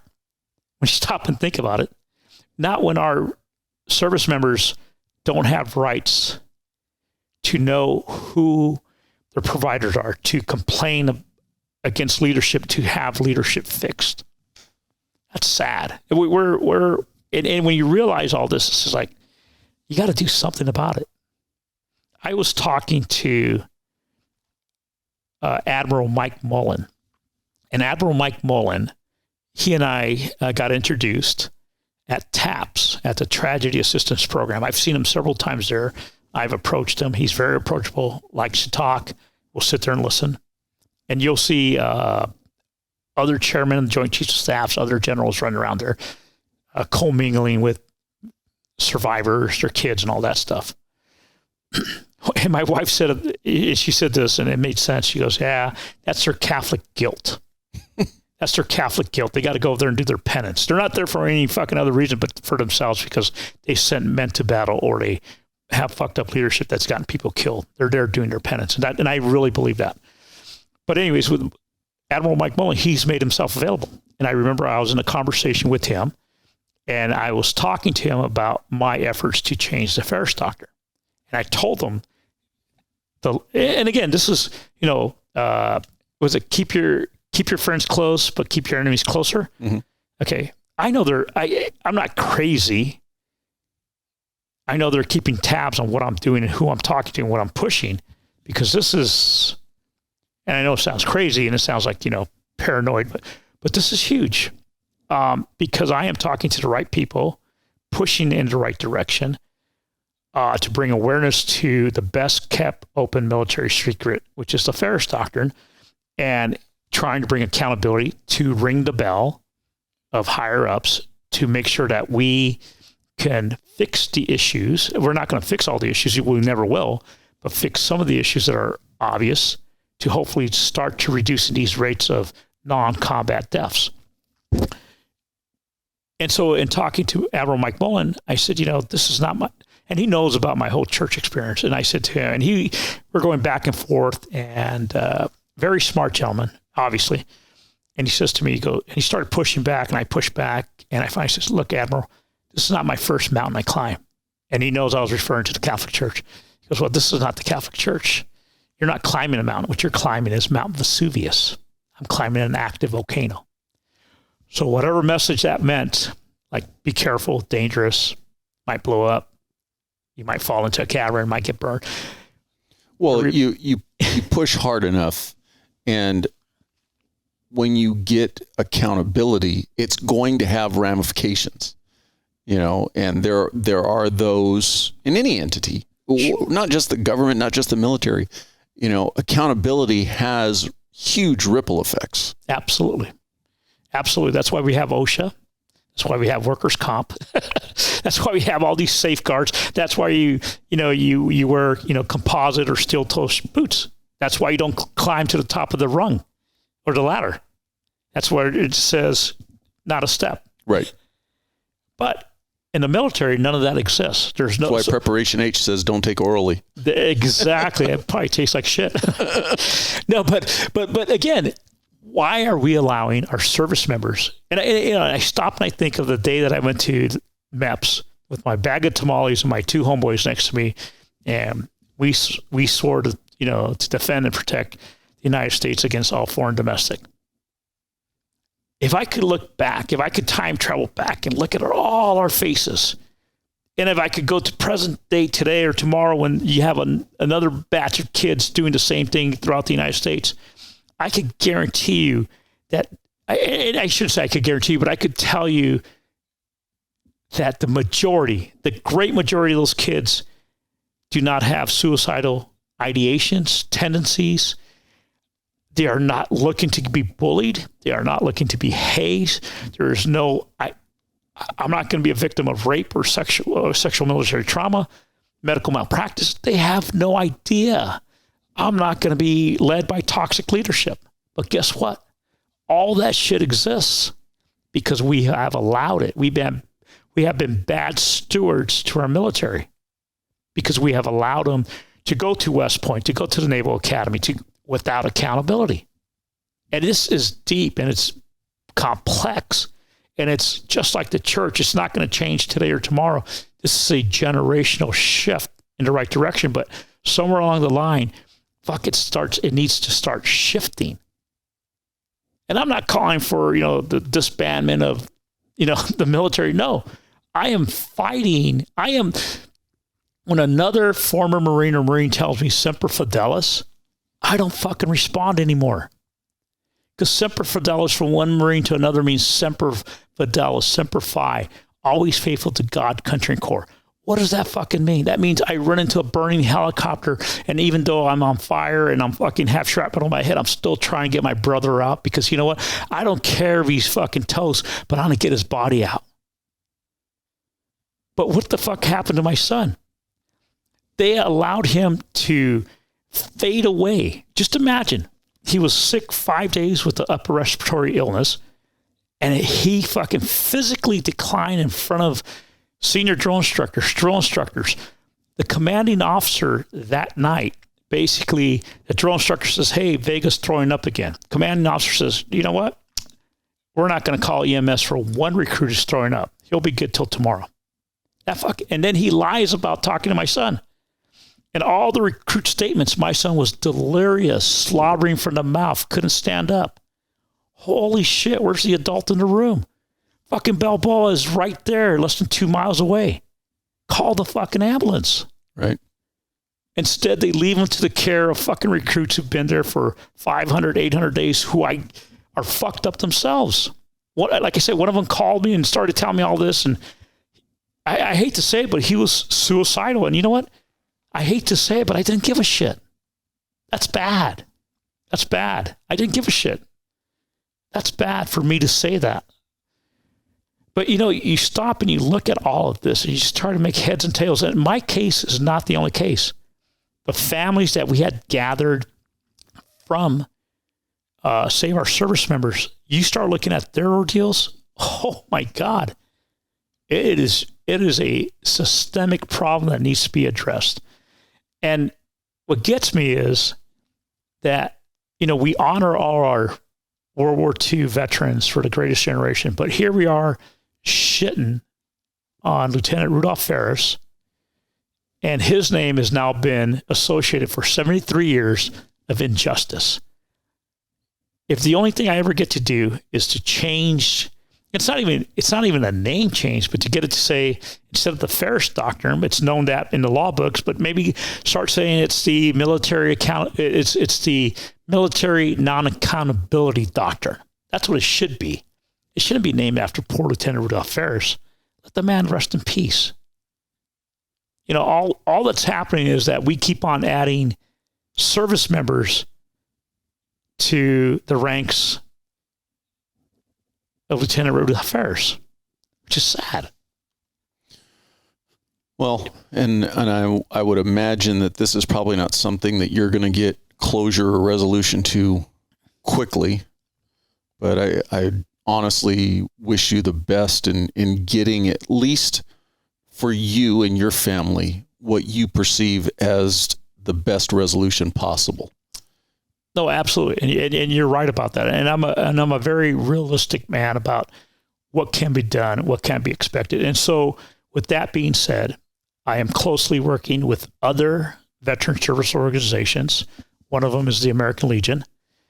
I've gotten to know the leadership here in the state of California. I've gotten to know the national leadership, and I am actively engaged because these guys do have a seat at the table. They really do. They have a congressional charter, and they were formed after World War I to take care of veterans coming home. They're the ones that established the VA. They're the ones that established the GI Bill. They're the ones that just recently helped pass the PACT Act that deals with Agent Orange, Camp Lejeune, and all that. These guys are changers and movers. So I am knee deep with the American Legion. I am constantly educating them, because you'd be amazed how many people don't know about the Ferris Doctrine. And we sit there and you talk about it, they're like, yeah, we need to fix this. So they're getting on board.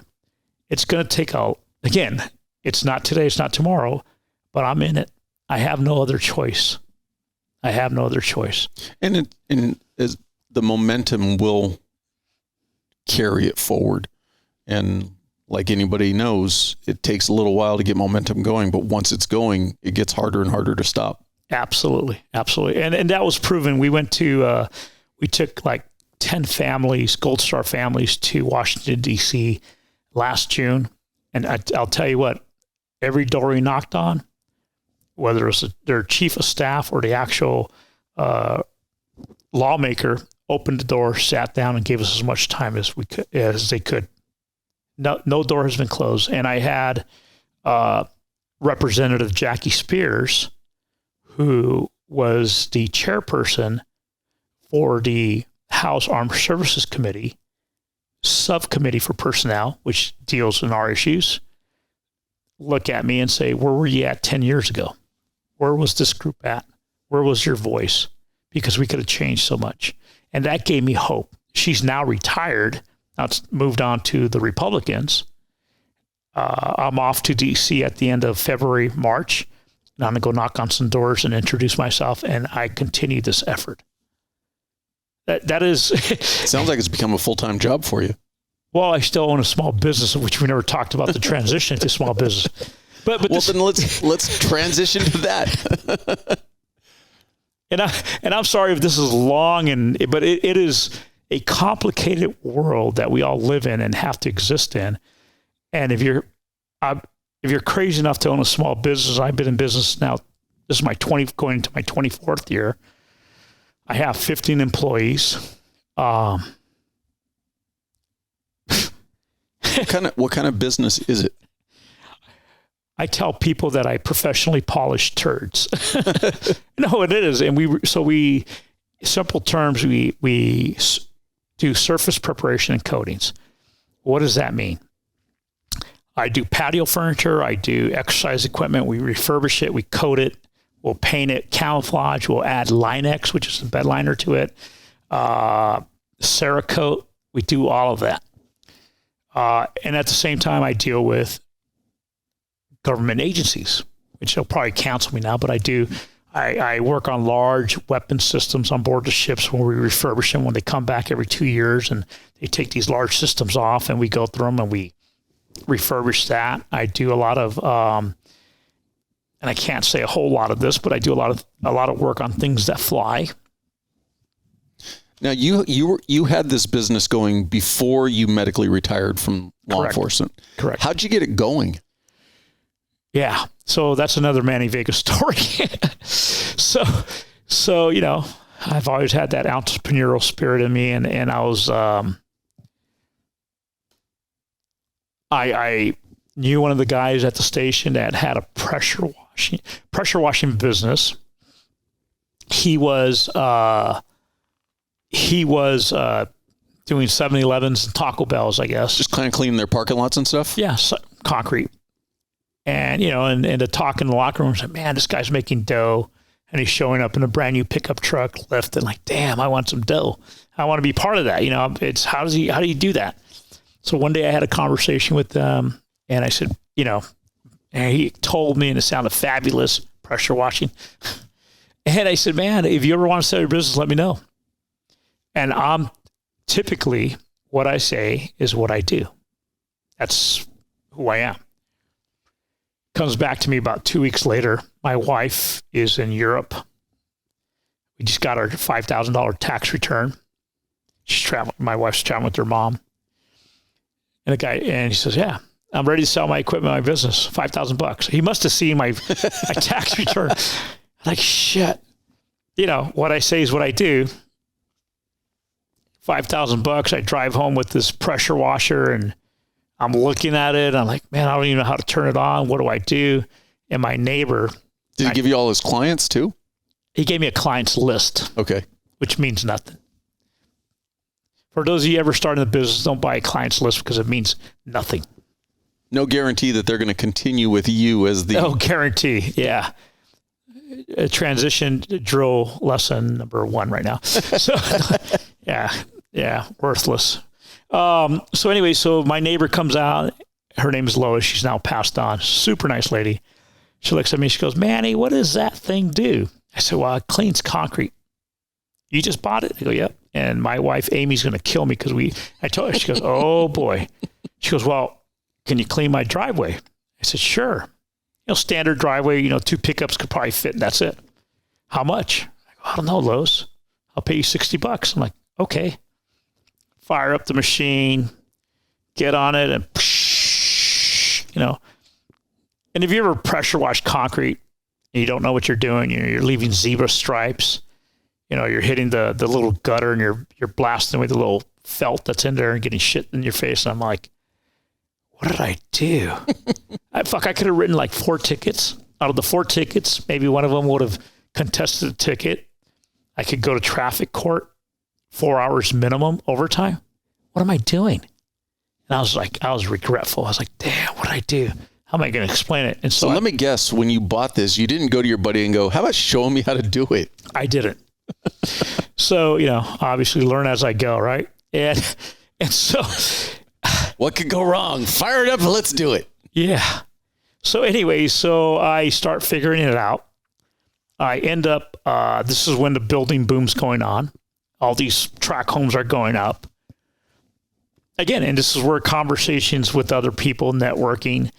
My buddy works for Pardee, which is a home builder. I can't remember the other ones. It's like, yeah, you know, when they build the homes, man, these masons, these tile layers make the mess in the garage, and we have to pressure wash them. I go, man, I could clean that garage floor up really good. Yeah, but then what happens to her driveway and the walk? You know what? I could take care of it. And next thing you know, I'm doing complete neighborhoods. I'm going from one address to the next of brand new houses. I'm pressure washing the inside of the garages. I'm pressure washing the driveway. I'm pressure washing the walkway. And like just as construction's all done, about ready to get it over. Yeah, and before they present the house or sell the house or whatever. And I'm doing a hell of a job. And they're giving me more. They're giving me blocks of homes. Other builders find out I'm doing this. And next thing you know, boom, I'm blowing up. I have to buy another truck. I have to buy another machine. I have to hire people. I'm doing this, and then I'm arranging my police work schedule that I'm working evening shift to maximize. And I'm doing all this, and at the same time, I have a program that I started with at-risk youth, and that's a whole nother story, where I take kids mountain biking and kayaking. It's called PAVE, Pedaling Against Youth Violence, or Paddling Against Youth Violence. Just happened to be an idea. One time we went mountain biking, we're looking down, like, man, it'd be nice if those little bastards that, are vandalizing and throwing rocks at us could come up here and have a good time. That's how it started. So we started getting a bunch of, kids to come up and mountain bike, and it was like herding cats. And we finally figured out the ratio that we need to have probably about 8 good kids to level off the bad kid. So the ratios are off. We eventually got them right. Successful program. One of my old police partners now has it up in near Sacramento.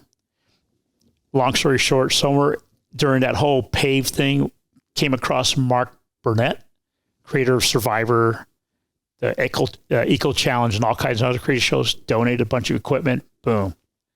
It was awesome. Great Very program. Cool. Yeah. Very cool. But that's again, just, I wish I could get those little bastards up here and stop throwing rocks and vandalizing. If you have an idea, act on it. If you don't know what you're doing, maybe do a little bit more research.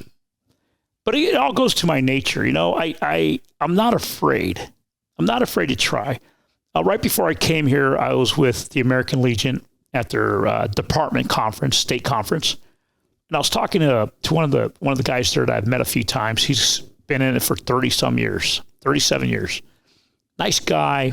And we were just having dinner, talking. And I was not telling him the whole Manny Vega story, but he knows it.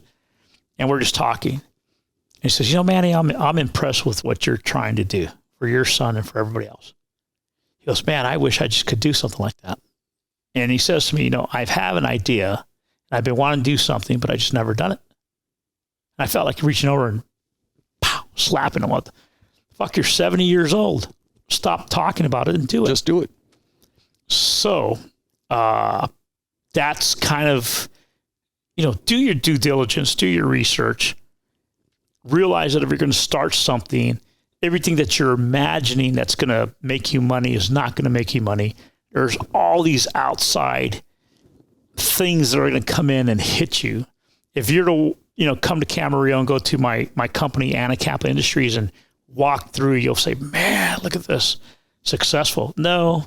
But have you completely pivoted and not doing the pressure washing anymore, or have you just grown and that's an aspect of your company? Used to be an aspect. Yeah, it's there. We have them for our own purposes. But yeah, no, we do powder coat. We do Linex, which is spray on bed liners. We do painting. I mean, everything from architectural, automotive, aerospace, space vehicles, industrial, marine. I have permits and all of that. It's crazy to think that all stemmed or originated from pressure washing driveways. So again, pressure washing driveways goes into Pardee and other builders. Next thing you know, I have the earth movers coming over and saying, hey, we got to do maintenance on our big ass earth mover. Can you come over there and knock off the mud? Holy crap. Don't ever do that. What a, dirtiest job. Where the hell were you at? Mike Rowe. Hey, Mike Rowe, you want a dirty job? Oh my God. Horrendous. But you know what? Put down my plastic, capture the water, and I was happier than the pig in poop to just hit it. And what's crazy is that I got nominated for Police Officer of the Year after I had my whole issue with the whole SWAT team. And I didn't go into great detail, but eventually I get kicked off the SWAT team. They say that I pepper sprayed a person, and whole IA, I was exonerated on that. So I took them to a non-binding arbitration, won my case. But they say, oh, it's non-binding arbitration. We just don't want you on a SWAT team. So they crapped on me. Made my life miserable. However, I still was Officer of the Year several times. and when I got voted to be Officer of the Year, I got my award, got my pictures, thanked everybody, and I said, I got to go. and I had to leave because I had an appointment to go pressure wash a bunch of heavy, muddy equipment. Were you at the award ceremony in like your knee-high rubber boots? As I was running out, I was putting them in. And so I just think I look back at that. And so, it's don't be afraid to try it. But again, do your due diligence. We have a water jet. We have CNC equipment. What's crazy is that right before my son passed away, I got into the whole CNC stuff, and machines aren't cheap. Built out a whole area for it, started going after business. I was learning it. It just happens with my son. And you want to talk about a mental wipe. To this day, I finally, I have hundreds and thousands of dollars sitting there. And I finally have been able this last year and a half to concentrate and to try to get it up and running, because I have equipment that's sitting, which is a lot of money and not smart business. And so I finally took the risk, and sometimes you got to hire people with, fucking hoping that the work comes in. It's starting to come in, but I need more work. If anybody needs any CNC stuff, but the work's starting to come in, but I can't remember, and I can't learn the programming. I've tried. It's just a mental block. It's crazy. It's great. With every variation of your business, has it simply been you've identified a potential need and tried to fill that void? Yes. But I try to stay within the core component, which is surface preparation and coatings. CNC is obviously out of that. But what happened with the CNC shop is that I have my federal firearms license as a manufacturer, because the agent who was helping me put it together says, because we needed our FFL because we do Cerakote. Are you familiar with Cerakote?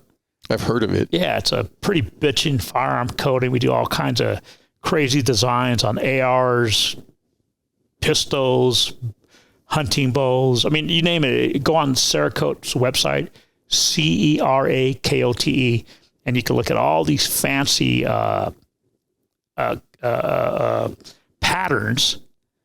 And we do that at our shop, and we got certified, and we started, because I do have obviously former sniper, police officer. I do have a fascination with weapons.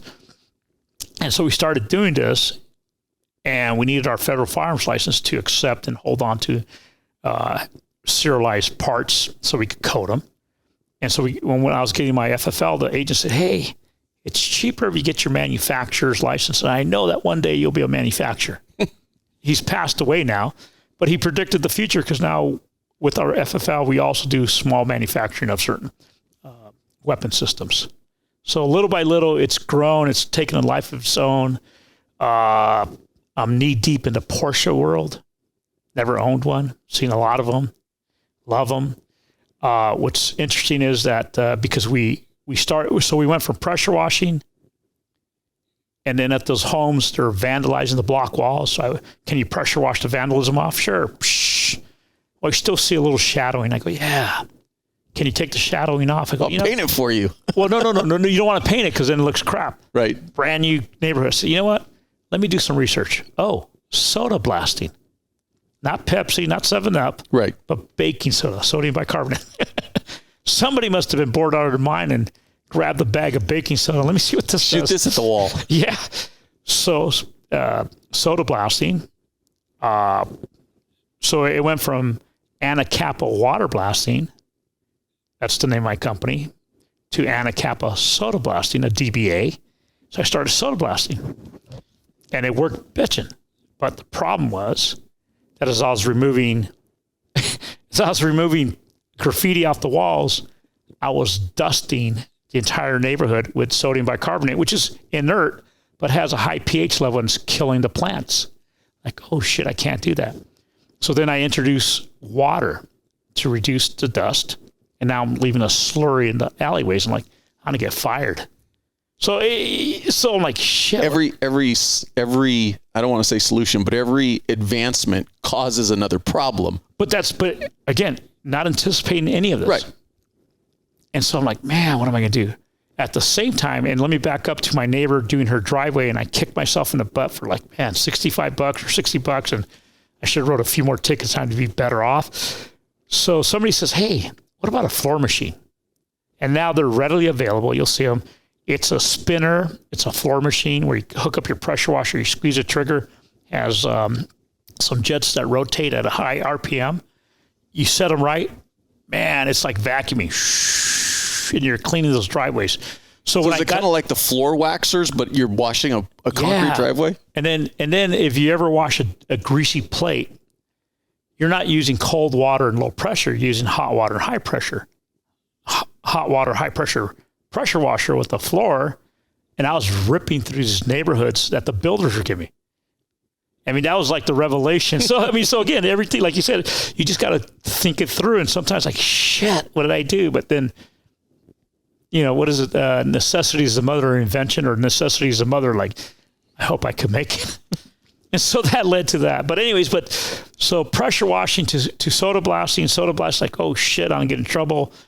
And then somebody says, hey, I saw or I read that you could soda blast a car and not damage the metal. Of course I can. Some freaking dude in Hollywood. Please tell me you went to a junkyard first and tried. No, I did not. Sends me this like 1930 something rare Cadillac. I'm like, sure. And we blasted the thing outside, created a plume. I had some guy come over and tell me off, and I told him pound sand, and I got permits. I was lying. And so anyways, delivered a car, looked beautiful, soda blasting, bitching. But, and I did this, and it kept on replicating itself, and the word kept on coming out that, Anacapa soda blasting, and the car enthusiasts and everybody at the time was keen on that, and Hot Rod Magazine and all these magazines started doing articles on me, which is bitching. But until you can't keep up with the work. It was getting there. But I did not realize that, because I wasn't a painter at the time, that by soda blasting a car, you're leaving a fine film of high pH on the car. You are not creating a surface texture or profile on the substrate or the metal. So when you go to primer, the primer just lives on this film. It never really sets. Never, there's no adherence. And so these guys, after painting these cars, are fucking peeling off the paint with their fingernails. Like, oh, damn shit. You, Manny. Yes. Oh my God. Thank God I carried a gun at the time. No, but I was like, damn. And so I got chewed out by one dude, and he goes, you should be doing abrasive blasting. You're an idiot. I mean, chewed me out, and I felt like an idiot. You know, here I am as a police officer, and I don't want to screw people over. Like, fuck. And so, okay, I'll buy an abrasive pot, because I already had the blast room. I had Anacapa soda blasting. So I started doing abrasive blasting. A buddy of mine's has a Jeep. Can you abrasive blast my bumpers? Like, yeah. Can you paint them? Yeah. Go to Harbor Freight, get a gun. Painted them, right? Next thing you know, he works for the Navy. He says, hey, we just pulled these underwater valves out of San Clemente, blah, blah, blah. They do this and that. We need them blasted and painted. Can you do that? Absolutely. Had no fucking clue. I go to my local industrial paint supply. Thank God the guy had a personality. I said, hey, man, I don't know what I'm doing. Just don't worry. I'll set you up. We got a 3-coat system: zinc, high solid epoxy, polyurethane. You're solid. That's what they always order. Really? Yeah, don't worry. What about mixing it? Here's the recipe, the product data sheet. Follow it like a recipe, like you're baking cookies. If you don't, your bread, or baking bread, your bread's not going to rise. Okay. I shit you not. Followed the instructions to a T, bought the mixing cups, did everything. Boom, success. Guess what? I started getting all these Navy projects. So guess what? So then we go into Anacapa Industries. And then somewhere along the line, I'm taking a college course for small business, because I don't have an MBA. Professor says, if you want extra credit, you could go to here in Anaheim at the convention center. There's going to be a franchise trade show. So I dragged my wife along. We're walking through it. And I come to find out that if you're a veteran, they'll give you a discount. Most franchises like, oh, I'm a veteran. I'm a disabled veteran at that. And so I'm going around and, I'm all excited. And there's all sorts of stuff, from making donuts to starting a preschool to, all crazy franchises. And I come up to Linex. And Linex is a spray-on bed liner. And there had been several occasions where they wanted me to add a thick impact-resistant coating, and we were using other stuff, out of the can, which really doesn't compare. It's it's not the same. And I knew what Linex was because I had it in the back of my truck. And I said, "Is there a franchise open in the Oxnard area?" Like, absolutely. And we'll tell you about it. I go, "No." Is it open in Oxnard? Yeah. Do you give veteran discounts? We do. Fuck, I'll take it. Like, what? Yeah. And I had my checkbook and I wrote them a deposit. I didn't know what I was getting into. Holy shit. Talk about fucking up some trucks. That's the way you do business from the get-go. But I learned, and thank God, knock on wood, we're, I think, in our 10th year, and we've been very successful, and we've been very innovative, and I do projects for Hollywood, for SpaceX, for the Navy, for all kinds of crazy things. Knott's Berry Farm, to Log Ride, or water parks, Disney. Yeah. All because you're willing to say, can you do it? Yes, I can. Absolutely. Absolutely. So for those of you who are listening to this, and if you get anything from my story, is I've never been afraid. Never been afraid. Never been afraid. Were you sexually molested? Absolutely. Out of my fucking control, but you know what? Yeah. And I want to change it. I want to do something about it. Your son, I miss him dearly, but I need to do something. I'll never get him back. I will never be 100% whole. My normal will never be normal. But guess what? I still have a responsibility to my son. I believe that I believe and I feel and I live it. I have an absolute responsibility to my son as his father. The only thing that has changed in our relationship since his death is the physical. That's it. The physical has changed. Beyond that, I believe that nothing else has changed because I believe that he senses me and I sense him. And if I'm deep down in my hole like I got when I was on recruiting duty, I am not allowing my son to be on the other side, to spread his wings, to explore and to do good. Okay? I need to allow him to continue his growth on the other side, and I'm responsible for that. So I have to be forward-thinking, forward-moving, positive. I choose to be in the light every day. And it's a conscious effort. I woke up this morning saying, God, please help me to make the right decisions, put the right people in front of me, help me to do good, better than yesterday. And it sounds cliché, but you know what? I do. And I don't know, maybe that's why when I say I've had a Forrest Gump life, God only knows why. Well, you still haven't been that deckhand on a fishing boat yet. No, but I've been on some pretty bitching fishing trips. Show you pictures. I love fishing. Yeah. Yeah. And that's not in the cards right now, but eventually, yeah, absolutely. Absolutely. Why not? I still don't know what I want to be when I grow up. And I wish you all the best in jumping through all the different things you're probably going to keep doing until you grow up. Absolutely. Absolutely. And one last thing. In this journey, a lot of darkness. Very easy, whether it was the transition or whether the things that happened to me in the Marine Corps to transition out. And I didn't even talk about the transition out. Fuck, what a shocker. But luckily LAPD was there.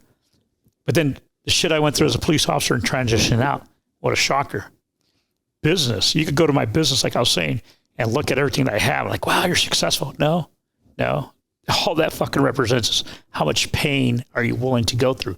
Because I can't tell you how many times I've been on my knees, literally, fucking like, what the fuck did I do? Seriously. All the way back to the $5,000 you spent while your wife was in Europe. Absolutely, yeah, absolutely. And it's like, fuck, how do I do this? And sometimes it's literally paycheck to paycheck. Are we going to make payroll? Can we pay taxes? And it's just, how much are you willing to take? Because that's what small business is. You don't get it until you're in it. And I remember I had a very good friend that says, you're lucky you're a cop. You're just plain right now running this part-time, but you just wait. You just wait when you don't have that income coming, it's going to fucking hurt. And guess what? Mike Hanna, he's passed away. He was absolutely right. Fucking hurts. But you just got to keep pushing forward. You got to be always looking head. It's just like being on patrol, man. Head on a swivel, opportunities, talk to people. Don't be afraid. But what I was getting to is that no matter how deep, dark, and everything, you just got to stay in the positive. You just got to believe in yourself. You got to be, I remember in school, you get somebody that would stand up on the stage and give you this motivational talk, and everybody's cheering. You're like, yeah. Maybe like that one dude, what's that other podcast? He's crazy. Jocko. Everybody wants to drink his drink and be like Jocko. That's awesome. But you know what? All of us could be like Jocko. All of us have it in us. I could be that person on stage because we all have a story, a very unique story. And in our stories, there are challenges and there are triumphs, but we got to be able to put it out there. Just got to be positive, man. As much shit as I've gone through, guess what? I'm fucking positive. I have no reason to rush getting to my son as much as I miss him. I have every reason to stay here and live my life to the fullest because I have eternity with my son. That's a long ass time. I wish you the best, sir. Thank you. I appreciate you giving me the opportunity to tell my story. Thank you for your time. Absolutely. Thank you, brother. I appreciate you watching. But before you go, if you like the video, please hit that subscribe button. Also, any comments are appreciated. Thank you.